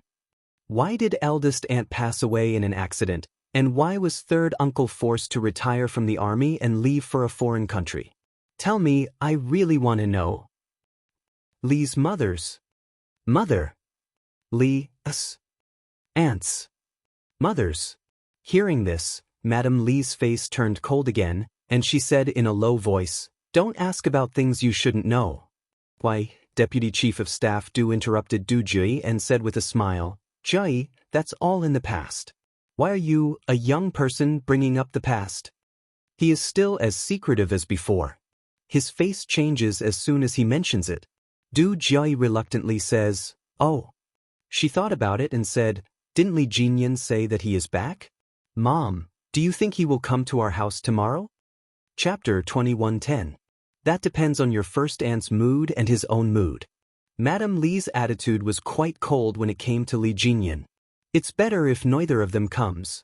She had no feelings for her eldest brother, not to mention that he was at odds with old Madame Li Yuan, who was resting with his eyes closed, said with a faint smile, "Li Jinyan won't come, but cousin will definitely come. Because as long as it's something Li Jinyan hates, the two of them will like it." "That's right. Li Jinyan will definitely not come." Du Jiayi nodded thoughtfully. His eldest uncle's family wasn't complicated. The main reason was that his eldest aunt didn't like Li Jinyan, who was born from his first wife. She wholeheartedly wanted to fight for the family inheritance for her son and daughter. It was not that Li Jinyan was not sensible, but that first aunt could not tolerate the son left by the first wife. From time to time, he would make some trouble. As a result, the relationship between Li Jinyan and first uncle was quite bad. Fortunately, Li Jinyan joined the army and was stationed at the seaside all year round. He could not return home even once a year, so first uncle's family was quite peaceful so far. As if thinking of something, Madame Li's eyes suddenly became serious. She said in a low voice, "Li Yuan, since Li Jinyan is back, you should visit your grandfather's house more these days.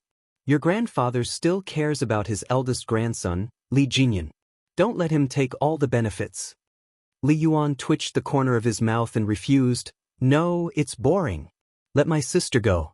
She likes the treasures in grandfather's hands. If you don't go, I will go. It just so happens that I have 4 days off. I can go and accompany grandfather and little grandma." Du Jiayi agreed immediately. She also thought about the treasures in grandfather's hands. Those were all antiques. It was said that many of them were the palace treasures that great-grandfather swept when he was a warlord. Little grandma, who wanted to take out the treasures in grandfather's hands, would definitely be happy for her to go. Madame Li nodded. "That's fine. Don't provoke Li Jinyan in the future.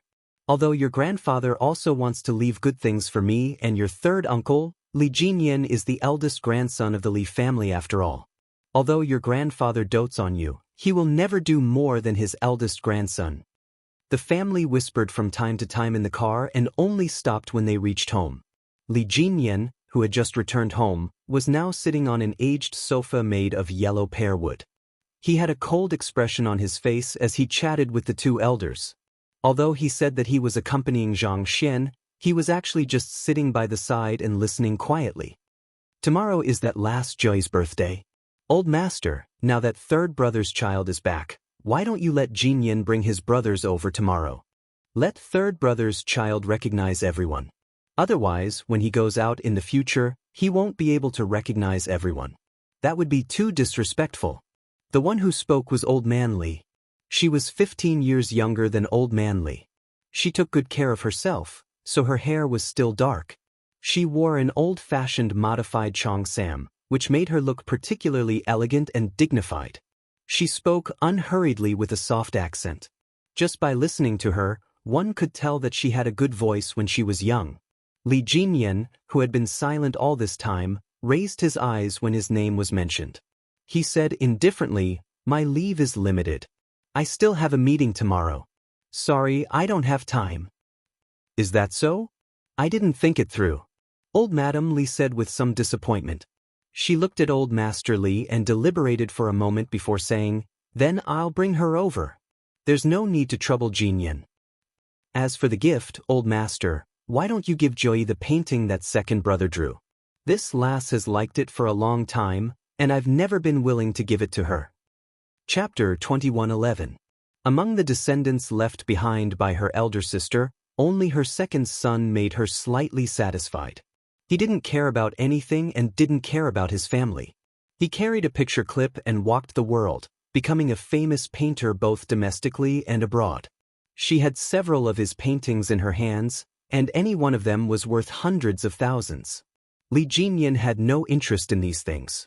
Seeing that it was getting late, he got up and said to the white-haired and white-bearded Old Man Li, who was sitting on the sofa, "I won't disturb you anymore. Rest early." He nodded slightly at Old Lady Li, put on his military cap, and left. Old Lady Li, who was watching his back, secretly clenched her fists. She didn't even want her old face anymore.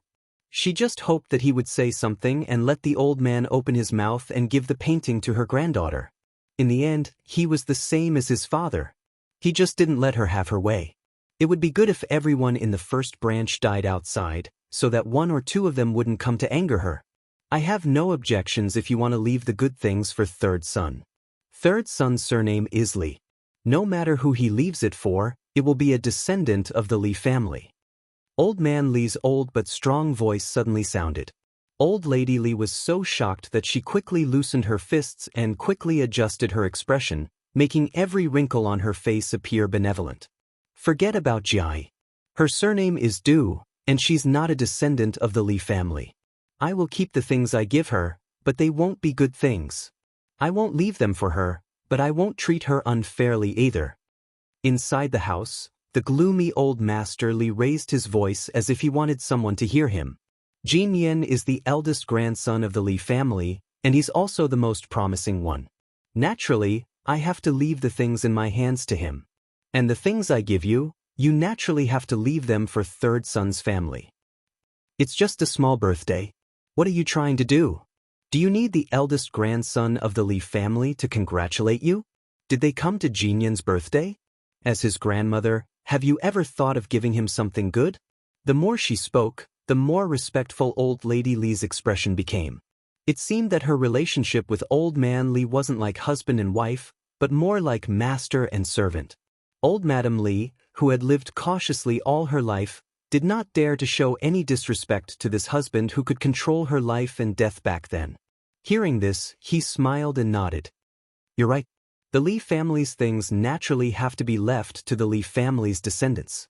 As long as old Master Lin still had third brother in his heart, she would naturally compensate Jai. The lights in the rooms of the mansion went out one by one. Soon, only the street lamps outside the house and the corridor were illuminated.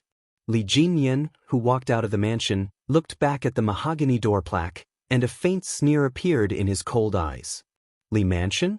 He really did not have any kinship with the Li residents. The only kinship he had left was with his maternal grandfather's family. As for the things left for him, Li Jinyan raised his head and rubbed the left side of his face. His eyebrows were cold. Would a person who had once yelled at him to get out of the Lee family suddenly treat his so-called eldest grandson well? He wouldn't wake up early if there were no benefits, and he deliberately said those words loudly. He was probably plotting something again. Lee Jinyan walked out of the Lee residence with a cold look in his eyes. When he was outside, he took out his phone and dialed a number that had been turned off for the past 2 days. Surprisingly, it actually went through this time. Xia Jinyuan was also very surprised. He deliberately looked at the caller ID before saying, "Demon King?" "Yes, in the capital? In the military?" He sat in the car he drove and did not start the engine. He asked Xia Jinyuan calmly, "Come out for a visit in the capital. Forget about the military." Xia Jinyuan, who was still in the military, smiled and said, "I'm in the capital, but I can't come out for a visit yet. I'm still detained in the military and will only be released in about 2 hours. But if you don't mind waiting, you can wait for me at the military hospital. I still have to go there after I'm done with my work." Chapter 21:12. Lee Jinyan was not in the mood to chat with his friends, so he said, "I'll wait for you outside the military headquarters." Then he hung up the phone and drove straight to the military headquarters. V8, who was waiting in the car, was so shocked that his eyes nearly popped out of their sockets when he saw Lee Jinyan. When Xia Jinyuan came out of the car, he saw the two idiots chatting in the cold wind. It was midnight, yet they would rather stand outside in the cold wind than get into the car to warm up. Were they doing cold resistance training? Naturally, trained special forces soldiers could chat in the cold wind, but Sun Dongxing could not. She was so cold when she got off the plane that her whole body was almost frozen. Wearing a cotton coat, she could not resist the cold wind at all. She had no choice but to go back to the store in the airport lobby to buy a down jacket. Feeling warm, Sun Dongxing hurriedly turned on her phone. A few text messages popped up. Sun Dongxing took a look. Even though it was already past midnight, she couldn't wait any longer and immediately called Yi Jifan. Yi Jifan was in a daze when he heard the phone on the bedside table vibrate nonstop. He did not turn on the lights, so he reached out to pick up the phone and said in a hoarse voice, "Hello." Then he was startled awake by Sun Dongxing's howling. Old Yi, something big happened. Something big happened to Yingying." Yi Jifan's eardrums hurt from her piercing voice. He frowned and said in a deep voice, "Yingying is in Beijing with me. What could possibly happen to her? You must be confused from sleeping too much. Sun Dongxing, can you stop making a fuss all day long?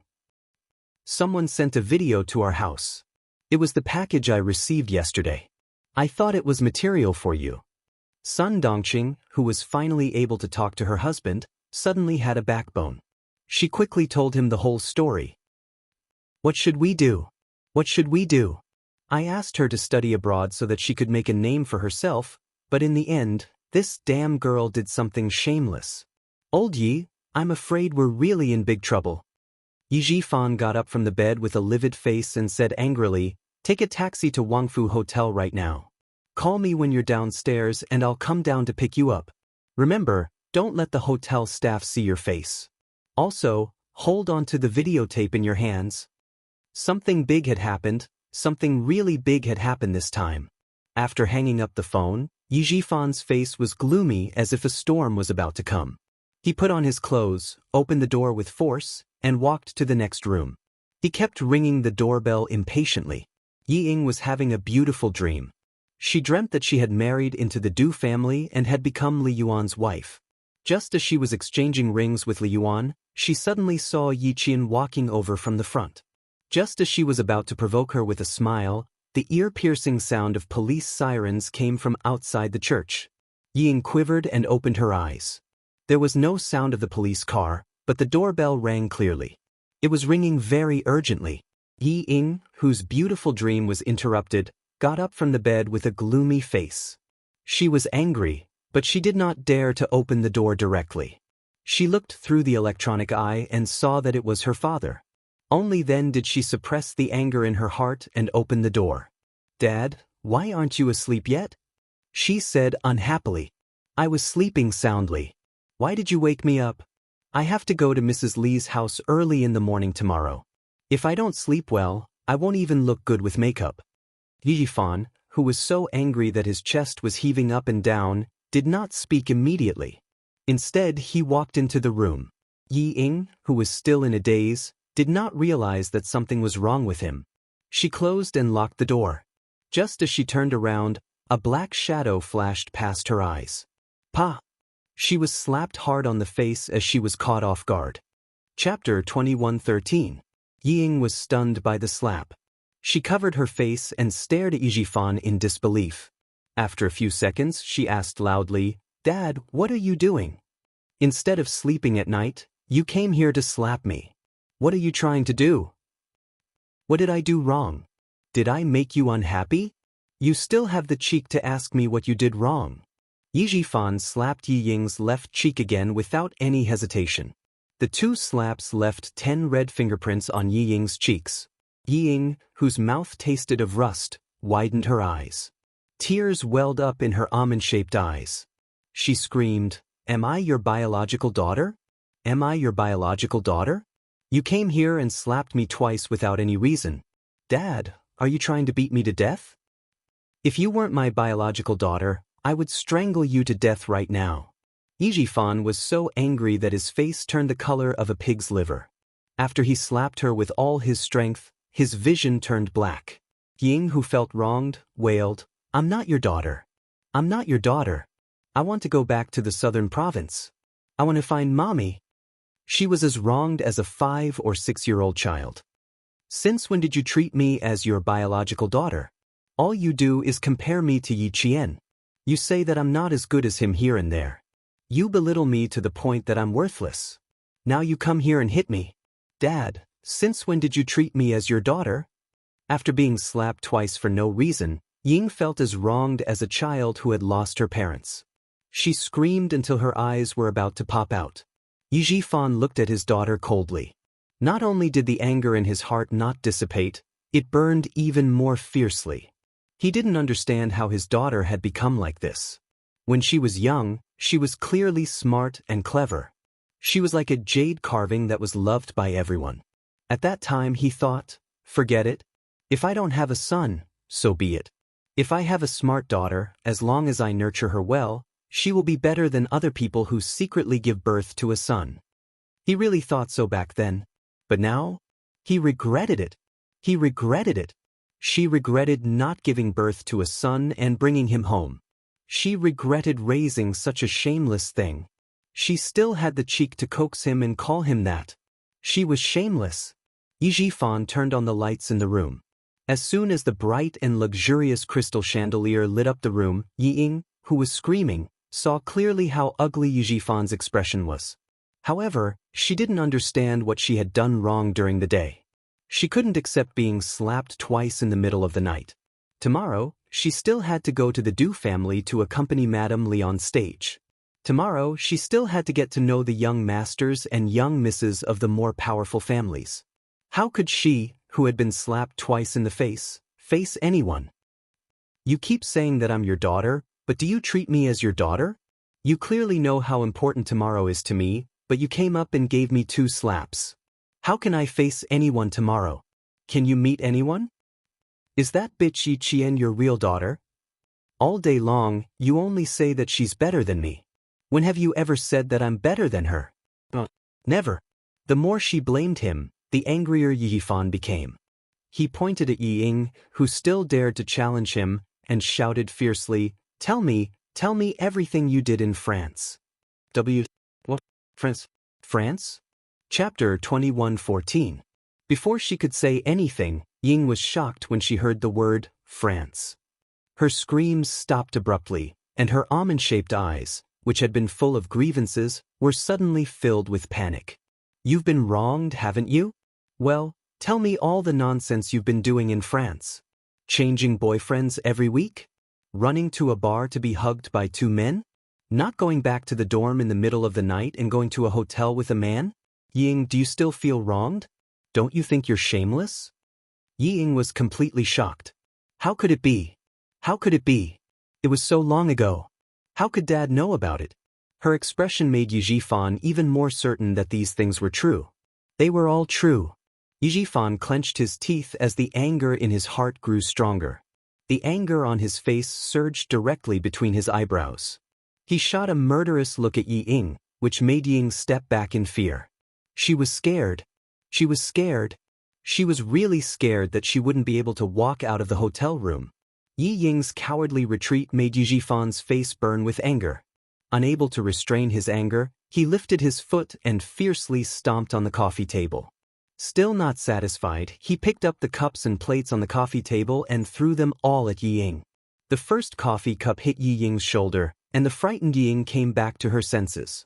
Then she saw several cups and plates being thrown at her. Yi Ying was so scared that she immediately covered her head and screamed, "Ah, ah." Who told Dad? Who hurt her behind her back? No, she definitely couldn't admit what she did. That's right, she couldn't admit it. What happened in France was in the past. She even called her ex-boyfriends and told them to be gentlemanly and not to talk about it. They all agreed. As long as they didn't say anything, no one would know. Even if Dad went to investigate, he wouldn't be able to find any evidence. She still didn't know that the biggest evidence was in Sun Dongqing's hands. Now, she was on her way to the hotel. Facing the thunderous anger of Ying, who was trembling in fear, shrank into the corner of the cabinet. Her long hair was scattered, her cheeks were red and swollen, and her tears were flowing. She looked really pitiful. This was the first time she had seen Yi Jifan so angry. She was very scared. She clutched her shoulder that was hurt to the bone. Her heart and mind were racing. She had to think of a way. Dad, I didn't. Who did you hear it from? I'm going there to study. How can I join a bar? How can I have a boyfriend? I didn't. Someone framed me, that's right, someone must have framed me. It must be Yi Qian, that bitch. She knew that I was going to join the army, so she set me up. Dad, how could you listen to her? She clearly doesn't want me to be a soldier. You can't listen to her, you can't. Instead of thinking about how to make up for his mistakes, he only wanted to shirk his responsibilities. He was too disappointed. Even if she set you up, it's because she had something on you first. You didn't do those shameless things, so who would set you up? What could they use to set you up? You said Yi Qian set you up because she didn't want you to be a soldier? But she didn't even know you were in the army. Yi Jifan hadn't seen the videotape yet. After his anger, he felt exhausted. Yi Ying, you disappoint me. I'm completely disappointed in you. Yi Ying, who was about to faint from crying, tried her best to shrink her shoulders and cover her face with her hands to prevent further injury. Her voice was hoarse from crying. She knows, Dad, she knows. Chapter 21:15. She had to make her father believe that Yi Qian framed her. Only by making him believe that she would not be beaten again. She burst into tears and pushed all the blame onto Yi Qian. She knew, and that's why she framed me. There's no one else other than her. Dad, I really didn't do anything to embarrass you and Mom. I really didn't. Dad, you have to believe me. It's really Yi Qian who framed me. She framed me. She had to make her father believe her. Otherwise, she would not have an easy time tonight. Yi Ying's eyes flashed as she covered her face with her hands. She would never admit to the ridiculous things she did in France. She had to make her father believe that it was Yi Qian who framed her. She had never done anything to embarrass her parents. Suddenly, Ying was glad that she told Yi Qian during her physical examination that time and let her know that she had enlisted. Otherwise, she would not have been able to push all the blame onto her today. Moreover, other than Yi Qian, she could not think of anyone else who would frame her. Yi Qian, how dare you frame me? If I don't have an easy time, you won't have an easy time either. Yi Ying, who hated Yi Qian to the core, only wanted to push Yi Qian out when something happened. Just like when she was young, she only needed to push Yi Qian out whenever she did something wrong. The one who was beaten and scolded was always Yi Qian. It had never had anything to do with her. This time, there was no exception. Yi Ying, who was screaming her grievances, was afraid that Yi Jifan would do something irrational to her in his rage. She tried her best to reduce her presence. She hugged her shoulders and curled into a ball in a corner. She did look very pitiful. She didn't dare to speak to Yi Jifan directly. She only glanced at him from time to time. Every time she glanced at him, she would be frightened by Yi Jifan's ferocious expression. The more scared she was, the more her body trembled. The more she trembled, the more she wanted to use pity and grievance to make Yi Jifan feel sorry for her. She didn't dare to say that she wasn't Yi Jifan's daughter anymore. She only hoped that she could get some pity from him so that she could escape this calamity. How could Yi Jifan, who was so angry that his vision was turning black, feel sorry for him? He really wanted to strangle this disobedient bastard to death with his own hands. How did Yi Qian know that you joined the army? How did she know? How would you know? He slowly sat down on the sofa after standing there for a long time. He stared at the stubborn Yi Ying and asked, how did she find out? How did Yi Qian know? Yi Jifan already had an answer in his heart. Other than the mother and daughter pair, who else would sue Yi Qian? Who else knew that Yi Ying was about to join the army? To be safe, he didn't even mention it to his colleagues at the bureau. Yi Ying sobbed, tears and snot flowing down her face. I told Mom. Last time, during the physical examination, Mom and I bumped into Yi Qian. We couldn't help but tell him. He had repeatedly warned her not to tell anyone before she actually joined the army. In the end, the mother and daughter pair told Yi Qian. At this moment, Yi Jifan seemed to have aged a lot. But even if Yi Qian knew about it, she didn't have the ability to get her hands on the videotape unless she had someone backing her up. But would there really be someone like that willing to help Yi Qian? She sent the videotape directly to his home. Did she send it to other places? Did she send it to other people? Or did she send it to his colleagues? What about the provincial government? Chapter 21:16. No, he couldn't just suspect Yi Qian. The most suspicious people should be his political opponents who were trying to sabotage him. Only they had the ability to get their hands on the videotape. However, they weren't trying to sabotage him. They were openly telling him that they had the videotape of his daughter's scandalous deeds. If Yi Ying was innocent and upright, why would they try to sabotage her? A fly wouldn't stare at a flawless egg. He had left evidence that could be used against him. Who could he blame? So, you suspect Yi Qian of sabotaging you? Are you trying to tell me that you didn't do anything that would embarrass the adults in France? Yi Jifan's gaze was cold as he asked in a low voice, do you dare say that you didn't do anything that would make you a laughingstock and embarrass you? Raise your head. Look at me and answer. Do you dare say that you were sabotaged? Do you dare to say it? Yi Ying's fingers were trembling violently. She didn't dare to raise her head or say it. However, she had to raise her head and say it. She removed her hands from her face and dug her fingers into her palms. I didn't. It was Yi Qian who sabotaged me. Other than him, who else would go to such great lengths to sabotage me? Fine. She was still stubborn even at this point. The look in her eyes said it all, but she still pushed all the blame to Yi Jian. Yi Fan, whose blood was boiling, nodded coldly. Okay, I hope you can continue to be stubborn later. He was too disappointed. He was really too disappointed. She dared to do it but didn't dare to admit it. She didn't know how to solve the problem. She was so stupid that she only knew how to frame others. She didn't have any skills. Other than talking, she didn't do anything else. She was useless. She was just like her mother. Yi Jifan's chest was heaving up and down. He panted heavily and didn't say anything else. Yi Ying, who was trembling in fear and crying, didn't dare to get up. She huddled in a corner and hoped that time would pass quickly. When Sun Dongqing arrived at the hotel, it was almost 4 o'clock in the morning. When she saw Yi Jifan's gloomy expression, she was furious. Where's the disgrace? Where is it? I must teach her a lesson tonight. The thing that she hated the most was done by her own daughter. Hugging, and even getting a room. How could she have such a cheap daughter? That videotape was a slap to her face.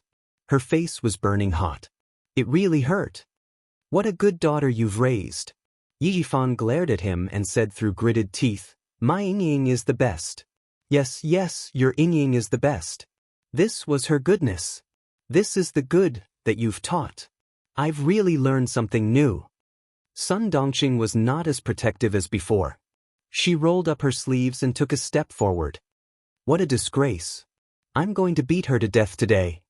Yi Ying was overjoyed by Sun Dongqing's appearance. Her eyes, which were red from crying, shone brightly.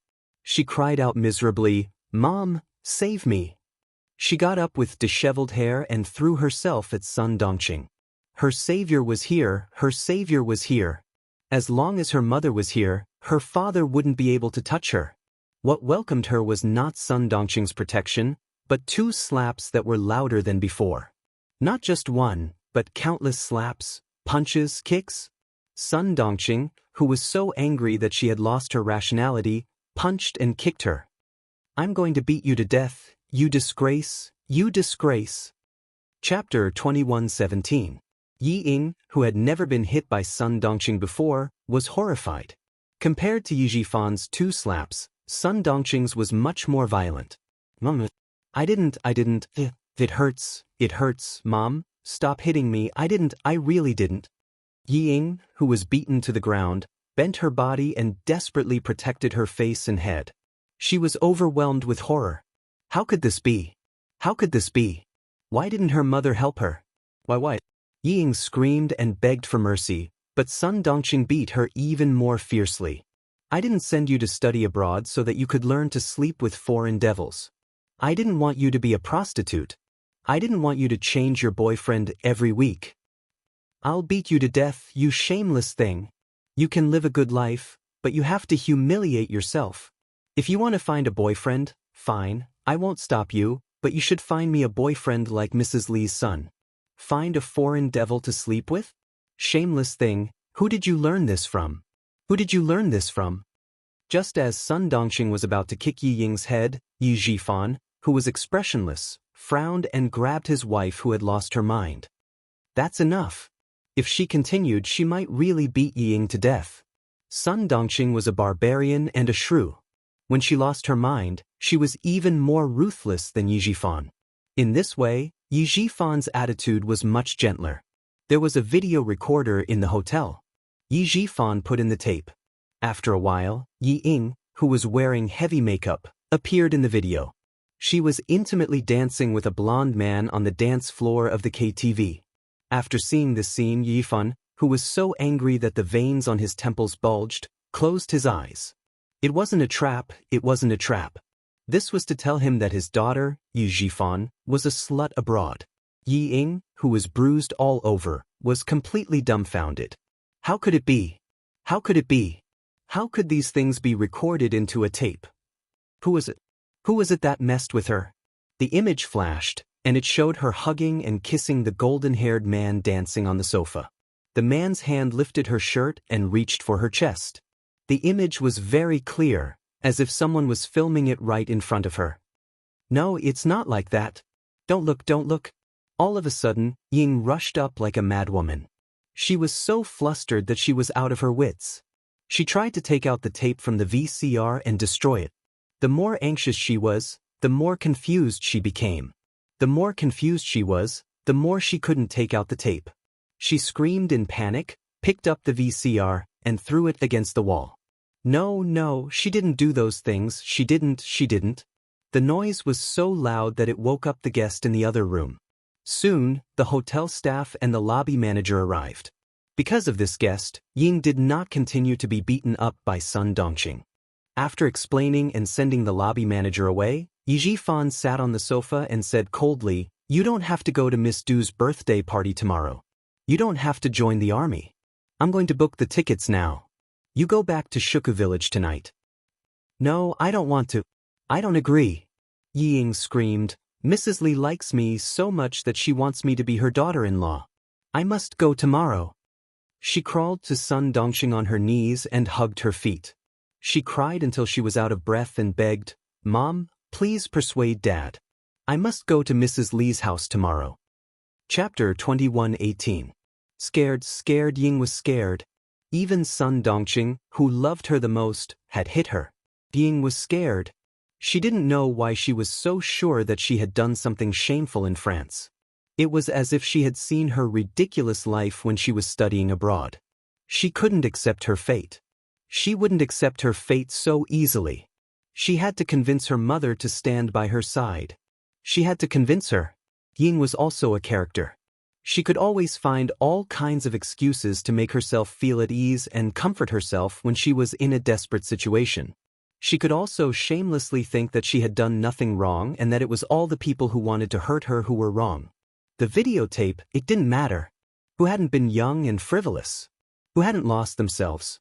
Li Yuan, just like Li Yuan. He was also studying abroad. She didn't believe that he hadn't had a few girlfriends. Hugging Sun Dongqing's legs, Ying felt like she was hugging a piece of driftwood that wouldn't let her drown.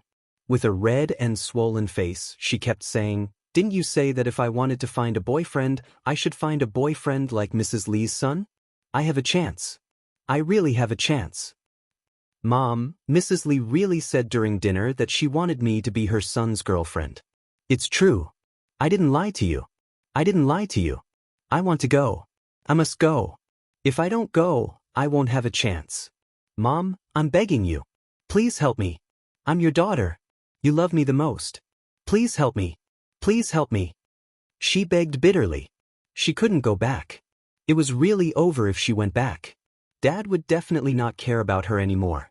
He would definitely have another child and raise another child well. She could only stay in the mountains for the rest of her life and become a joke. I admit that I didn't behave well in France, but it was all the same. I had no choice. I really wanted to study when I went there, but everyone was playing together. If I didn't join in, they isolated me and said that I was pretending to be noble. They even blocked me. Mom, I was scared. You and Dad threw me abroad and thought that I would have a good life. Wrong, it was all wrong. I was scared. I was really scared. But what could I do? When I didn't stay with them, they ganged up on me. Mom, you don't know how scared I was for the past week. They locked me in the toilet, locked me out of the dormitory, changed my shampoo to detergent, and threw my clothes into the toilet. What can I do? I don't want to be bullied. I can only be like them. I was forced. I was forced. She put the bullying incident on herself and made herself the target of bullying. The more Ying spoke, the more she believed that she was forced to do so. Sun Dongqing had never heard of this before. When she heard Yi Ying's words, she was furious. She turned around and focused on the them that Ying mentioned. "Why didn't you tell us? My daughter, they are forcing you to your death." Looking at her daughter whom she had doted on for 20 years, Sun Dongqing, who had beaten and scolded her, felt her heart soften. She thought that her daughter had abandoned herself, but in the end she was forced to do so. Being forced and abandoning oneself were two completely different things. That was because she did not protect her daughter well. No matter how shameful her daughter was, it was her parents' fault. Olji. Sun Dongqing, whose attitude had softened, was about to speak when she was coldly interrupted by Yi Jifan. "Forced you? Yi Ying, you can lie to your mother, but do you think you can lie to me?" Chapter 21:19. As soon as Yi Jifan opened his mouth, Ying panicked. "I found you a prestigious French university, not some random university. Force you? Yi Ying, you can lie to your mother and yourself. No one can force you. You're the one who degenerated." Every word made Ying feel like she was falling into an abyss. Her heart sank to the bottom. Sun Dongqing, who was holding Yi Ying's shoulders tightly, knew that her husband would not lie to her about this. Then her daughter was lying to her just now. Ying did not dare to say that her shoulders were hurting. She knew that only by crying out in pain could Sun Dongqing's heart soften. She was thinking quickly about how to get away. Yi Jifan, who had decided to give up on Ying, pressed on, "Sun Dongqing, do you think the other party only has one videotape? Can you guarantee that they didn't send more videotapes to my station? My colleague? Do you really think it's just a videotape? Sun Dongqing, can you grow a brain? Now, someone doesn't want your daughter to enter the army. Do you understand?" He pointed at the videotape that was broken by Yi Ying and growled darkly, "Can you guarantee that the other party won't send the videotape to the army after Ying enters the army?" She did not know. She only knew that her daughter had done something shameful. She had to teach her a lesson so that she would not do something shameful again in the future. As for other things, she did not think about it. After being reminded, Sun Dongqing panicked and stammered, Oh no, is there really no other way? We can only go back to the village? What do you think? Yifan, who had a headache that was about to explode, quickly rubbed his temples. Ideas came one after another. If they could not find the person who sent the videotape, Ying would not be able to leave the village, let alone enter the army. As for marrying into the Du family? Don't even think about it. Once the videotape fell into Mrs. Li's hands, the whole family would be finished. Yi Ying, who was crying so hard, saw that her mother's attitude softened. She immediately continued to plead, "There is a way, there is a way. As long as Mrs. Li treats me well, no one will dare to offend our family. Mom, I will marry into the Du family. Believe me, I will definitely marry into the Du family. Li Yuan has a good impression of me. He even asked me to look for him when I'm free in the future. He'll take me out to play." The deputy chief of staff Du also agreed. Mrs. Li also asked Li Yuan to take care of me. Mom, did you hear that? She wants me to marry Li Yuan, right? Sun Dongqing felt that her daughter's words made sense, but when she saw Yi Jifan's ferocious expression, she swallowed her words. If it was any other matter, she would still dare to argue with her husband, but this matter made her so angry that she wanted to beat her disobedient daughter to death, not to mention her husband who was an official. In the face of Yi Ying's attempt to escape, Yi Jifan sneered. Before the videotape, he actually had the idea of marrying his daughter into the Du family. After all, Mrs. Li's words were too tempting. What about now? Not anymore, not even the slightest bit. Now he only hoped that he could bring Ying back to his hometown as soon as possible and let the person who sent the videotape see his sincerity. Sun Yaozu's sudden death was investigated by the Southern Province Police as a case of bodyguard kidnapping his employer and murder after failing to extort money. Now it was his family's turn to be unlucky. It was possible that someone was targeting him and did not want him to continue his career. They wanted to kill him completely. Chapter 2120. If his daughter was useless, he could find another surrogate, but he could not lose his position. The person behind the jade instructed him to build a relationship with the Du family, so he definitely did not want to see him fall out with the Du family. After weighing the pros and cons, giving up Yi Ying was the best choice.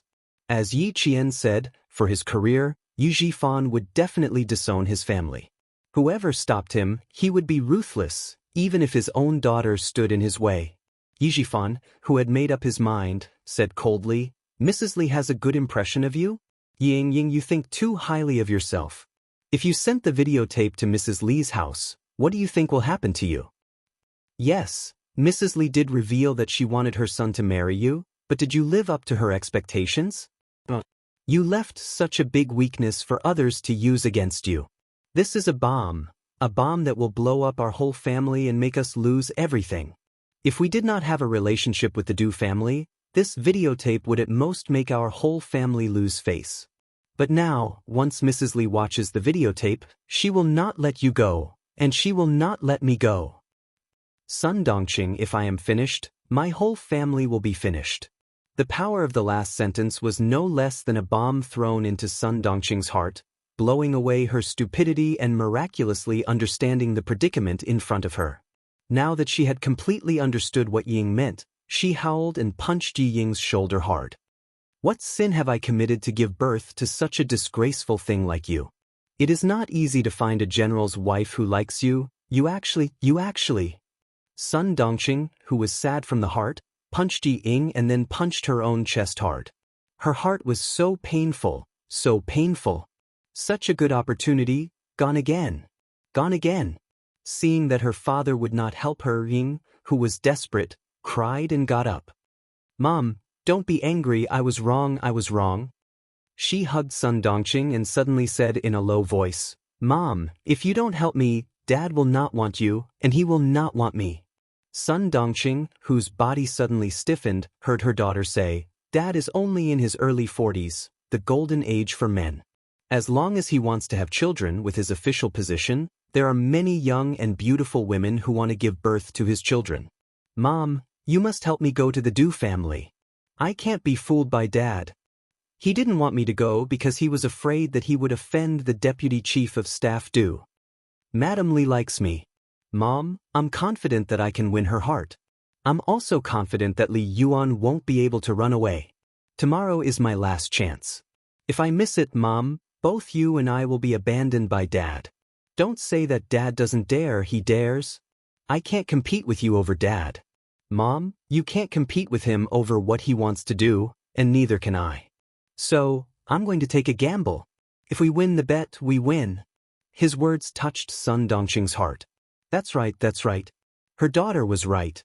Once the mother and daughter returned to Shuku village, everything would be over. They would become the laughingstock of the entire village. But what should he do? She didn't have any other ideas and could only let her daughter figure it out herself. The mother and daughter hugged each other. Yi Jifan, who had a splitting headache, didn't say anything else. He glanced coldly at Ying, got up, and said to Sun Dongqing, "Look after her. I'll go back to my room and book tickets for you two to go home." He didn't know that when he went back to his room to book the tickets, Sun Dongqing and Ying left Wangfu Hotel in a hurry. He also didn't know that the mother and daughter had caused a huge disaster. Chapter 21-21. It was 5 o'clock in the morning, and the cold wind blew through the capital city. Occasionally, there would be some noises on the streets, and after that, there was only the quiet street lights waiting for dawn. Ying did not dare to stay any longer. She staggered into a taxi with Sun Dongqing and gave the driver the name of a chain hotel in the country. She desperately wanted to escape from Yi Jifan's control. What should she do tomorrow? She did not have a solution now. Mom, I have to put ice on my face to reduce the swelling. Forget about my body, I'll wear a long-sleeve dress. Ying quickly spoke to Sun Dongqing in dialect after getting into the taxi. What should she do next? She did not have a solution now. She had to go to the Du family and attend Du Jiai's birthday party first. Then, she took out her phone and quickly sent a text to Li Yuan. The text basically said that her mother was worried and came over. She did not know why she quarreled with her father. She failed to stop them and was accidentally injured. In short, she tried her best to explain the injuries on her body and face. Sun Dongqing glanced at the text and saw that she was a little embarrassed. Her expression made Yi Ying narrow her eyes. Deep resentment flashed through her swollen eyes. Not only did she hate Yi Jifan, but she also hated Sun Dongqing. Sun Dongqing, who was wrapping ice in a towel, did not notice and said, "How could I not know that Mrs. Li really wanted you to be her daughter-in-law? When I saw the videotape, I was so angry that I almost fainted. Ying, whether you were forced or not, you did such a thing." Speaking of the videotape, Sun Dongqing was angry again. She pressed the ice in her hand on Yi Ying's face. With this videotape, even if you really marry into the Du family in the future, you will still be on tenterhooks. Mom, why do you keep looking at the past? Do you think everyone is clean? They are all the same. Li Yuan is still studying in the United States, which is a very open country. The number of girlfriends he had could fill several buses. Can you stop talking about it? Seeing her bruised face in the mirror, Ying was irritated. If you keep thinking about the past, why don't you quickly reduce the swelling on my face? When I marry into the Du family, you can just enjoy life with me. It had to be said that Yi Ying was very good at coaxing Sun Dongqing. Sun Dongqing, who originally wanted to strangle Yi Ying to death, was busy getting ice cubes for Yi Ying and spraying anti-inflammatory and pain-relieving spray for Yi Ying. She was so busy that her heels didn't even touch the ground. Li Jinyan was also running around.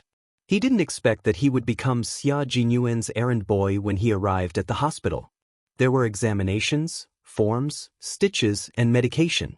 By the time they were done, it was already early in the morning.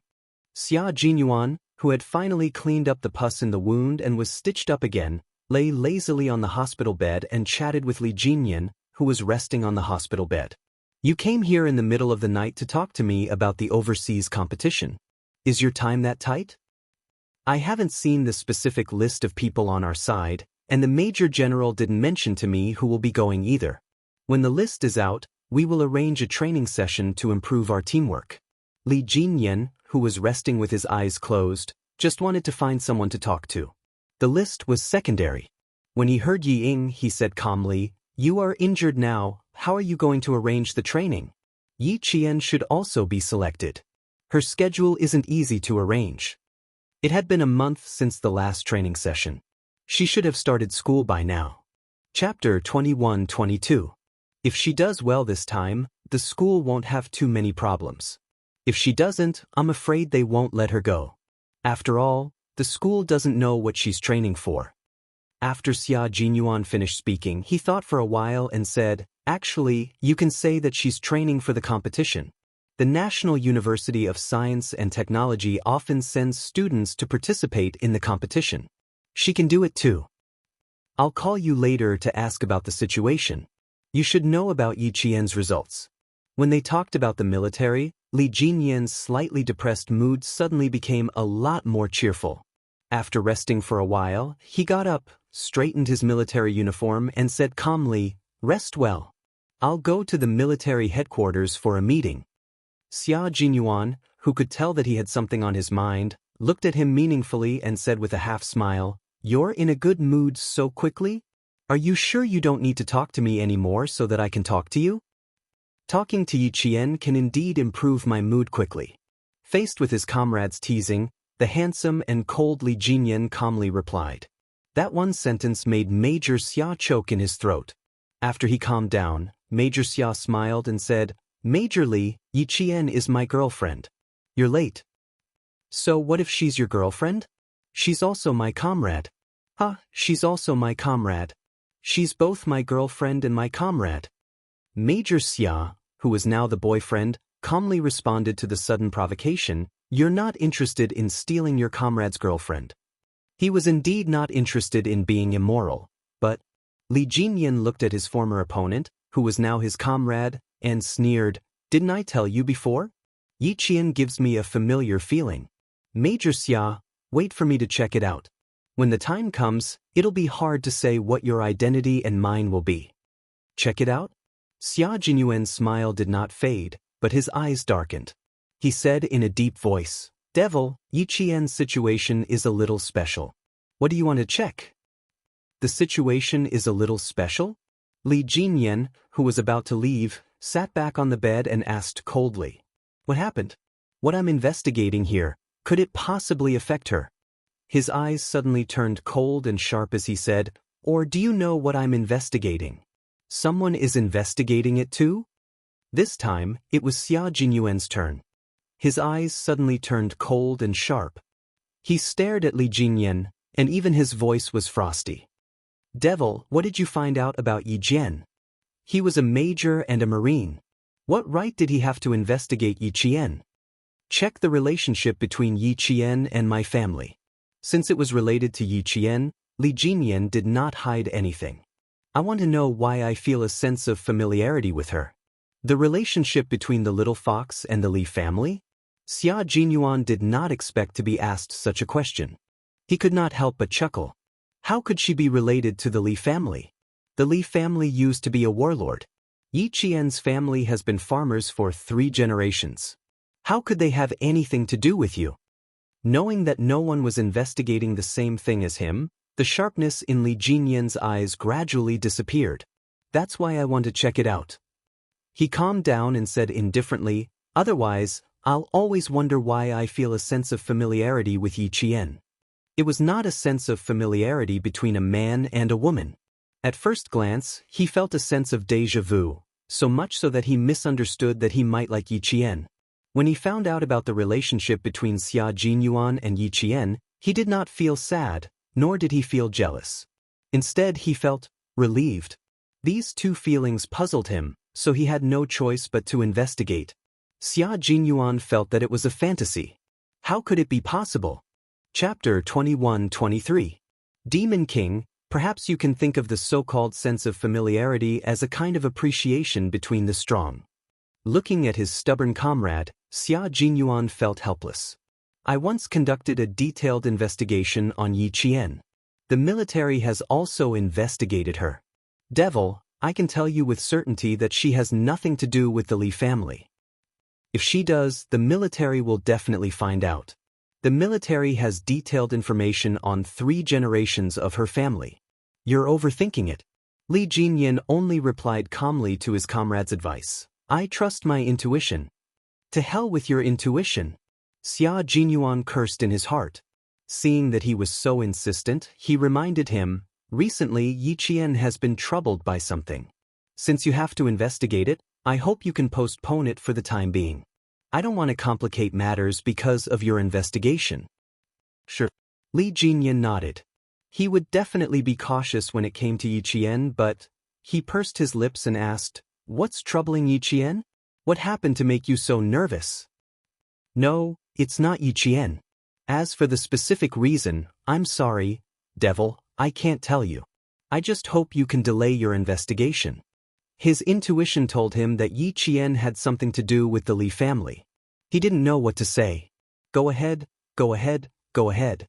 He wouldn't investigate anymore once he gave up. Li Jinyan, who still had to go to the military, didn't stay any longer. He opened the door and strode out. In the ward, Xia Jinyuan, who had been in a high-intensity battle for more than 10 days, raised his head and rubbed his slightly dizzy temples. Due to the severe lack of sleep, he thought for a while and carefully recalled his investigation of Yi Qian's family. After thinking for a while, he was certain that his little fox had nothing to do with the Li family. If the devil insists on investigating, then so be it. He had already reminded him not to cause trouble for the time being. With his character, he would do it. Xia Jinyuan stopped thinking about it and closed his eyes to rest. He needed to call Houzi later and ask what happened between Yi Jifan and the Du family. As for his little fox, he had to go to the southern province to look for her after he rested. He had a lot of things to deal with, so he had to rest well. Xia Jinyuan, who slept until 8 o'clock, opened his eyes. The first thing he did was to call Houzi in southern province. He needed to know what Yi Jifan and the Du family were up to. Only then did Xia Jinyuan realize that while he was away, Yi Qian had done quite a few big things. Houzi told Xia Jinyuan everything that had happened to Sun Yaozu without exaggerating. First, he shot Sun Yaozu's eyes with a glass shard. Then, he brought him to the mountain and dealt with him. "I didn't do anything. Other than cleaning up the mess for her and getting rid of the foreign bodyguards that Sun Yaozu had illegally hired and framing him, the rest is the Southern Province Police's job." Xia Jinyuan did not react much when he explained everything that had happened in a few words. He was fine as long as his little fox was fine. She would not make a move easily. Once she made a move, she would definitely have to make a move. It was fine as long as she was fine. The second thing was the videotape. Xia Jinyuan was even more relieved. Although Little Fox did not directly tell Houzi how she was going to deal with the backup tapes, he could guess it based on his understanding of her. Yi Jifan would definitely receive one copy. One copy would most likely be sent to Madame Li because she wanted to cut off Yi Ying's escape route. The other copy would be from the military? His old man Xia? Both were possible. Chapter 21-24. The Deputy Chief of Staff Du had used his power for personal gain to send Yi Ying into the military and even sent her to the Beijing Government Arts and Crafts Regiment. It seemed like the Deputy Chief of Staff Du was very confident in himself and believed that there would be no problems with what he did. Yi Ying entering the military would not only make Yi Jifan's political career more difficult, but it would also be evidence for him to deal with the Deputy Chief of Staff Du in the future. If he wanted to blow up the matter and make Yi Jifan a target of the Du family, he would have to tell Little Fox to endure for a few more days until Yi Ying entered the military and Mrs. Li saw the videotape. At most, she would have to endure for another 10 days. Your girlfriend is very good at taking care of herself. Lalu, you have good taste. Take good care of her and your future will be exciting and fulfilling. You can also rely on each other and won't make a scene because of your career. Houzi's mentality was becoming more and more peaceful. It was probably because he had experienced so much and lost so much that he realized that life was actually just two people relying on each other and slowly living the rest of their lives. Xia Jinyuan knew what kind of person he was talking to in the past. When he heard this, he raised his eyebrows and said, "You look like a loving father. How many months is my sister pregnant?" In front of Xia Yiwei, Houzi, who had restrained his anger, sighed.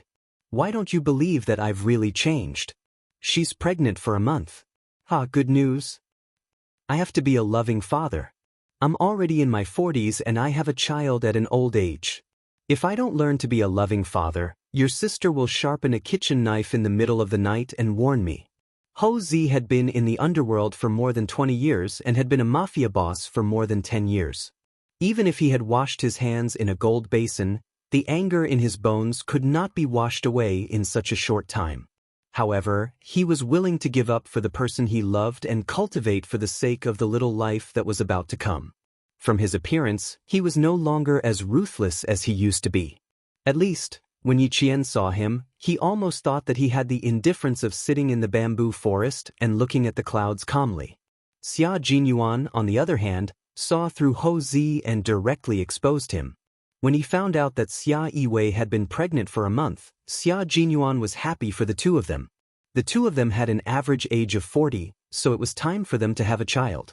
After chatting with Xia Yiwei for a while, Xia Jinyuan hung up the phone with a smile on his handsome face. Good things always come in pairs. Xia Jinyuan put his phone back into his pocket with a faint smile and slowly lay back on the bed. He was in a good mood and there was a smile on his face. Sun Yaozu had already been dealt with, and Ho Zi Qingwei was keeping a close eye on him, so he didn't need to pay any attention to him. Now, all that was left was the videotape. Ho Zi gave him the videotape at the right time. Yi Zhifan could only watch helplessly as Ying ruined the opportunity that he had worked so hard to get. When the opportunity came, his little fox did not show any mercy and directly attacked. Moreover, it was a sure kill move. Want to enlist? Her character would only bring bad luck to the deputy chief of staff Du. After understanding the situation clearly, Xia Jinyuan began to plan his next step to cooperate with Yi Qian. She should have sent out the videotape by now, right? However, if she had sent it out, Yi Zhifan should have received it by now. If he had received the videotape, would he still bring Yi Ying to the capital? It was a little unlikely. Madame Li, who did not tolerate anyone, was not an easy person to get along with. Last night, she even specially held a welcome dinner for Yi Zhifan and his daughter. It was obvious that she really liked Yi Ying. However, if she found out that the girl that she thought was gentle and obedient was actually a debauchee, she would definitely make a big fuss. Chapter 21-25. This was interesting. Madame Li cared about her reputation the most.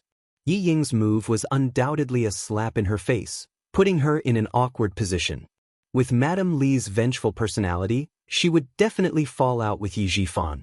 Not only would they fall out, but Yi Zhifan's family would also have a hard time. Then, would the person supporting Yi Zhifan behind the scenes show up?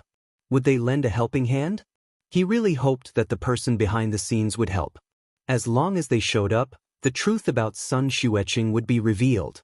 He couldn't stay in the hospital. He had to go to Mr. Xia's office. After that, he would go to Southern Province to see Little Fox, who he missed so much. She must have been very worried when they parted in such a hurry last time. Later, he didn't contact anyone outside. She must be very anxious. Now that he had returned to China, he naturally had to see her. After a few bottles of anti-inflammatory drips, Xia Jinyuan pulled out the needle himself. Then, he put on the military uniform and coat sent by V8 and strode out of the hospital while avoiding the eyes of the nurses. According to the doctor's advice, it was best for him to go to the hospital for 3 days to prevent the wound from being infected and suppurated again.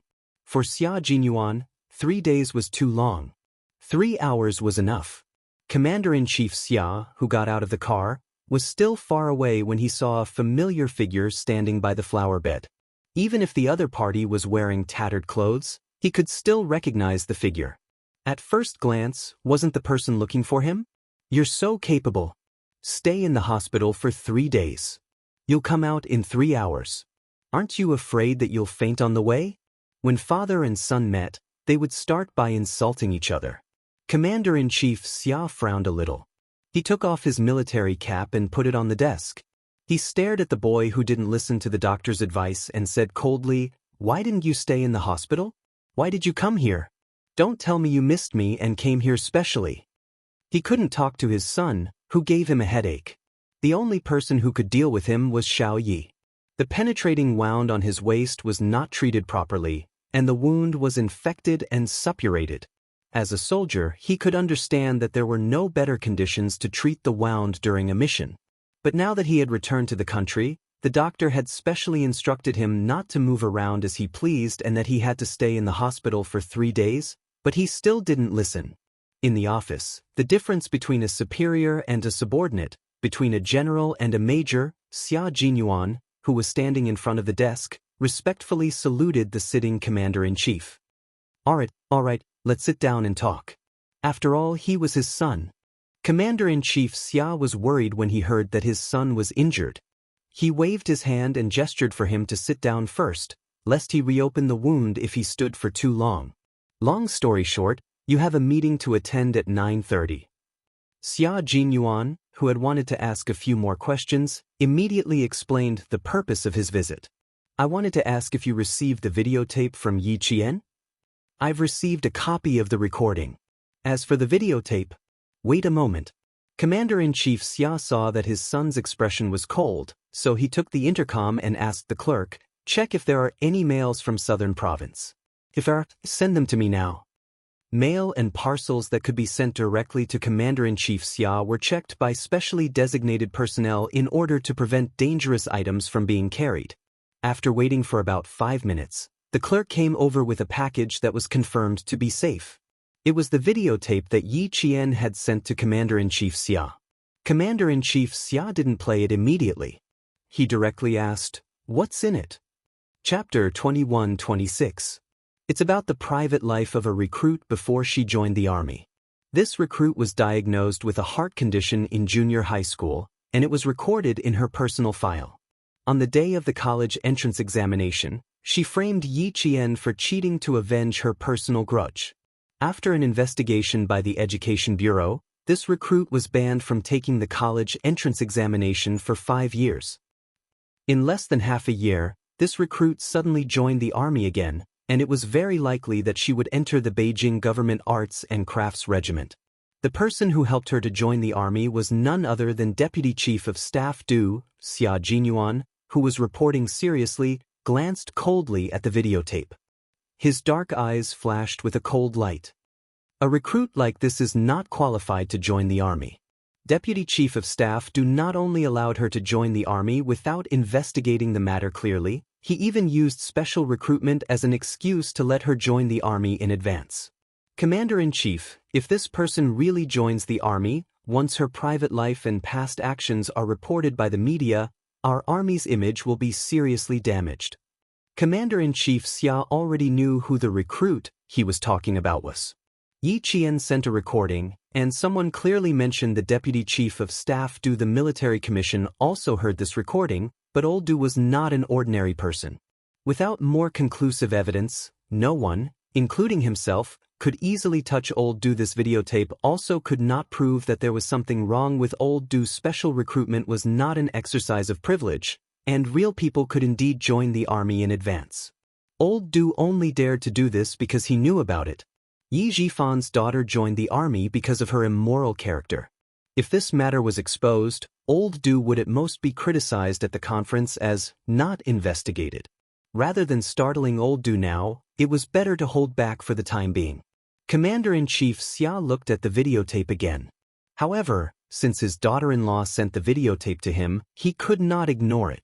Commander-in-Chief Xia, who had long regarded Yi Qian as his daughter-in-law, seemed to have thought of something and said something that seemed to have nothing to do with the topic. Xiao Yi didn't just send me the videotape, right? Who else did she send it to besides me? You have one box. One box was sent to Yi Jifan, and the other box was sent to the wife of the Deputy Chief of Staff Du. Xia Jinyuan did not want to hide what Yi Qian had done from his father. Since the old man asked about it, he must have some plans. Yi Jifan and his daughter arrived in Beijing yesterday. Mrs. Li personally welcomed them. Ho Zi also told me that Mrs. Li likes Yi Ying very much. Xia Jinyuan paused for a few seconds to add on. Commander-in-Chief Xia looked at him thoughtfully for a moment and said, "This recruit hasn't joined the army yet, right? Let's talk about it after we enlist." Xia Jinyuan raised his eyebrows. Since the old man said so, it meant that the father and son had the same idea. He wanted Yi Ying to enlist because he wanted to anger Mrs. Li so that she could settle the score with Yi Ying and Yi Jifan for deceiving him. Mrs. Li was famous for her ruthlessness. Every military and political family in Beijing knew about it. Old Man Xia knew that the videotape and Ying joining the army would not make the deputy chief of staff do anything, but he still let Ying join the army first. It was obvious that he had the same idea as him. He smiled and joked, "Yi Qian hasn't even married into our family, Xia, and you're already protecting her. I must tell her how much you care about her." Commander-in-Chief Xia did think so. Yi Zhifan was in politics. He could not reach out his hands, so he would let Mrs. Li, who liked to reach out, do it. After losing so much face, Old Du's wife would not let the matter rest. Chapter 21-27.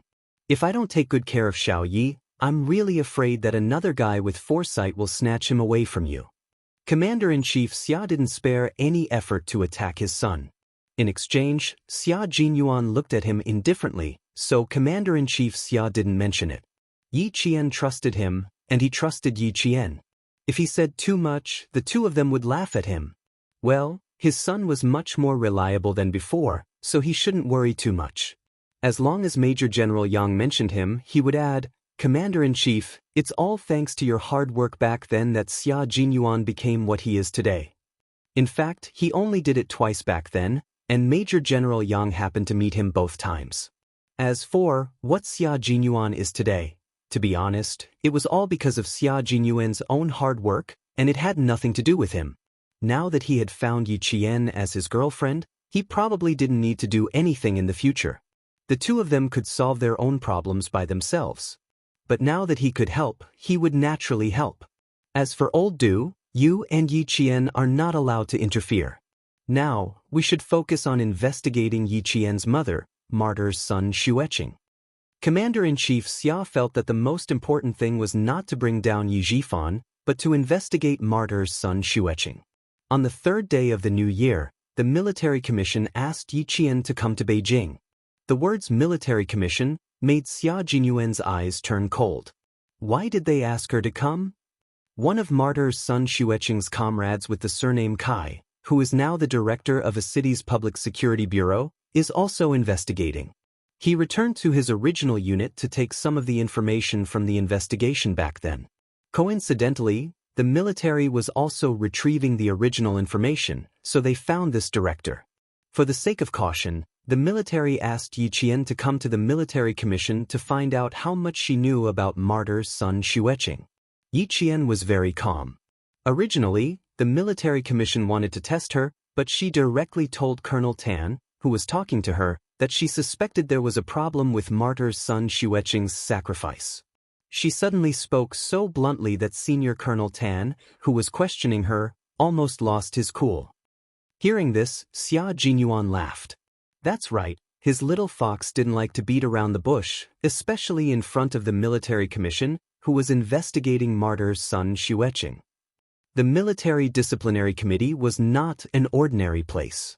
Hiding it would be counterproductive. It was better to say it directly and let the head of the military disciplinary committee see her unreserved cooperation. When Commander-in-Chief Xia thought about what happened that day, a faint smile appeared on his serious face. But soon he put away his smile and continued to be serious when facing Xia Jinyuan. The military takes Yi Jian's matter very seriously. Now, everything is on the right track. You should remind her not to act rashly so as not to ruin her future. Yi Zhifan's case has been investigated by the Discipline Inspection Commission. According to the current information, there are a few minor problems, but there are no major problems for the time being. Don't worry, it's only been 10 days. We don't expect to find a big problem immediately. Give the military commission some time. The military commission, and the military commission acted quickly. Little Fox didn't need to do anything. Once the videotape was sent out, they could sit back and watch the storm. Xia Jinyuan was very satisfied with the current situation. Commander-in-Chief Xia frowned when he saw the faint smile on his face. How can you still smile? Hurry up and go back to the hospital. Stay in the hospital for 3 days. Don't move around without my permission. It's a puncture wound, not a scratch. Don't mess around. Chapter 21-28. Sorry to disappoint you. I've never thought of going back since I was discharged from the hospital. Major Xia, who had finished his business, got up lazily. His thin lips curled into a slightly roguish smile. Faced with Commander-in-Chief's military might, he said calmly, "I plan to go to the airport and head to the southern province now. I have to see your daughter-in-law first. Otherwise, I'm really afraid that the daughter-in-law I finally got will be taken away by another man." Why would he go to the southern province with an injury? Even if he wanted to court a daughter-in-law, he had to be healthy. Commander-in-Chief Xia's face completely darkened. "Nonsense. Wait until your injury is healed." As he spoke, he took out an encrypted document from the drawer. "Take a look at this document. I want to see this document.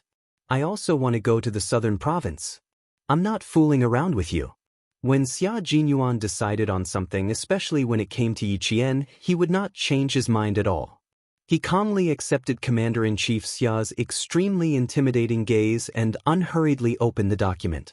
When he read it, he was immediately amused. "I'm not in a hurry. Why is the military in a hurry?"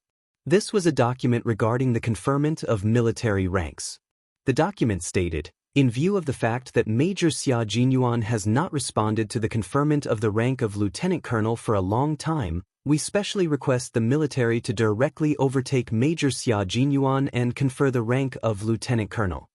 Commander-in-Chief Xia had never interfered with his son's promotion, but now that the document was in his hands, he had to ask. "You should have been conferred the rank of Lieutenant Colonel last July. Why did you delay the conferment? Do you want to learn from the founding generals? You don't want to be conferred the rank? You're mocking me again." Xia Jinyuan took the document. His gaze fell on the bright red military emblem on the cover of the document. His slender fingers gently stroked it. "It's not that I don't want to, but I want to slow down a little and wait for Yi Qian to come up." He wanted to wait for Yi Qian to graduate and for her to be conferred the same rank as him. Hearing this, Commander-in-Chief Xia's unfathomable eyes moved a little. His son cherished Yi Qian more than he had imagined, and also knew how to cherish Yi Qian more than he had imagined. Good lad, tough enough.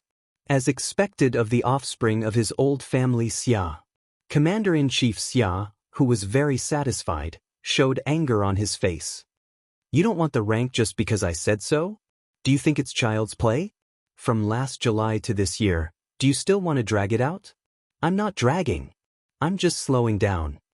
Xia Jinyuan obviously knew that his father was bluffing, but he really had to explain this matter to his father. If nothing goes wrong, Yi Qian will graduate with an Outstanding Student award and be promoted to captain. And since she started in junior high school, she has repeatedly made military contributions to the army. When she graduates, she can be conferred the rank of major. I'm not in a hurry to wait another 4 years. I'll wait until she graduates. Commander-in-Chief Xia chose not to listen to his explanation. Then it's not up to you to drag it out. The military rank has already been issued, so you have to think about it even if you don't want to. I'll get the guards to send you back to the hospital. Behave yourself. The military rank had to be conferred. How could it be delayed? If he didn't listen, someone else would take care of him. When Commander-in-Chief Xia thought of someone, he was referring to Yi Qian. Xia Jinyuan, who didn't want to confront him, took a step back for the time being. He didn't mention going to Southern Province in the afternoon. Instead, he said that he had something to discuss with Major General Yang and that he would go to the hospital after the matter was settled. Without waiting for the guards to come over, he left under Commander-in-Chief Xia's cold gaze. He really did need to look for Major General Yang of the army. He had to ask which comrades of the Snowfield Brigade had gone abroad to participate in the competition. After he walked out of the office, Commander-in-Chief Xia called Major General Yang of the army and instructed him to get the guards to escort Xia Jinyuan back to the hospital after the matter was settled. Then, he called Yi Qian and asked her to come forward and persuade the troublesome bastard to stay. Chapter 21-29.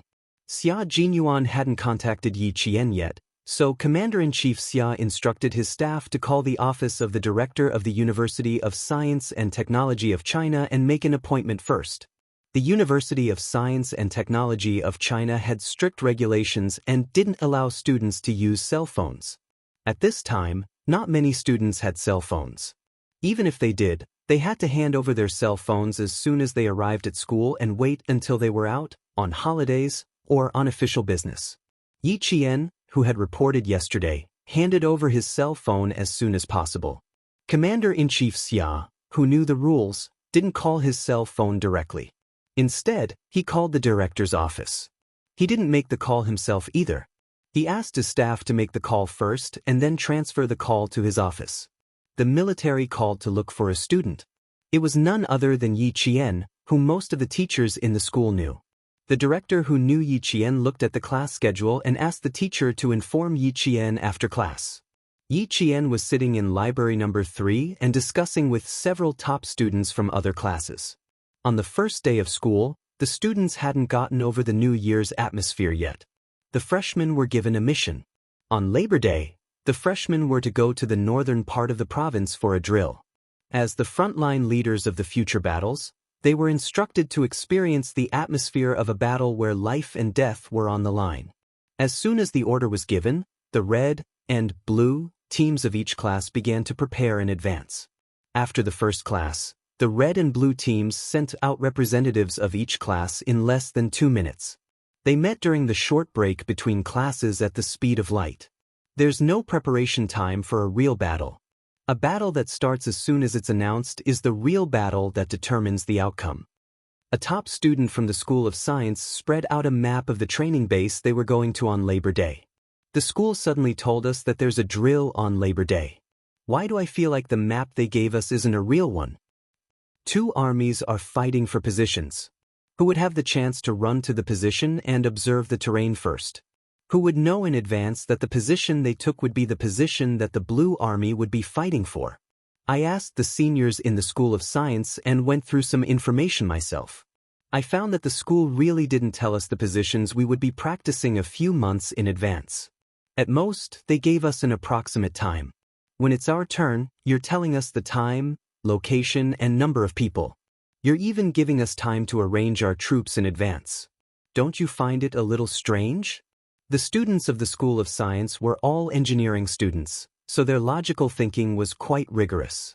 They had a thick book on cryptography, while Yi Qian and the others had only just started studying it, but they had already finished self-studying.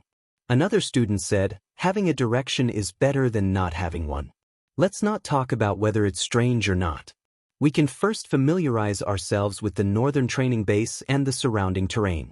When the time comes, we can carry out the drill anywhere. We can't always focus on the north. Our school has exercise bases in the east, west, south, and north. In my opinion, we can't just grasp the north. We have to grasp the exercise bases in the east, west, south, and north. Only in this way, no matter where the exercise is, we won't have to improvise. Sun Tzu said in The Art of War, make a plan before you act. Know when to stop and you will gain. I agree with this student's point of view. Some students agreed. Only by not fighting an unprepared war can one be invincible. This had been the case in all wars since ancient times. Yi Qian didn't speak immediately. Although she had actual combat experience and had participated in a real battle between 2 armies, she had never participated in a drill involving hundreds of people. Regarding this, she decided to listen first and then express her opinion. Chapter 2130. The short meeting was just to get to know each other. There was only so much time outside of class. They met to get to know each other and set a time for the next meeting before returning to their respective classrooms. At noon, Yi Qian finished her lunch and told Su Wen and He Qing that she needed to go to the dean's office. She told them to go back to their dorms to rest while she jogged to the dean's office. Su Wen looked at Yi Qian's back as she left and lamented to He Jing, I have 2 fears. One is my father, and the other is entering the office. Every time I see a classmate entering the office, I always feel like the wind is blowing and the water is freezing. The hero will never return. As long as you improve your physical fitness, you will never have the chance to go to the office. He Jing pointed out her classmate's weakness without giving her any face. During the scolding session this morning, as long as your physical fitness was mentioned, I saw our instructor's gaze sweep over you. Why are you so weak? You're second from the bottom in the class. You're quite capable. You eat so much every day. If you don't gain strength, you'll only gain weight. What's the use of gaining weight? It's not like you can be slaughtered to buy meat. Su Wen was horrified. I gained weight again? No way. I just went back for the new year and I gained weight again? My father dug me out of bed at 5 in the morning to run. How can I gain weight? Facing the classmate who completely missed the point, Jing patted her shoulder and sighed with emotion. The wind is bleak and the water is cold. Once a hero leaves, he will never return. Classmate, take care. In the previous semester's physical fitness exam, Su Wen, who had been lagging behind since the start of the freshman's military training, received the lowest score in history. Her instructor and captain were shocked. It could be predicted that Su Wen's life would be tragic this semester. Your grades in the military academy could not be too good, but your physical fitness had to be very, very good. Otherwise, you would only have more miserable days ahead of you. As someone who had not attended classes for a month, Yiqian naturally did not feel any pressure when she became the top student in the entire school. Last night, the instructor even talked to her and asked if she could spare some time to help the students who were in the bottom 20 in class improve their physical fitness. He also said that there was no need to worry about being too ruthless. They could only blame themselves for being too weak. Yiqian said she would do her best.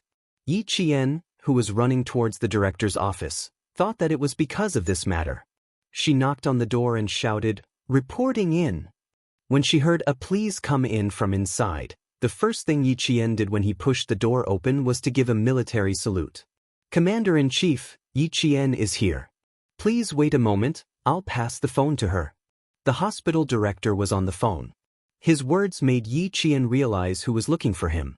Yiqian, who had spoken with Commander-in-Chief Xia many times, was not as tense as before. However, when Yiqian heard Commander-in-Chief Xia's dignified voice, he could not help but straighten his back. Xiao Yi, sixth brother, has already returned to the country. He even suffered some minor injuries. I stopped him from coming to the southern province to look for you. I hope you can forgive him. Knowing that Xia Jinyuan had returned safely, Yiqian, who had been heavily shackled, felt the shackles on her heart suddenly loosen. The sound of flowers blooming in spring bloomed from the depths of her heart. However, at the same time, her brows were tightly knitted together. She knew that Commander-in-Chief Xia's minor injuries were not really minor injuries. If they were, Commander-in-Chief Xia would not have specially called her. Chapter 2131. His injuries must be so serious that he had to be hospitalized. Yiqian, who was a little out of breath, closed his eyes slightly and tried to mentally prepare himself before asking calmly, "Can you tell me how serious his condition is?" He was very calm, but every word was so heavy that it felt like a stone had fallen from the sky and hit Chief Commander Xia.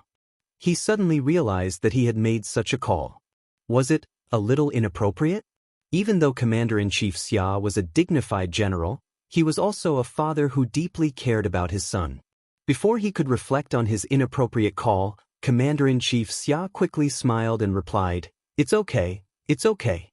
His waist was pierced, but it avoided the vital parts. He handled it a little carelessly, and the shrapnel left 2 small fragments, which caused the wound to become inflamed. He handled it immediately after returning to China. The doctor suggested that he stay in the hospital for 3 days and get an anti-inflammatory drip. He just came over and told me that he wanted to visit you in the afternoon, but I didn't agree. The clerk who knocked on the door walked in quietly and saw that the Commander-in-Chief was on the phone with someone. He opened the camouflage folder and presented the contents to the Commander-in-Chief. This was an invitation from the Political Department's Arts and Crafts Department. Commander-in-Chief Xia was invited to watch the Beijing government troops' upcoming performance in the army. The general idea was to invite leaders of all levels, and then the leaders of all levels would give instructions, guidance, and criticism. Commander-in-Chief Xia's gaze fell on one of the invited work units, pointed here, and said, "Go and ask the school leaders who will be coming to Beijing to watch." The clerk nodded, put down the folder, and left the office. On the other end of the phone, Yiqian secretly let out a long sigh and said in a deep voice, "Don't worry, I will definitely stop him from coming over. I will definitely keep him in the hospital for 3 days. For his health, she would definitely not let him come over to Nan province." His waist was pierced by shrapnel and avoided the vital parts. Although the injury was serious, it was better than a bullet pierced through the waist. With Yi Qian's help, Commander-in-Chief Xia was relieved. However, he could understand his son's feelings of wanting to see his girlfriend. It was quite pitiful for the two of them to be apart so much. Thinking of the document just now, Commander-in-Chief Xia asked about Yi Qian's grades last semester and whether anything had happened in the past few days. Yi Qian, who had good grades, reported his grades one by one. My overall grades are okay. There's not much to do in the next few days. The main classes haven't started yet, so I'll focus on physical fitness for the time being. Focus on physical fitness for the time being. That's easy. With an idea in mind, Commander-in-Chief Xia praised Yi Jian first. He smiled and said, "Not bad, not bad. No wonder Old Six told me confidently that you would definitely get the title of outstanding student. Little Yi, you're very good. You let us all be at ease. Since you don't have classes these few days, and it's Saturday and Sunday in 3 days, how about this? You go to the capital with the school leaders to watch the performance of the Beijing political group. At the same time, you go to the hospital to visit Sixth brother, lest he sneaks into the southern province to look for someone and make everyone uneasy." Yi Qian readily agreed. It should be said that he couldn't ask for more. She really wanted to see Captain Xia. She really missed him. Lovesickness seeped into her bones, and she was deeply sentimental. Regarding the matter of Yi Qian coming to Beijing with the school leaders had called the dean before she left the dean's office. They asked the dean to inform Yi Qian that he would come to Beijing with the school leaders at 9 o'clock tomorrow to report on his work.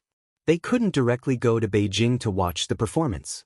After all, watching the performance was secondary. The meeting after the performance was the main point. Chapter 2132. Yi Qian, who was about to leave for the capital, was oblivious to the fact that Yi Ying was talking about her. Browsing through the graduation album of the military academy, she chuckled and said, "Jia, I always thought that you graduated from the National University of Science and Technology as well. So, it turns out that you graduated from this military academy." Du Jia, who was in the midst of putting on her eye makeup, replied with a lukewarm in response to Yi Ying's enthusiasm. She then asked, "What do you mean by, also? Do you have a friend who graduated from the National University of Science and Technology?" "I don't think so. Aren't you still in school at your age?" "I don't know anyone who graduated, but I do know someone who is still in school. We aren't friends, so our relationship is just SOSO. That girl used to be in the same junior high school as me, and her results were average. However, after the college entrance examinations, she somehow managed to get into the National University of Science and Technology. It was a huge deal back then," Ying said calmly. At the same time, there was a hint of jealousy and disdain in her voice. It was difficult for two girls to like an outstanding girl, but it was easy for them to hate the same girl. It just so happened that Du Jiayi was secretly looking for Yi Ying's faults. Hearing her words, a cold sneer crept onto her lips. Feigning concern, she said, "Having such an outstanding girl by your side is indeed a headache. All right, you aren't bad yourself, so why are you being jealous of her?" "It's not that I'm jealous of her. It's just that she used to be really bad. Her results back then were really bad. She was always at the bottom of her class from primary school to junior high school. I found it hard to believe that she managed to get into the military academy all of a sudden." Yi Ying continued flipping through the album as she casually continued speaking. "Take Sis Jiayi for example. Your results have always been good, so it's no surprise that you managed to get into the military academy. On the other hand, from primary school to junior high school, she had to copy my homework every single time. No one gave her any exams, so she was always at the bottom of her class. How can I not be surprised that she managed to get into the military academy during the college entrance examinations? That's indeed a little surprising. So that's what happened. Someone who was worse than me suddenly managed to get into the military academy. Naturally, I would feel a little disappointed, so Du Jiayi said apologetically. Yi Ying continued as if she did not understand, "I'm her relative. We share the same surname and grew up together. I'm happy that she got into the military academy, but I'm also worried. It's fine if he really relied on himself to pass the exam, but I'm afraid that's not the case." At that time, everyone in the village was happy, but my parents were worried, afraid that they would be happy for nothing. If Du Jiayi conveyed her words to the deputy chief of staff Du, "Hey Yi Qian, oh Yi Qian, what do you think will happen to you?" Du Jiayi, who was not interested, suddenly opened her eyes. She turned to look at Yi Ying, who was sitting on the dressing table to her left. "She has the same surname as you? What's his name?" "Yi Qian." Yi Ying could tell that there was something amiss with her tone, so she thought that Zhang Xian had understood what she was trying to say. With a deep frown, she sighed deeply. "My cousin grew up without parents. If not for my parents raising her, she would have been living on the streets by now. She wasn't the type to study since young. My parents said that it was my uncle and auntie who blessed her that she was able to get into the military academy. They had the same surname, but one was from the military academy while the other was from the army. Am I overthinking things? Do you have a picture of her? Let me take a look. Regardless of whether I'm overthinking things or not, I'll know once I see the picture." Du Jiayi asked, unwilling to give up. Chapter 2133. Du Jiayi was far more scheming than Yi Qian, and she was better at hiding things. She didn't want others to know that she knew Yi Qian, and she also didn't want others to see her abnormality. She added lightly, "If a gentle and generous girl like you doesn't like Yi Qian, I'm sure that Yi Qian isn't very likable." Ying hoped that Du Jiayi would stand on her side. Hearing this, she smiled and said, "I don't hate her, but I don't like her either. After all, she and I are still family. I also hope that she doesn't do anything wrong and doesn't always think of taking shortcuts." Hearing this, Du Jiayi almost couldn't help but laugh out loud. What right did she have to criticize others? Wasn't she the same? The two sisters were the same. If the Yi Qian she was talking about was the same person as the Yi Qian she knew, then it really was. Du Jiayi's eyes darkened as she played with the eyebrow pencil. If it really was the same person, she had to admit that Yi Qian was undoubtedly much better than Yi Ying. However, they had one thing in common, and that was that she didn't like either of them. She was from a small family, yet she wanted to marry into a big family. She was dreaming. As for the other one, she always tried to be brave, but all the male soldiers fell for her tricks. Did she think that she was a flower in the army and wanted to stand out and make all the female soldiers feel inferior? Du Jiayi's mind flashed with the image of a face that was as beautiful as the moon, even if she was dirty. Her eyes flashed with a ruthless look, and her mood instantly sank. But she threw the eyebrow pencil in her hand onto the dressing table. I'm sorry, Miss Du." The makeup artist thought that she had applied too much eye makeup and made Du Jiayi uncomfortable. She was so frightened that she quickly apologized. Du Jiayi had a habit of venting her anger on others, but she never did it in front of others. Instead, she liked to play dirty tricks behind people's backs. This matter had nothing to do with the makeup artist, so she didn't need to vent her anger on a mere makeup artist. She raised her hand, indicating that it had nothing to do with her. However, Ying misunderstood. She thought that Du Jiayi was standing up for her and said softly, "Jiayi, don't be angry. I don't care anymore. I don't have the photos. If you want to see them, I'll see if I can get the photos taken during graduation." Who would look at the graduation photo? It was filled with heads. How could they see it clearly? "Can you show me a solo photo?" Du Jiayi glanced at Yi Ying, who was putting on an act in front of her, and the disgust in her heart grew stronger. She really didn't understand what her mother liked about her. Pretentious and pretentious. Although her looks were acceptable, this kind of appearance was completely unrecognizable. Seeing the flash of joy in Yi Ying's eyes, Du Jiayi immediately understood why Ying had mentioned Yi Qian to her. Earlier, she had mentioned that Yi Qian's grades were not good, but he had suddenly gotten into the military academy. Wasn't this hinting that Yi Qian had relied on cheating to get into the college entrance exams? Now she understood. So this was her true intention. Since you said that her grades might be fake, then we have to check it out. The military academy is meant to groom future military officers. How can there be fish eyes as pearls? Give me the solo photo as soon as possible. I'll ask my father to find out what's going on. Yi Ying was so agitated that she secretly pinched her thigh to suppress her excitement. However, she pinched herself too hard. her expression of pain and excitement intertwined, causing her sweet features to twist. She panicked and said, "There's no need to check, there's no need to check. She's doing very well now. I heard that if she didn't pass the military academy's new training program, she would be rejected. Since she didn't, it means that she's still capable." Chapter 2134. The door of the dressing room was pushed open and Madame Li, who was dressed in a dignified and noble manner, walked in. Ying, who was talking, turned her head when she heard the noise. She hurriedly adjusted her expression and stood up. She stood up gracefully and greeted Madame Li. "Madam." Madame Li took in all her expressions. She didn't know what was going on and thought that her daughter had embarrassed Yi Ying again. Seeing that Yi Ying could quickly adjust her expression and pretend to be calm, she smiled with satisfaction. She didn't misjudge her.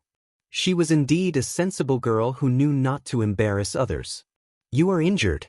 Don't be so polite. Sit down." Mrs. Li, who walked over elegantly, took the initiative to put her arm around Yi Ying's shoulder. She thought for a while and said, "Fortunately, your face is not injured. Don't wear anything else later. Just wear a military uniform. Don't put too much makeup on your face. Just be simple and elegant." Du Jiayi, who had finished the eye makeup, said with a smile, "Mom, in fact, I don't need to put on too much makeup. Just be simple and elegant. Just wear a military uniform." "You want to disagree with me again, don't you?" Mrs. Li tapped her daughter's forehead with her index finger. She was in a good mood and joked with the makeup artist. "Make her uglier. She will be too ashamed to see others later." The makeup artist hurriedly said respectfully, "Miss Du is born beautiful. She is very beautiful without makeup." "Did you hear that, Mom? You have to listen to the opinions of the people and the voices of the people." Du Jiayi, who was smiling like a flower, raised her eyebrows like a girl and pulled Yi Ying into the topic. "Tell me, who is prettier, me or Ying?" Mrs. Li liked Du Jiayi's coquettishness very much. It was not coquettish, but coquettishness that made her laugh. Hearing this, Mrs. Li looked at her and then at Yi Ying. Each has her own merits. However, Ying is more well-behaved. Look at her. She's well-behaved. Du Jiayi smiled and looked at Yi Ying, who had lowered her head and blushed. She laughed even more clearly. "Don't talk about it. She is blushing." She didn't know whether she was blushing because of anger or because she was really embarrassed. Du Jiayi retracted her gaze coldly and began to discuss with Madame Li which necklace would suit the gown better. More than a dozen necklace boxes were opened and placed neatly on the dressing table. Every necklace was expensive, and one of them was the pink diamond necklace. Beautiful, resplendent, envious. "How about a pink one? It looks good in pink and matches your white lace gown perfectly." Madame Li personally put on the pink diamond for her daughter. As she lowered her head, she smiled gently and said, "Your sweetheart will also be here tonight. Dress up well and let him be stunned by you." "You said Qin Xiu would come? Look at you. You are already stunned before he comes." Mrs. Li tidied her daughter's hair and instructed the makeup artist elegantly, "It doesn't have to be too thick. Just plain and light will do. She doesn't have to be too mature. She is still young." "Yes, madam." The makeup artist answered in fear, for fear that she would make Mrs. Li angry. Mrs. Li nodded with satisfaction and turned to Yi Ying. "Ying, go and change into the military uniform. I will take you out for a walk. There are guests at home. Li Yuan is entertaining the male guests. Help me talk to the female guests. They are all girls in their 20s. I can't keep up with their topics." Chapter 2135. Not only were they all girls in their 20s, but they were also Mrs. Li's daughter-in-law. Yi Ying, who was wearing a military uniform, was led into a circle by Madame Li. She was not bad-looking, and she had learned piano and dance. She had an intellectual and gentle temperament. Moreover, she was led by Madame Li. Although the people in the circle did not know her identity, they were all polite to her because of Madame Li. Mrs. Li did not take Yi Ying with her all the time. After introducing her to the daughters of several friends in the circle, she went to do her own thing. Although Du Jiayi's birthday party was held by her own family and only friends of both parties were invited, those who came were either rich or noble. They came with their children. In the evening, the hall of the villa under Li Yuan's name was very lively. It's good to be young. Look at them, they are all having fun. If it were us, we wouldn't be able to get out of bed the next day. They are in a good era and have a place to play. In our era, who dared to play? They could be criticized. That's right. At that time, there was no fun or food. Mrs. Li was better. She was born with a silver spoon in her mouth and was a real daughter of a famous family. Come on, Mrs. Li, this toast is for you. A lady who was good at talking and usually played mahjong with Mrs. Li held a crystal goblet filled with red wine and took the lead to toast. With her as the beginning, the other ladies followed. When Du Jiayi appeared, all the people in the room applauded. Then Yi Ying listened to the applause and looked at the crowd. When her legs touched the thick and white cloud carpet, she felt as if she were stepping on clouds. Every step she took was so weak that she could not find the feeling of being on the ground. The crystal lamp was so bright that it shone on Du Jiayi's crystal crown. Yi Ying's eyes fell on the crown and her vision was a little blurred. Such a princess-like life, like the moon surrounded by stars, was the life she wanted. It was so beautiful that she wished she could have it now. Don't worry, don't worry. She has already walked out. As long as she coaxed Madame Li, this kind of life would definitely become her life. The young lady behind Yi is surnamed Yi, and her first name is Ying. After studying in France, she was specially recruited into the Beijing political group. Although she's young, she's very obedient and well-behaved. I really like her personality. Observing secretly in the afternoon, Madame Li found that Ying was very good at dealing with people and things. When she met two people who deliberately made things difficult for her, she calmly retorted with her own ability and helped everyone to save face. After observing for the whole afternoon, Madame Li felt more satisfied. Only then did she formally introduce Yi Ying to her friends. With her special introduction, Yi Ying's name gradually spread. Before the banquet ended, everyone knew that Madame Li liked a girl from the southern province named Yi Ying. Du Jiayi was very happy at first, but gradually, as time passed, the haze in her eyes became heavier and heavier. Fortunately, she knew how to hide it, so no one could see the unhappiness in her heart. The person she had been longing for did not come, and she had even made preparations early. Yi Ying, who had a few new numbers added to her phone, was very happy. She did not steal Du Jiayi's limelight and stayed by Madame Li's side obediently. Whenever Madame Li asked her a question, she answered generously and gently, which made Madame Li smile. Yi Ying, who was not by Yi Qian's side, was really good. At this moment, Madame Li did not know that she had lost face because of Yi Ying. Chapter 2136.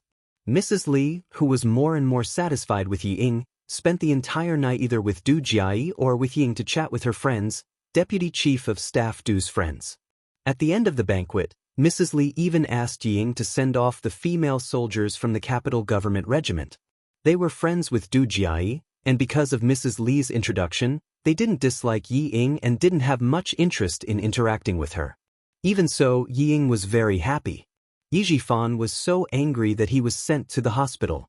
He drank a little too much last night, and in the middle of the night he was furious because of the videotape. When he woke up and knocked on the door, he found out that his wife and daughter had sneaked out behind his back. Shocked and angry, he searched outside in thin clothes. At noon, he had a stuffy nose, fever, and cough. Why are you angry with Ying? As long as she can make it up to you, everything will be fine. Sun Dongqing, who received the call from the hospital, was so scared that she rushed over. She complained about her husband's unreasonable behavior. I hit and scolded her last night. Ying knows that she was wrong. She is our only daughter. Did you really beat her to death? I was very angry. At that time, I wanted to beat her to death as well. It was better than continuing to embarrass myself. But now, we have Mrs. Li and the Du family. As long as Mrs. Li likes her, what is there to be afraid of? As she spoke, Sun Dongqing gritted her teeth and said fiercely, "We must find that damned bastard who harmed our family. If we don't teach him a lesson, he will think that we are easy to bully." Ying said that it was Yi Qian, that wretched girl. I thought about it and couldn't think of anyone else other than her. She must be jealous that Ying joined the army, So she came up with such a vicious method to harm Ying. After being brainwashed by Yi Ying, Sun Dongqing believed that all this was caused by Yi Qian. At this time, Yi Jifan was already disheartened. He didn't want to see this stupid woman in front of him, nor did he want to see Yi Ying, who wanted to climb up the social ladder but couldn't achieve anything. Yes, you and your daughter are smart. You are the smartest in the world. Everyone else is a fool. Well, now that your daughter has gone to the Du family to show off and make Madame Li happy, Sun Dongqing, hurry up and be happy, otherwise, I'm afraid you won't have time to be happy. The sarcastic Yi Jifan closed his eyes and pointed at the door. You can get lost now. Don't let me see you again. Scram. Dad! Yi Ying, who had been listening outside for a long time, pushed the door open and came in angrily. How can you say such terrible things? If Mom leaves, who will take care of you? Tomorrow morning, Li Yuan will accompany me to report. After reporting in the morning, I will go with the Beijing political group to perform for the military leaders at all levels in the afternoon. You always say that I will embarrass you, but when have I ever embarrassed you? Today, Madame Li introduced me to many madams of influential families, not just the wives of high-ranking generals in the army. I also made many new friends, including a few from the political group in the capital. Did I embarrass you? I'm giving you face. Long face? Yi Jifan, who always had a strong sense of crisis, felt a wave of despair in his heart when he heard this. It was over, it was over. Everything was really over now. As long as the videotape was sent to Madame Li, his career would be over. Scram. For the sake of his career, Yi Jifan, who had worked hard for nearly 20 years, let out a desperate and violent roar. He got up too forcefully and pulled out the 4-drip. As he waved his hand, blood and 4 drips splashed on Yi Ying's face, causing her to scream in horror. Chapter 2137. Sun Dongqing knew that her husband was really angry. Looking at his ferocious face, she was terrified. Usually, old Yi would just endure his anger. He cared about his image and would never do anything that would be unbecoming of an official. He had never been angry with his wife and daughter in public. Now he was roaring and ignoring his health. Sun Dongqing couldn't help but mutter in her heart. Nothing would happen, right? Old Yi would never do anything that would harm the family. No matter how she quarreled with him, he would never say anything bad. Sun Dongqing, who was suddenly scared, comforted her husband for the first time. Hey, old Yi, calm down. Don't be angry with a child. Ying knows that you are sick and hurried to see you. Just let it go for the sake of her filial piety. Don't you always say that the family is noisy? What are you talking about? Now Ying has won Mrs. Li's favor and Li Yuan sent her to the hospital. Doesn't it mean that Mrs. Li really wants Ying to marry into the Du family? As long as Ying marries into the Du family, what are you afraid of? It's not our family that is afraid, but the person who sent the videotape should be afraid. If he knew that Ying would marry into the Du family, he wouldn't dare to do anything to her. He dares to go against the Du family. As his mother-in-law, how could Mrs. Li let him go? It was rare for Sun Dongqing to persuade her husband, but what she said was still not clear. The reason why she was so confident was that she was sure that Yi Ying would marry into the Du family. She was sure that Mrs. Li liked her daughter and would not let anyone bully her. But what she didn't expect was that Mrs. Li liked Yi Ying only because Yi Ying looked pure, well-behaved, and obedient. Later, she secretly investigated Yi Ying and asked Yi Jifan's colleagues and friends. She found out that Director Ye's daughter was indeed obedient, well-behaved, and didn't have any messy boyfriends. She also found out that Yi Ying went abroad to study at an elite school. Only then did she think more highly of Yi Ying. Mrs. Li's conditions for choosing a daughter-in-law were quite strict. The most important one was that her daughter must be pure and not tainted. Yi Jifan's position as an official, Yi Ying's obedience, and all other aspects combined made Madame Li see him in a different light. But once Yi Ying's true colors were exposed and her dissolute private life was exposed to Madame Li, how could Madame Li help Yi Ying just because she liked Yi Ying? She was not Yi Ying's mother. How could she forgive Yi Ying's deceit so easily like Sun Dongqing?